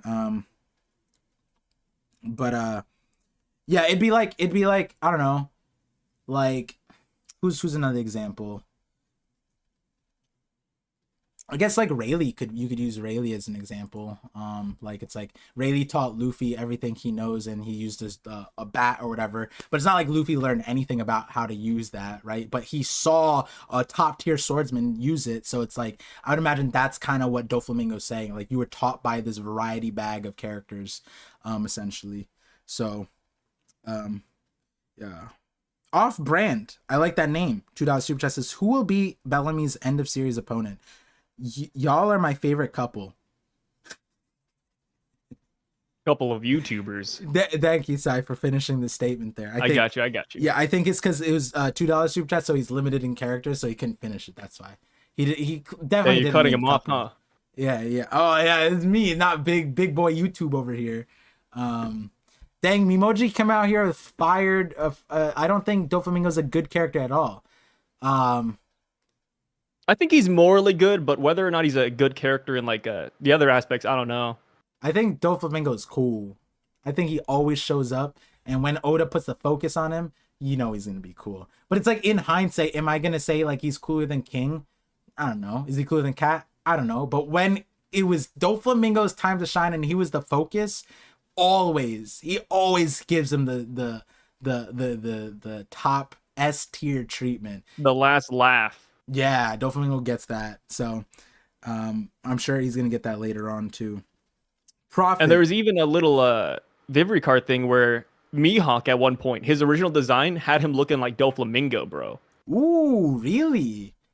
Yeah. I every time I see it, I keep on thinking I'm looking at Doflamingo's concept art, but it's actually Mihawk's.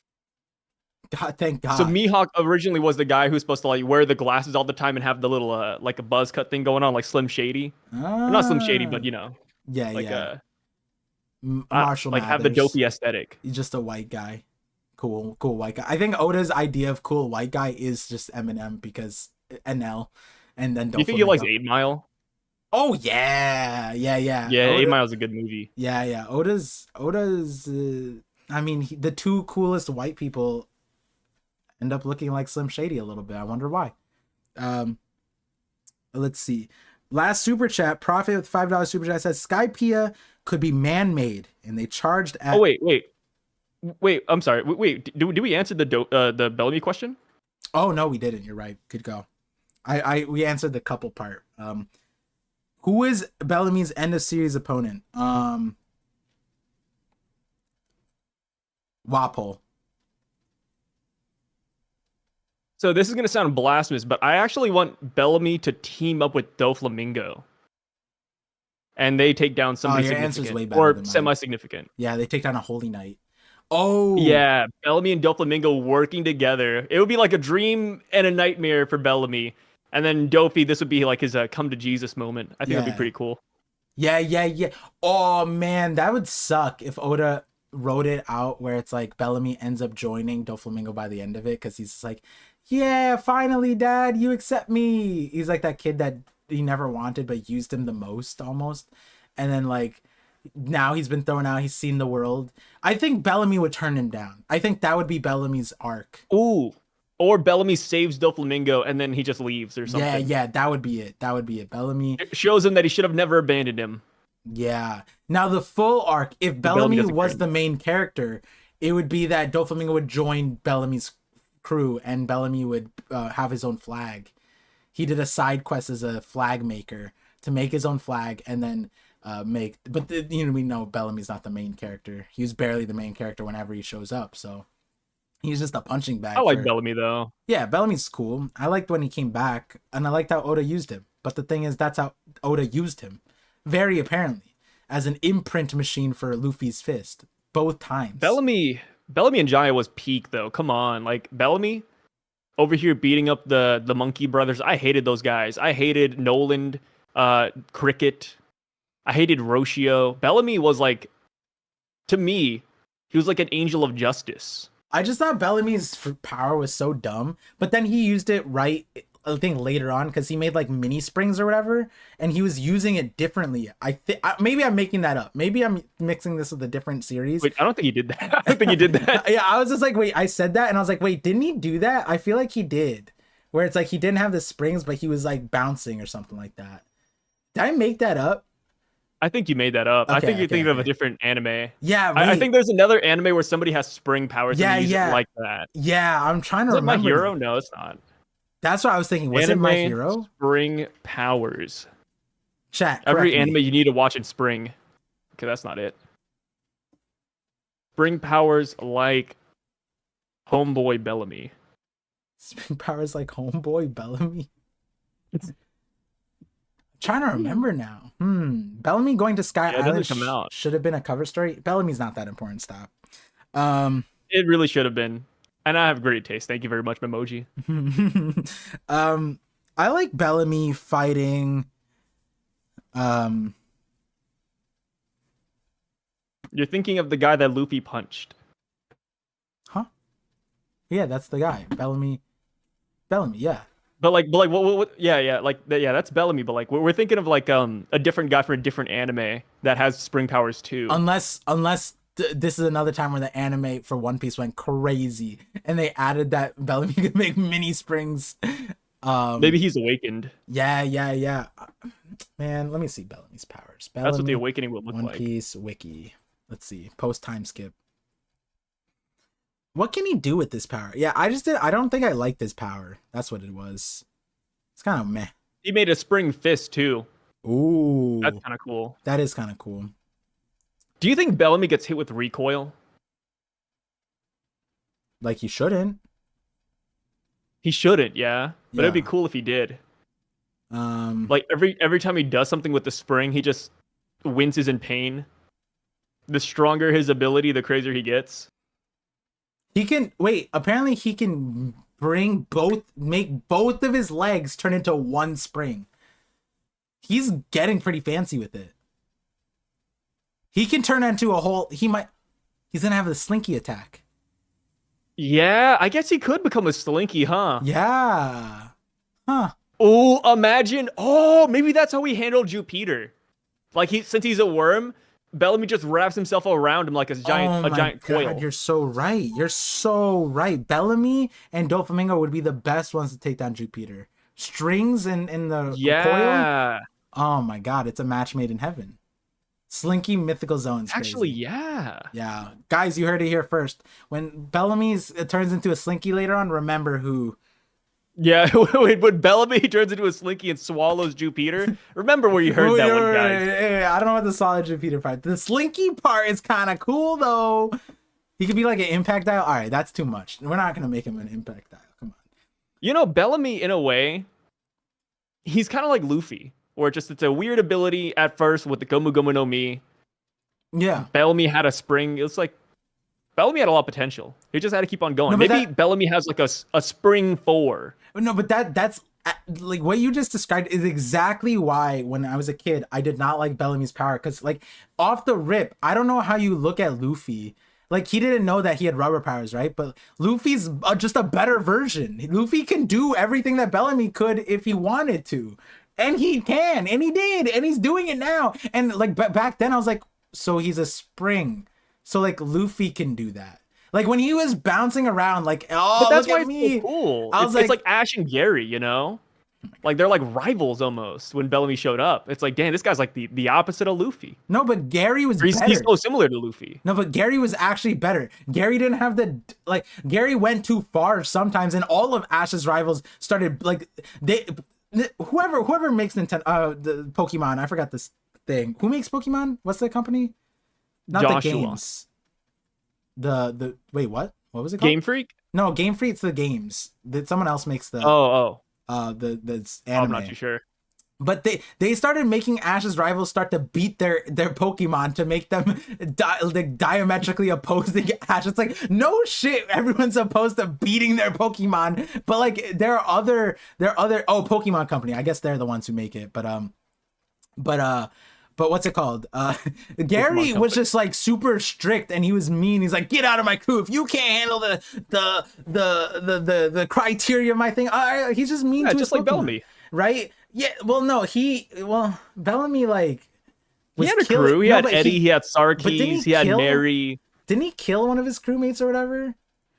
I mean, because Doflamingo was controlling him, he killed Sarkis, or supposedly killed Sarkis. Yeah. Which Sarkis is like so like if Bellamy was Luffy, then Sarkis would be like his Zoro. Yeah.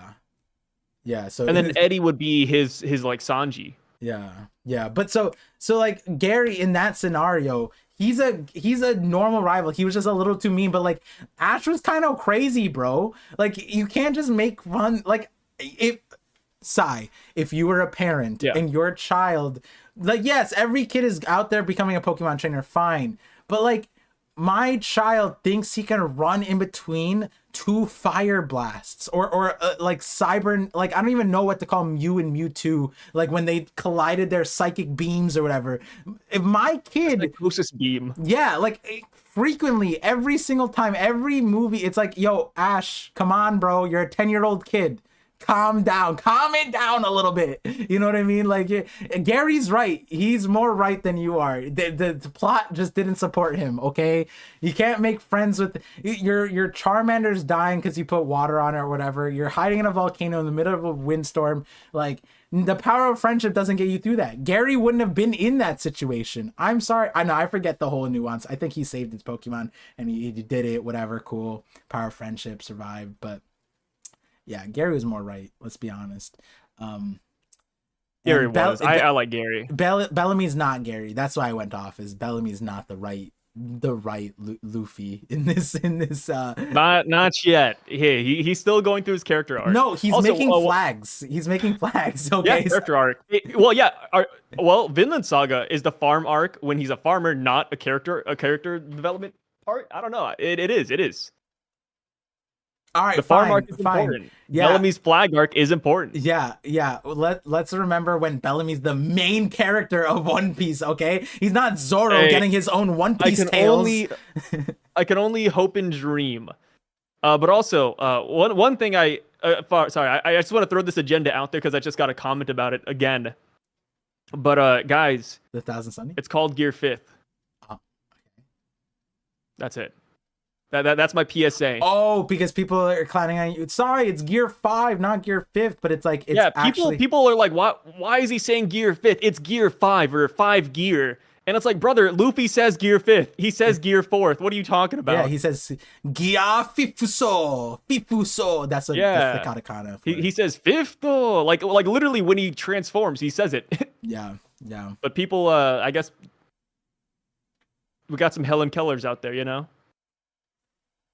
Yeah, speaking of Helen Keller, the Prophet $5 super chat said Skypiea could be man-made and they charged at Heaven's Gate to get in. Anyone below was saved and enslaved. Shintadas lost their history because it flooded. That's what's interesting about the Shintadas is, wait, why were you snickering? Why were you laughing behind your back, huh? No, I was reading some of the chat. Oh, okay. The Dentatas have history before the Void Century. They have the history before the Void Century. Meaningless history. Why it's interesting, because like here, let me pull up Ohara. Ohara is an interesting thing because that is one reason why it doesn't make sense, but oh my god, pre-incident, that's so out of pocket.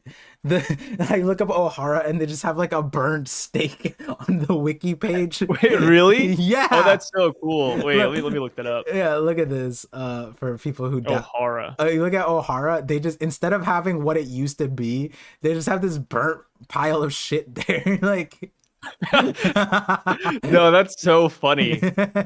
No, I like that. Like, let me just do that for every single world thing. Let me just put the burnt version of it now.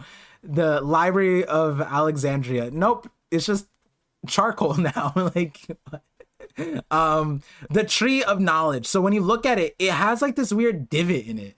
It's like, let me pull it up so you guys can see it. It looks so Google weird on my Street screen. View. This way, so you guys can see it a little bit right here. There's like a weird divot, and it's kind of high up actually. It's like maybe it was flooded back then, I don't know, but like having these tall trees does make sense. But you know, the reality is, this is true for our world, sharks are older than trees because the world Like been around longer. Yeah, sharks are older than trees. And trees And came you later. would know, out of everybody in the world, you would know this too, because your favorite animal is a shark. You know, I just found out. I didn't just find out about this, but there's like a 400-year-old. At least the margin of error is huge. But they, in the Arctic, we kept track of a green. They're called Greenland sharks. It's either the minimum of like 260 years old to 550 years old, and so they assume with like 30%, I guess, confidence that it's 370 years old, so older than the United States or something like that. And it's just a thing. But all Greenland sharks that we track, they're blind. Oh, yeah. Because, and the fun fact is, we know how old they are because we take out their eyeballs. yeah. And I like that. The reason why we take out their eyeballs is because they're so slow. I guess they're so like slow moving or whatever. They get eye bacteria, so it's just natural for all eye parasite, and it eats their eyeballs and they go blind anyways. And then we extract their eyeball and then we carbon date their eyeball to figure out how old they are. So yeah, that's a cool fact. Greenland shark. Huh. Really cool. They're really they What would you do with the Greenland sharks? What would I do? Yeah. I mean, if I knew that there was more than one and then like they were procreating or whatever, man, we'd run some tests, dude. We'd figure some shit out. Yeah, dude. Sorry. We gotta, I mean, that's old. That's old. It's the price of science, bro. Also, like, how are they living like that long? How come no one's eating them? They're essentially just giant logs in the water. They're just floating. Like, that's all we see of them. Actually, we've seen some things where they eat stuff, but like, man, like great whites get killed. Whales get killed by octopuses. You telling me that? Whatever. Wait, Greenland sharks have eye issues that serious? Yep. They're just that old that they end up getting eye parasites that eat their eyes. So hopefully Oda brings in an Greenland shark fisherman. That'd be kind of sick. Imagine. Oh, dude, you know how cool Fisher Tiger would be if he was blind? Yeah. And he raided Marie's Raw? Oh my god. Oh, and That'd be that would cool. fit my agenda because Dragon being blind, theoretically, and then we have a trope of all the blind people going past the world government, Fujitora, Dragon, and then Greenland shark, Fisher Tiger. Yep, we're just gonna retcon that one. Thank you, Oda. Yeah, retcon it. Perfect. But going back to the super chat, the Tataras had their history before the Void Century. They just don't have that blank 100 year, which is the interesting part. But as far as everything else that you were saying, anyone below the Skypiea would be saved or enslaved, and then they had the higher thing. 100% see that, because that's the nuance. They call it upper realm and lower realm, but what if it's just a cloud level and then below? Why would they have the Milky Way in the first place? But then also, here's an interesting thing, like Eni's lobby is like a place where it never turns nighttime, and I have to imagine that has some kind of role, because like that would mean that it never gets like cloudy there either, because it never, like, it's always sunny there or something like that. So I don't know, it's weird, but there's like a few. It's weird because it has the hole, right? And then we have Lelucia, which also has a hole, but when we go to Lelucia, it's like dark and stormy, you know, it's not like Eni's Lobby. So it almost seems like something What's going on separate there? happened to Eni's Lobby, which is kind of the case, because there's like that floating island, which in my opinion is something that was preserved of the island that was originally there. But some people, and rightfully so, think that that was constructed later on. But I just have less faith in the people later on. Like, it's a little bit like, hey, this thing defies physics in the first place, so I think that maybe something protected it and the island's just defying physics, right? Like One Piece logic. But it's also a little bit like how we completely don't believe in humanity's ability to recreate the pyramids, so we just go like, oh, aliens did it, oh, they couldn't have done it, even though they had like hundreds of thousands of hard laborers that were just like, yeah, they were literally used as mules, and they had to like truck things with their necks on the line, literally. Dang. So it's like, pyramids are just like the real life version of Tequila Wolf. yeah, no, exactly, and 100%. And so like like when you look at the gates of justice, whatever, it's like, yeah, we go to Wano, they can't build a ship, bro. You telling me they have legendary carpenters? Nobody can build a ship. Remember that graveyard of ships? Those are all ships that failed to make it out to sea. They're cooked. And it's like, man, if the world was flooding and Wano didn't have people to make ships, they'd be cooked too, bro. That's why they had to build a wall, because they couldn't. They were like, man, water beats us. We're weak to water. So, and then they didn't like put like a hole in the wall, so they just ended up drowning to fresh water. Yeah. Bunch of bozos, man. They needed like Robert Irvine there. Ooh, I just had a Robert Irvine bar. Is good. One Piece's Cysts is asking, is Zunisha's height confirmed at 35 kilometers? I don't know if it's confirmed, but I do believe it's like red line height. Because it seems it can step on the red line or even avoid the Great Flood. I don't think it can step on the red line. But that's also, like, we don't know much about it, but we do know that it, for food, what it does is it gets sky apples. It picks sky apples, whatever the hell that is. But yeah, so it's tall enough to reach sky clouds. That's a fun fact. But yeah. Yeah, this is all overall good chapter. Got through all the super chats. I did mention earlier that it was me and my wife's anniversary, not marriage anniversary, but we've been together for over a decade, so we're gonna go celebrate that with our son very soon. And I think I need it to be a break week because I have so many videos I need to drop, and this is a really good pausing point. But if we get a new chapter, I'm not complaining, and I'll be happy to see you guys next week. Oh, you'll be complaining? Why? I got things to do next week. Oh yeah, me too, bro. May is so busy for me, it's crazy. Everyone decided to get married or something, and like, I was like, damn. Wait, really? You too? Yeah. Like, I just got hit up with a bunch of invitations. I was like, and my wife handles my life schedule like that. I just sit at the computer all day, and my wife's like, hey, we gotta go to this place. I was like, really? And they're like, yeah, Are you sure about that? They're like, yeah, this is your best friend, your childhood best friend. I was like, oh yeah, shit. No, I'm joking, but that's not exactly. But wait, here's a good question then to end off on. Okay. But if you could Lelucia one state out of existence, which state would it be?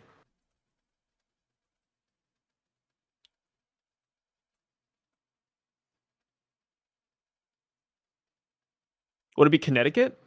Wait, why would it be Connecticut? That's a fourth of our GDP gone. The United States GDP gone. Right. Yeah. North Dakota. That's a good Dakota. I was thinking South Dakota. I always hear more about North Dakota than I do with South Dakota. Maybe we get rid of South Dakota then, because it'd be more believable that it never existed. Did you know we have sacrificial states? No. Yeah, so I forgot which ones. It's Idaho, and then like the 4 around it. They're sacrificial states because if we got into nuclear war, obviously the places that would be targeted would be LA, New York, like LA, New York, right? And so because those are the metropolitan cities, what they did was that they built our nuclear bases, like where all of our ICBMs would launch from those 4 states, so that they would be targeted first. Because why would you target the population and not like the gun, right? So in case of war, everyone would have to target those middle states first as sacrificial things, and then by the time they hit those states, they would be wiped off the face of the planet. But yeah, so I would choose one of those states. Let's go. No, but Idaho has potatoes. Idaho's never done anything wrong to me. So let's see what's underneath. I'll just go with the Dakotas, right? Wyoming? No, Wyoming is not underneath. Is it? No, it's not. It's not. I'm just saying like Wyoming's an option too. No, but I like that name. Wyoming is kind of like, it's almost Asian, you know? Wyoming? Yeah. Wyoming. Yeah, it's our only representation in the States. You're right. It is very Asian. Everything else is so colonized, but then we have Wyoming. You know what I mean? Like, it's next to Yao Ming. You almost think that he's from that state, dude. Like, I guess South Dakota would have to go then. Yeah, good riddance. You have a Dakota. Dakota has good sake these days. Okay, but that's not even theirs. Well, I'll just take Japan at that point. Like, leave it to South Dakota for the sake. Florida, Alabama, Washington, Montana. Here, let me look it up. No, I wouldn't get rid of Florida. Florida is already getting rid of themselves. They're sinking, and they're contributing to the problem too. So South Dakota has Mount Rushmore. And yeah, that's true. I don't care about some rocks. They have something called the Crazy Horse Memorial. That's like the first thing that pops up when I type in what is South Dakota known for. It's known for the Crazy Horse Memorial. What is that? I don't know, but like you gotta ask yourself, like, of course, when they picked out states to carve into, to put 4 giant heads into, they picked the most useless state that no one would ever care about. Because like, imagine take up that much land to do that. It had to be useless back then, and it's still useless now. You know, like, it's as a joke because Dax. Wait, Dakota. I gotcha. South Dakota is home to the most attractive billion-year-old rocks around the world. What does so that wait, mean? Is there a rock fetishist just going around like judging, like rating rocks? Who gave South Dakota that title? The most attractive billion-year-old that person needs to be checked around the world. That's like the most attractive cows, and then we discovered milk. I almost feel like that's the progression of this attractive rock list. Who's most attractive rock? I'm gonna look that up actually. That is crazy. Most attractive rocks in the world. If it's break week next week, will you know by Monday? Because then we can record 50-50 maybe. Yeah, we'll know by Monday. Cool. I'll let you know then. Because I was just realizing we're going to that 50-50 conversations, but damn. So Florida, Alabama, I wouldn't, because my cousins live there. And so well, they don't still live there, they kind of left, but they like Alabama. So and then one of my favorite mods, I don't want to dox them. They're from Alabama. They let me.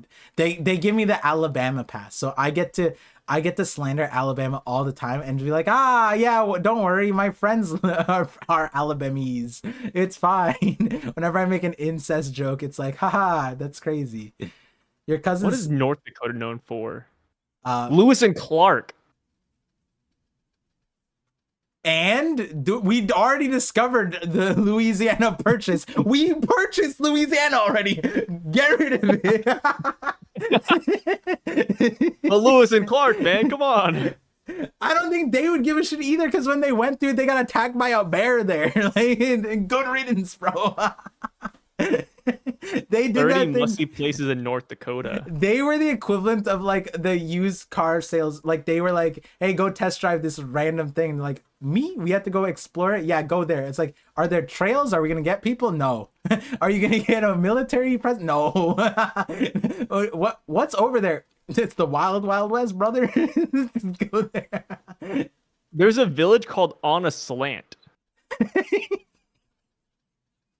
Maybe I need to relocate, guys. You can't just. North Dakota is known for Pogli. What is Pogli? What is Pogli? On a slant village. What is that? Which 4 faces would you want carved on the red line? This isn't Naruto, dude. Even in Naruto, bro, that, like, I'm surprised Pain didn't blow up that either. You know, he saved that. How is that mountain saved? You know what I mean? Like, Pain, that should have been the first thing that he did. What's Pogli? Yeah, I don't know what Pogli is.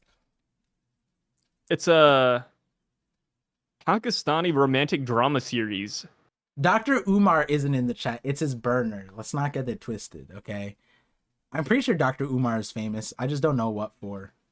Pogli is a friend's lover's cat. He and his cat... Get them out! What do you mean? They need to be saved. I've seen some crazy Alaskan documentaries. The deadliest catch guys would probably chop a leg off Saturn. Yeah. The crabbers in Alaska would solo Saturn 100%. I got you. My favorite one is, I forgot the it's not World's Deadliest Catch. It's the guy that goes around river monsters. River monsters. How he caught like every single fish in the world, so he had to end the show. That's so funny. Wait, what do you mean he caught every single, like, oh, he went through all the monsters and he faked all of them? Yeah. He said there was nothing left for him to catch. Oh man. That's so cool. Yeah. Good times. River monsters. Hey, you know what we didn't discuss this entire stream, even though we should have, is like, if the world is continuously sinking, which is weird, right? Because no one says we're sinking, the water levels are rising. So like you said, like Vegapunk's nuance here of the world is sinking. I don't even know what that means. But now that makes Sea Kings really weird, right? Because what are they waiting for? They're waiting for something entirely, because they're like, oh, the 2 conquerors will meet and maybe something will happen. And now, like, you would think like maybe they're on like Raj or Luffy, Pirate King. Nah, bro, these Sea Kings are menaces. They're the problem, actually, right? Yeah, I kill some Sea Kings, bro. Huh. I mean, I even thought about too. Like, you think Laboon is like celebrating when he heard that? Yeah, probably. Laboon's like, finally, the red line no more. He can jump over. It's interesting that we haven't seen anybody from Fishman Island reacting to this news yet. Oh, we did. We saw a ton of ass, bro, at the very end. Did we? Oh, sorry, Finn. We saw a ton of tail, Finn. But they're not reacting to the news. They're just like swimming, right? Let's analyze this real quick. Yeah, they're just swimming, dude. It's just like some imagery to go along with the world is sinking thing. See, you see swimming. I see parading. I see that they're in a line. They brought out the big like guns really with the happy? whales.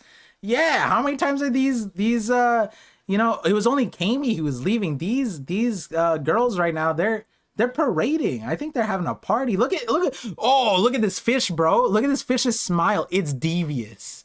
Here the world is sinking, and guys, you see this? That one fish that has that crooked smile. If you squint your eyes a little bit, that fish kind of looks like the Noah's Ark at the very end. Wait, which one? Oh, the whale? The giant whale, yeah, giant whale. Yeah. See, whales aren't fish. That's right, you caught me off guard. Oh, whales aren't fish? Well, who cares? Who cares about that classification part? We're here to break down the boundaries. Okay, real quick though, I never noticed this, but you see the mermaid who's well drawn, like the black striped one? Yeah. Okay, next to that, what is that? Because that does not look like... Do you see the scribble face? It looks like Plank from Ed, Edd and Eddy. Do you see that? It's another mermaid. It's another mermaid. On TCB, it straight up just looks like Plank. Like Oda gave up on the top half and just drew a Plank face. It's kind of funny. It's kind of silly looking. Do you guys see that? Are you telling me this is what Oda's eyesight did to him? Yeah, He fixed his eyesight and this is what he's drawn? No. This is Oda before and this is Oda after. Like, Oda drew this panel at the beginning of Egghead and then he touched up that one. Oda's having fun, man. That's what I'm saying. That looks like Plank. Shout outs to Plank and Rolf. We gotta get rid of Yellowstone. I mean, that's not bad. If we could get rid of Yellowstone, by getting rid of the super mega volcano there, I'm down actually. That's fair. That's Fat Alex coming in hot with that one. That's true. Isn't Yellowstone inherently already gotten rid of? I mean, we use it as a national park, but that's not what Sai's talking about. Sai's talking about like Lucia-ing it, which implies, yeah, we remove. Okay, Fat Alex is no. You got a Nobel Peace Prize for that one. Where is the Yellowstone? Isn't it like 5 states though? Isn't it like in 4? It's in a bunch of states. Who cares? Imagine if we just call Lucia Yellowstone, it just explodes and kills everybody else in the world. Yeah, wait a second. In the US. Where is Yellowstone? Because I'm pretty sure Yellowstone overlaps with the same states that the United States put our ICBMs. So if they targeted the Yellowstone, we'd blow up anyways. Which hold on. That's kind of funny. Let me see this. There's no surviving, man.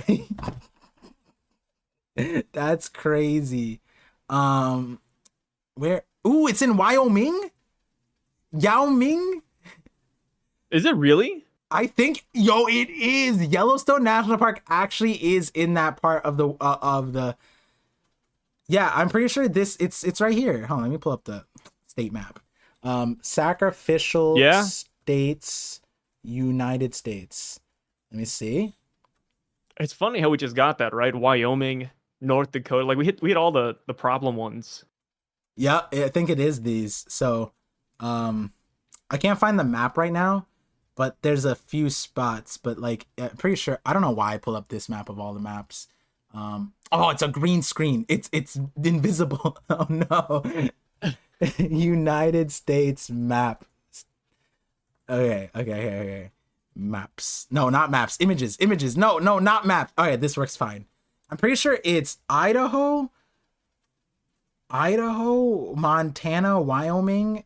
I think it's these states, and then Nevada. I feel like it's something here. I think it's these ones. I'm gonna look this up and post on Twitter on the YouTube thing. But yeah, and then Yellowstone's right here. I love that. Just looking up what states we can get rid of. Yeah. Oh, this is green screen too. It's on my camera. It's getting filtered out, like the state, where the topography is. You just can't see it. It's going through to the background. But yeah, it is what it is. Yeah, maybe that's a sign for you guys to move out of those states. But as far as things goes, the next time we'll see you guys is, well, if I stream again, which I'm probably next stream might be with. I'm streaming with Edens on Sunday on his stream. You guys might not know Edens, but I hung out with him in Anime NYC earlier, or at the end of last year. He came on stream a few times in the collab streams. And I think I'm lining up something with one of the most anticipated the biggest rivalries or beefs. We're gonna squash the biggest beef in the One Piece community. I didn't start it. Someone else did. That might be a good enough hint for you guys to figure out who it is. But that being said, me and Sai will probably get the recording done tomorrow, post up over the weekend. And yeah, so thank you guys for tuning in. See you guys next week. And thank you, Sai, for coming in for chapter 1113. This is quite the knock up stream. It was. Yeah. Thanks for having me. And thank you guys for stopping by as well. And make sure to think about what states you'd like to eliminate.